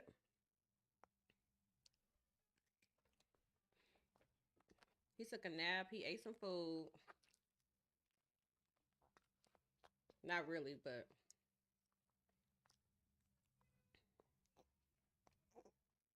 he been eating snacks.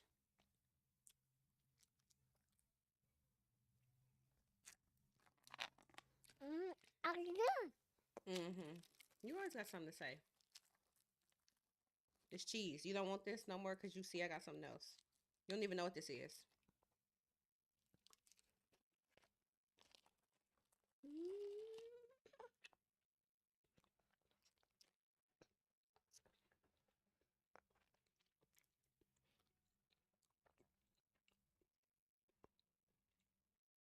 He literally will only eat snacks right now.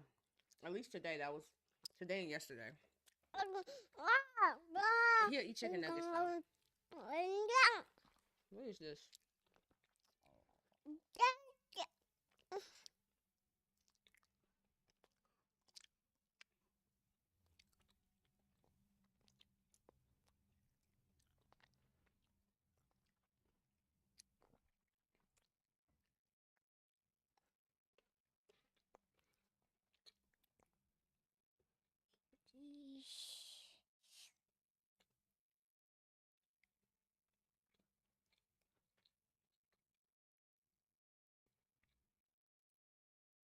How you think I know that might not be your son, just eating it.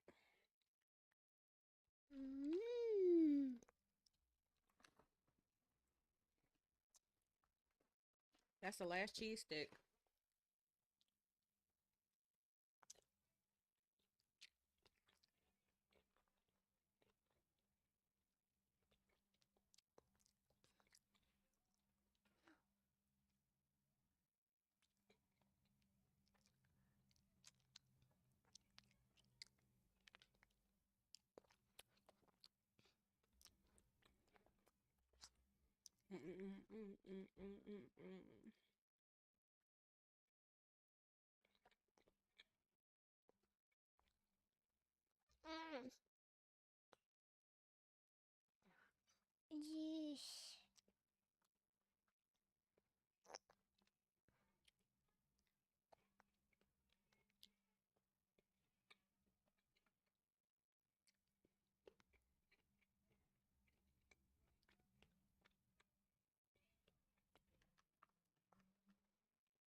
Katie Man Thrice, welcome. I don't know why I feel like Friday today, y'all. Nobody want to see your cheese all chewed up.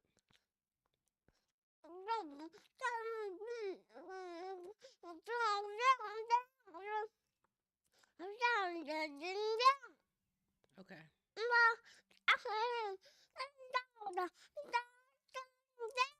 I feel like you're trying to like show as much chewed up food as possible at this moment.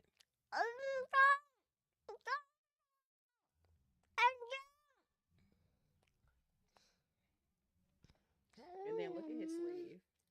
This whole part is wet. Why? Because he had it in his mouth.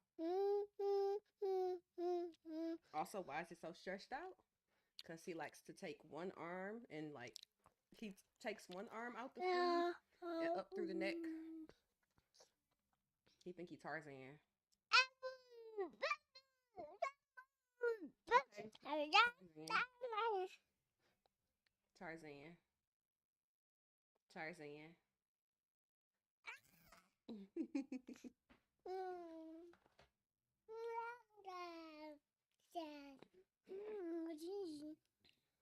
You've been chilling today. I appreciate it. I had to get some work done.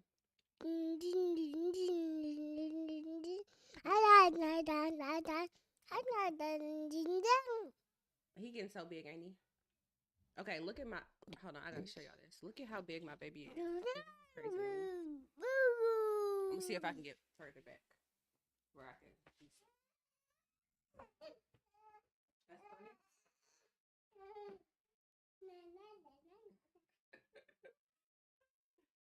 Is he half my height? Let's see.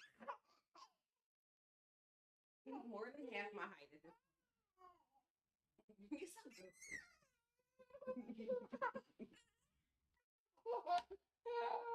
He's so goofy. He's more than half my height. Like, it's crazy. He's more than half my height. I'm 5'3", so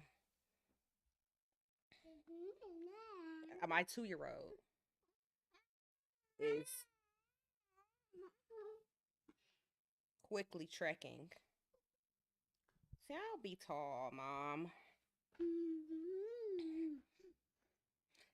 It's the part where he don't look like a little baby no more, you know? You want another one?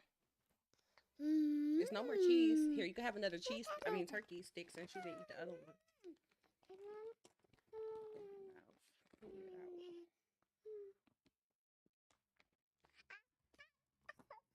All right, eat half of it like you did the other one. Then I'm gonna eat the other half. That's gonna even out. Yeah. I'm 5'10". He definitely gonna be tall. Yeah, he's definitely going to be tall for sure. I just don't know how tall. Obviously, nobody knows, but oh, can I have my mic? Let's see. I don't know. His dad's like 6'3", so, but I'm 5'3". So oh, you cozy? He chilling now, all laid out. Let's be nice. Just mommy and me.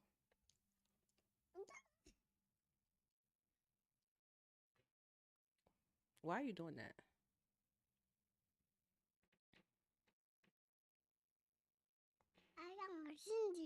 You what?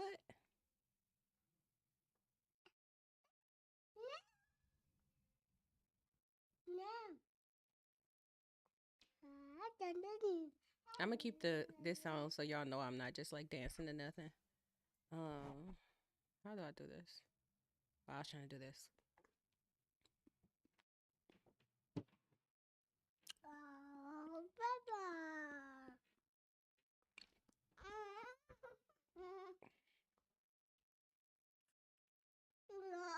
Yeah, this little tall baby. I remember when I was little, people thought I was gonna be tall. I don't know why they thought that, because my mom and my dad are short.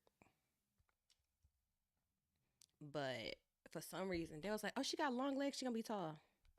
I haven't grown like since middle school, maybe 5th grade. But he actually does have, hope because his genes are split across short and tall people.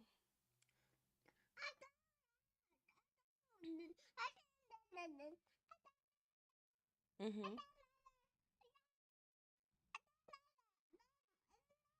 Okay.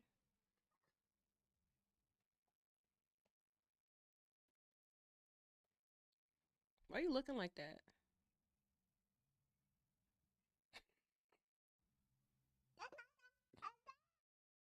Okay. My dad's 6'2" and my mom is 5'8". Yeah, see,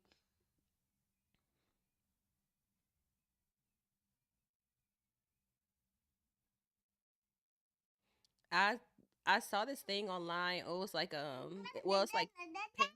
I get like emails from Pampers or whatever. They got like parenting emails, and they were like, "Do you want to? Are you curious how tall your kid's gonna be?" And then they were like, "Average out the parent's height and add 2 inches for a boy, subtract 2 inches for a girl, something like that."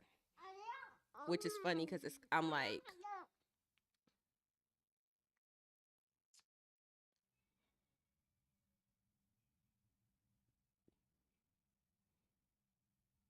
That's almost is that I feel like that math works out exactly for your height compared to your parents' height. It- So the average of the two minus two, the average of the two heights minus 2 inches. But for him, it's the average of the two height plus 2 inches. So I think it ended up being like 5'10".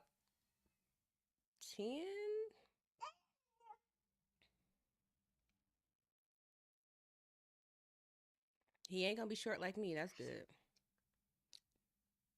You almost scared me. I thought you was about to put that whole thing in your mouth. Well, you would do something like that, so that's why I thought that. Just saying. I'm just saying. I'm glad you didn't though. I wish you wouldn't stretch your collars out like that and make it look like your clothes too big.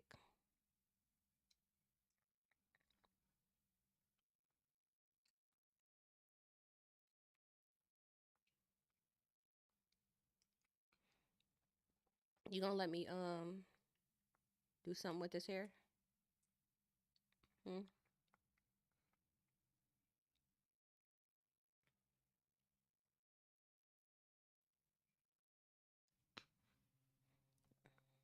I said eat half of it and give me the other piece. This ain't half. Bye. Bye.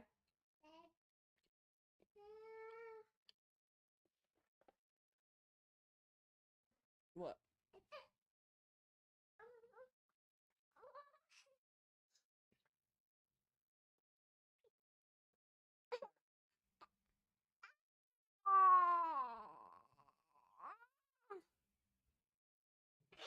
You are goofy.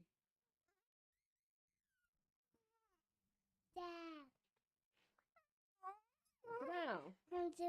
Dang, you all on my neck.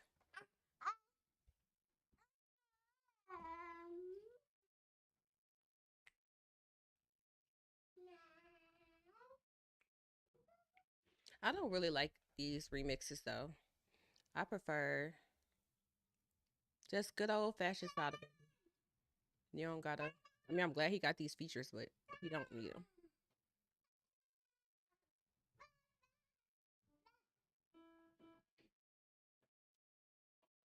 Oops. Sorry. Be careful. Let's see what I'm about to put on. I'm tired, but I feel like better. He said I'm a star. Really though.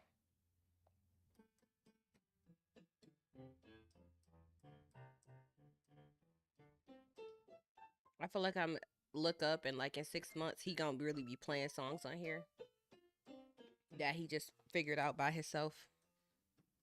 He learned how to turn that keyboard on by himself.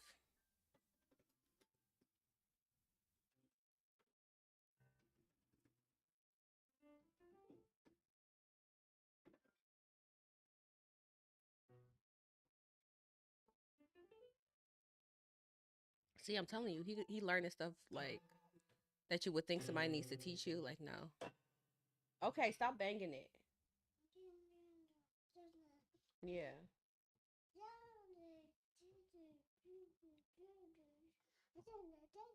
Look how big he is. That's crazy.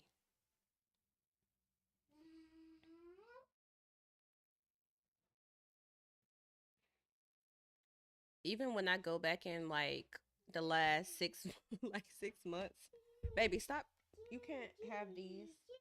I was just trying to show somebody something earlier. You can't have this.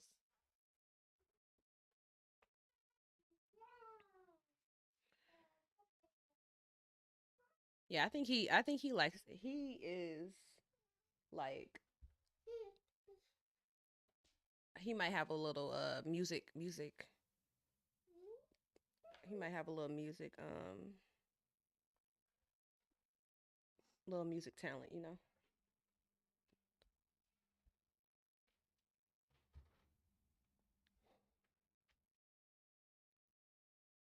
That blanket is so terrible. Try not to make a face.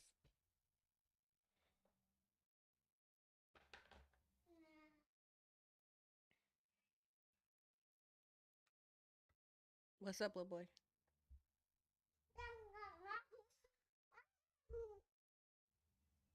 You ready to go chill? Mommy gotta do one more thing. Let me see. Let me do this. I'm tired of working.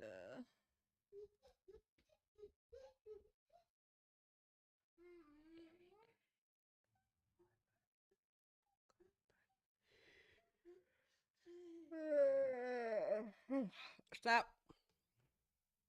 Leave it alone. Leave it alone. I'm not gonna keep telling you. No.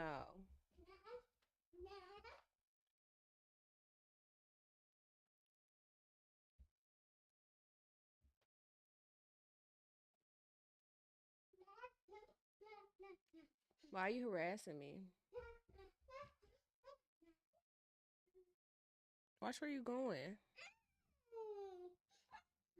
You're just gonna go up and down and up and down.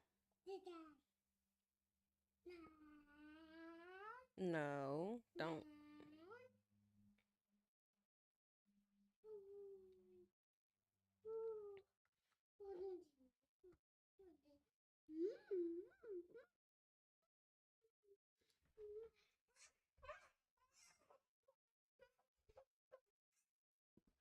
Be careful, goofy butt. Hey, what is wrong with this boy? Why my camera look like that? What is happening? What is happening? Do it need to be cleaned? What is going on? It's like, why I look like that?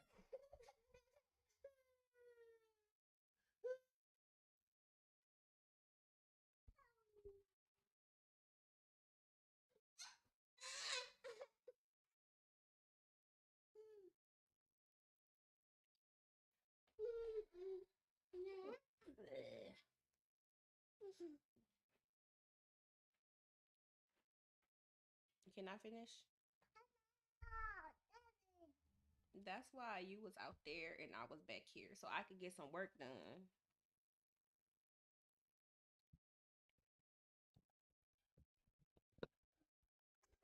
Okay, don't just hold on. You can hurt somebody's ears manhandling the microphone.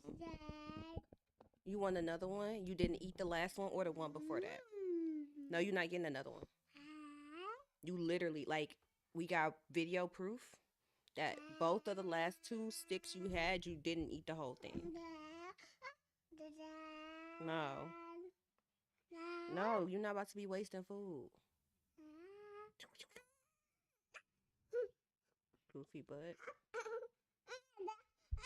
Here, I'm about to drop you back off where you was. Bye-bye. No, I don't want to get up. High five.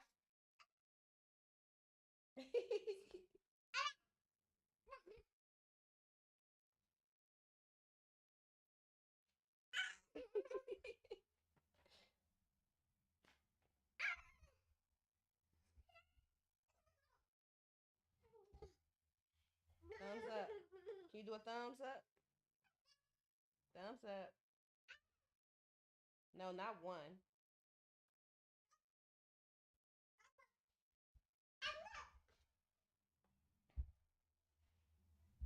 I'm like rolling around in this chair. It's kind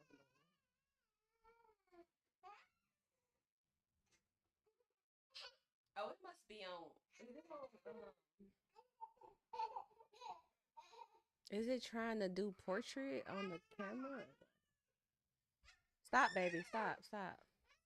Hey. Hey. Hey. Hey. FaceTime camera. Oh no, it's just reactions on. Video like not on. Portrait not on. Ow. I think it's just because it's getting dark. Bernie boy, I know that. Truck, and you know that. Like a doormat. You're so goofy, bro.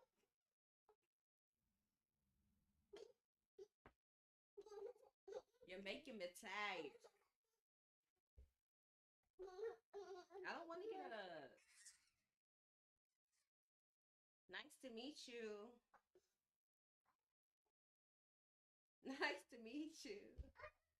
We usually shake with our right hand. Nice to meet you. High five.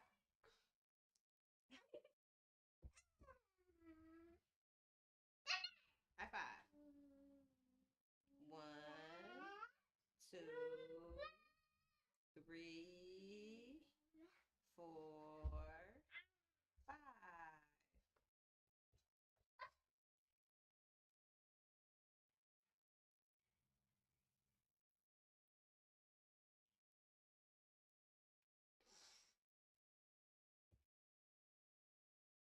What you got? What's that? Give me that. It's not to eat, it's just a shell. You spilled it from that other stuff earlier.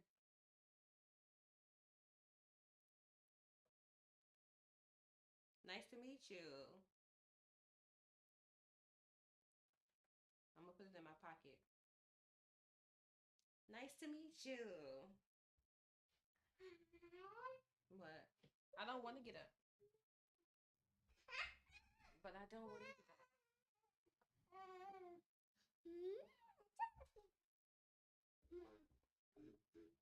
I don't want to get up.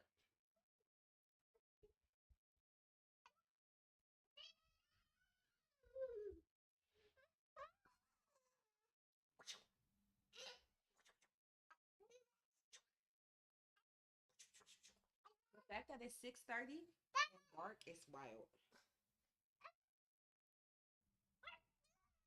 R.I.P. to the summer.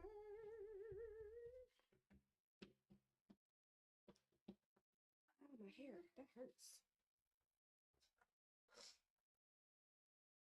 You gonna turn the light on? Can you go turn the light on? Go turn the light on. Ow, stop pulling me.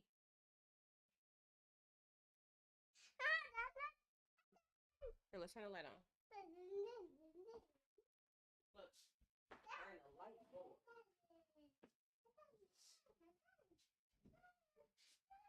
Sir.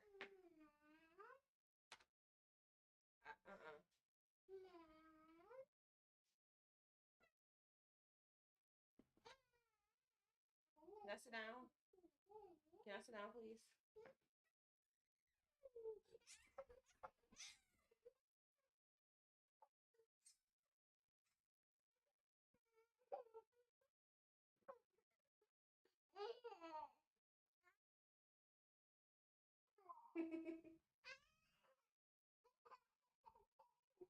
Boom.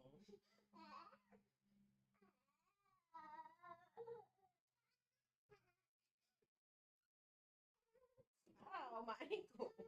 Hey. Here, because you gonna run my ankle into the chair. Really, really kind of rude. All right, let's try it.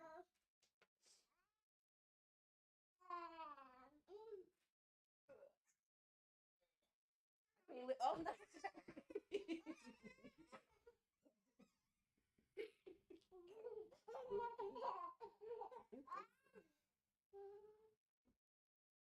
I was trying to do something. You're so goofy.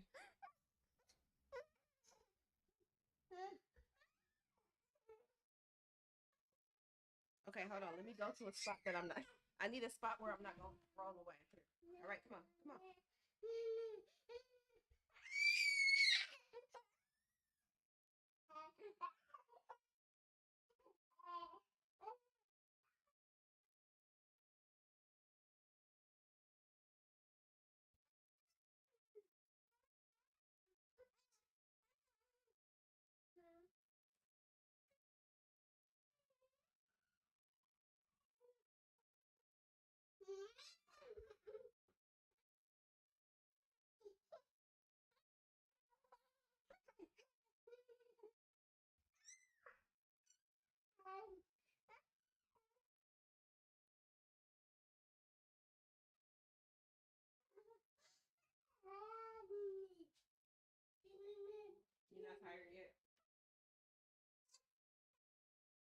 It's about to be time for you to go to bed. It's getting real close to bedtime. Bed? No. It's bedtime. Bedtime. It is bedtime. Oh, now you're trying to run away, huh? You can't leave. I got you.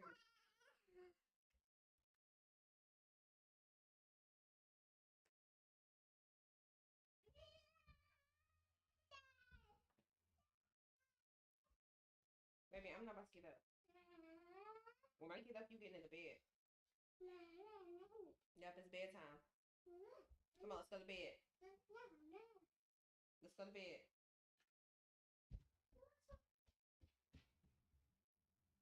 Bedtime. Don't bring that stinking blanket in here. Give me this. That's going in the laundry. Stink. Stop. Stop. Ugh. Move. Bye. See you later. See you later.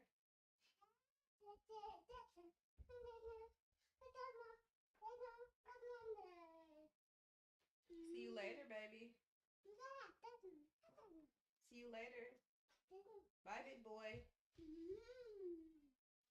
Bye. Bye-bye.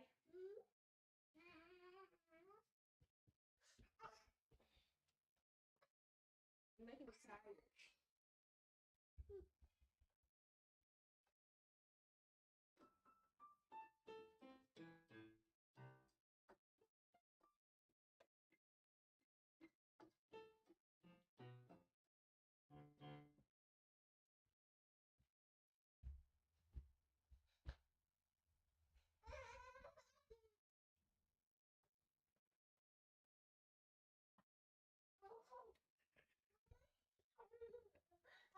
Dang. You tried to crash me into the desk.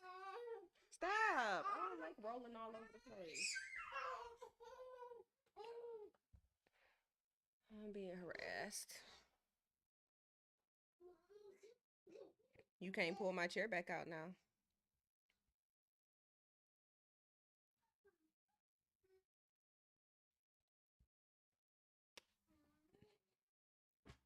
What are you doing?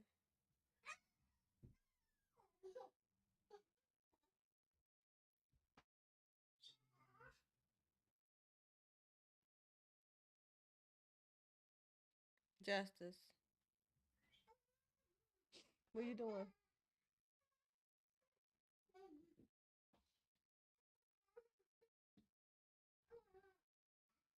What are we having for dinner?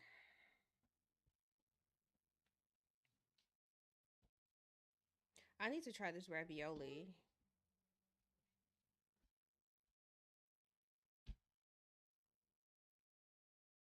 Wait, don't I got regular bacon in there? I should have had some regular bacon in there.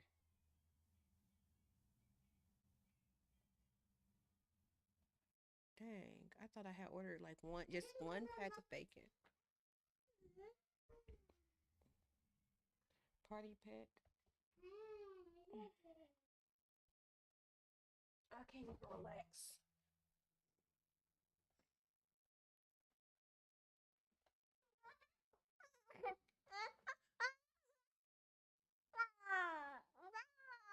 Shut your dickhead. You already bust my lip. Oh, look at my baby. He used to be a little baby. Now he's a big boy. Now he's a big boy. You used to be so tiny. Oh, you was tiny and cute and clean. Bye-bye. Oh, yeah, you can take that. Don't take my stuff. Take your stuff. All right, go ahead. Take them.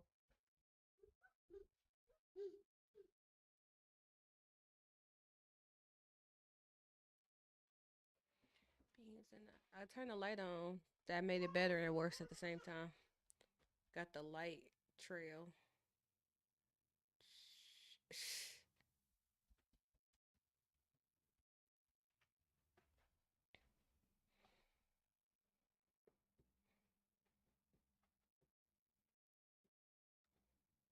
Ice likes in the bun. He won't smoke. We'll send up some.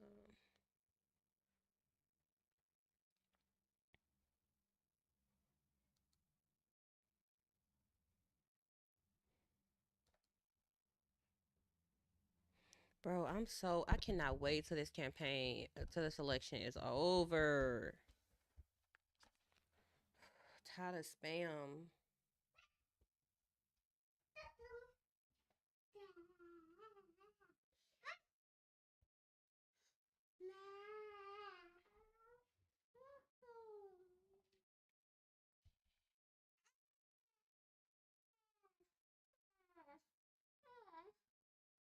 Sir, please look what you're doing to my chair.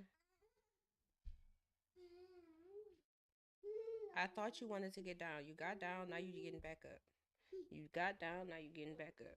You get down, then you get back up. Here. You tired. You ready for bed? Bedtime. Yes, it is. It's bedtime. It is bedtime. Yeah. I'm about to put you to bed for real. Bedtime. Oh. You didn't eat the last two. You're not about to be wasting precious protein sources.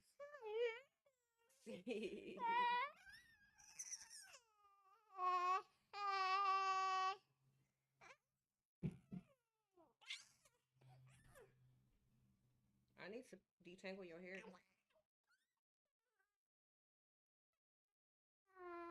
Let me define your curls a little bit.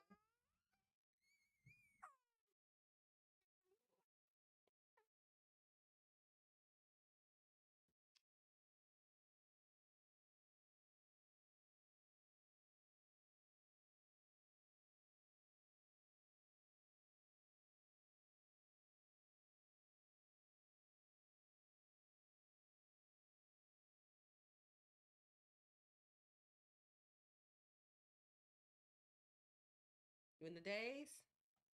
Wake up. Wake up.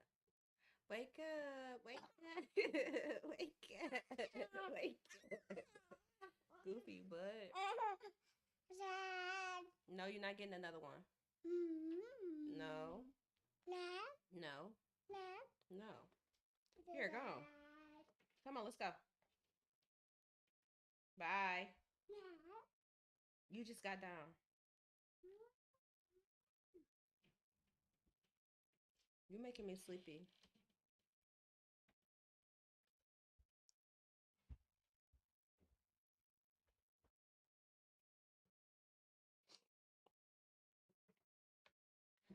This is what happens. You get toddler harassment.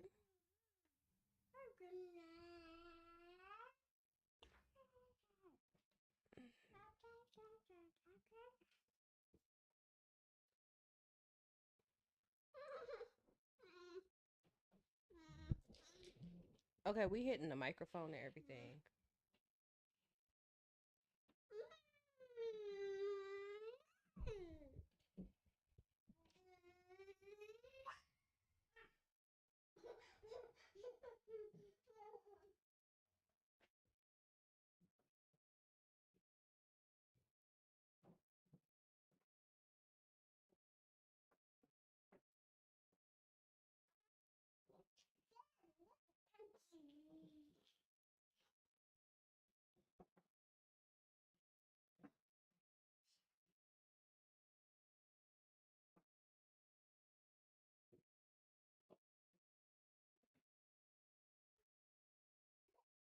Knock nothing off the desk, baby.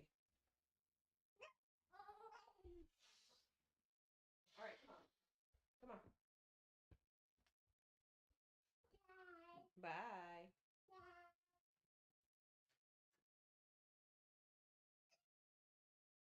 Bye. I thought you was leaving. You said bye. You got yogurt on your shoulders.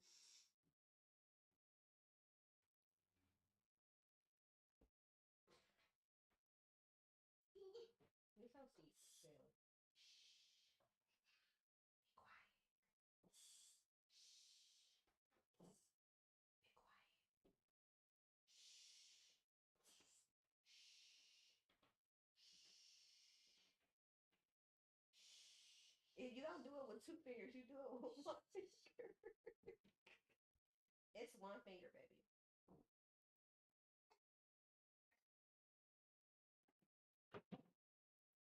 No, you're not getting another one. I told you. No. No. We about to go get into bed because I'm so tired and you're making me even more tired. No. No.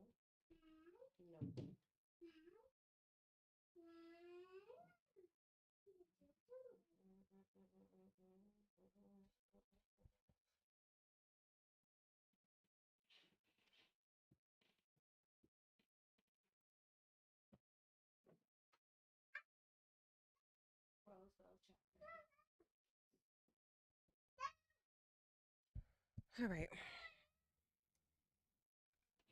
I'm really about to get into bed though, for real. Oh, I was supposed to look earlier and see. That's probably how I ended up on Facebook that one time.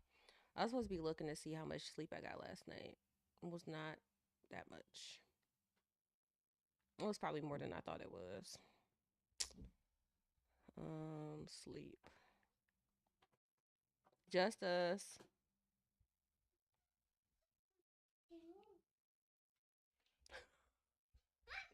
It says 4 hours and 41 minutes. That's how much sleep I got. And the craziest part is I was gonna get back up at 5 in the morning. I got up at 8. Well, technically I got up at 7:15 because I wasn't able to sleep past that.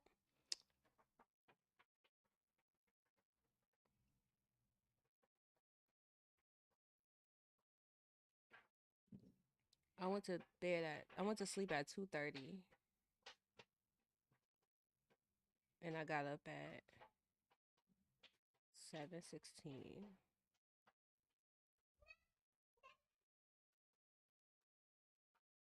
Wait. Oh no, that's in the wake.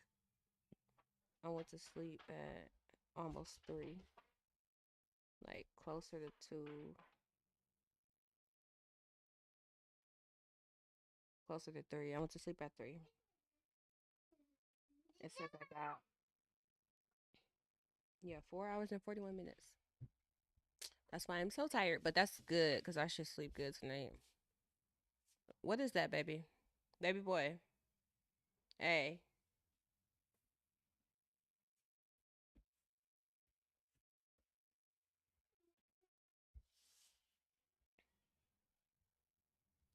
All right, whatever else I'm gonna do, I'm probably gonna do it in my bed because he is really not letting me do anything else at this point.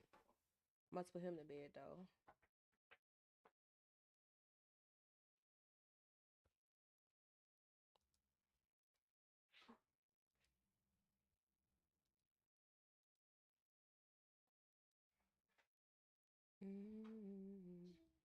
Oh yeah, I need to get some sleep tonight too, cause tomorrow we have a program from 5 to 8, 5 to 8. No, no. Thank you. You want to make sure I go vote?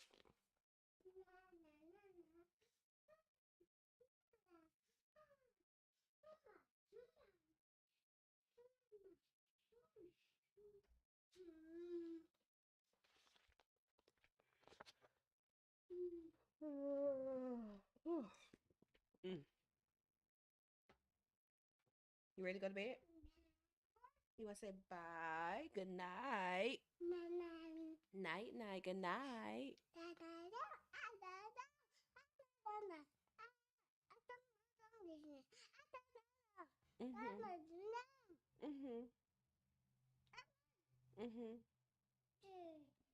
No, you. Not, I told you not getting another one. You wasted the last 2. No, baby, it's not just for you to eat like 2 bites and then throw it away. All right, you want to say good night? Say bye. Why are you so cute? Mm. Say we're going to go to bed now. I'm gonna try to keep this momentum tomorrow. I have to do this program from 5 to 8, but I think during that time I'm gonna work on this app that I'm supposed to be building, personal app, and then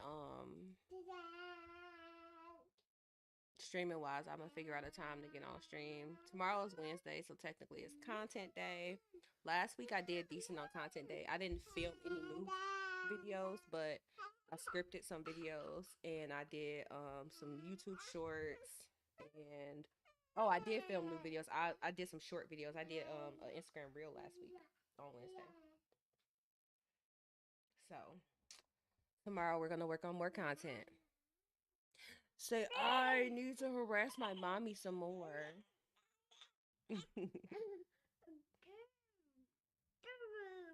Okay. All right. We about to go hang out. Good night.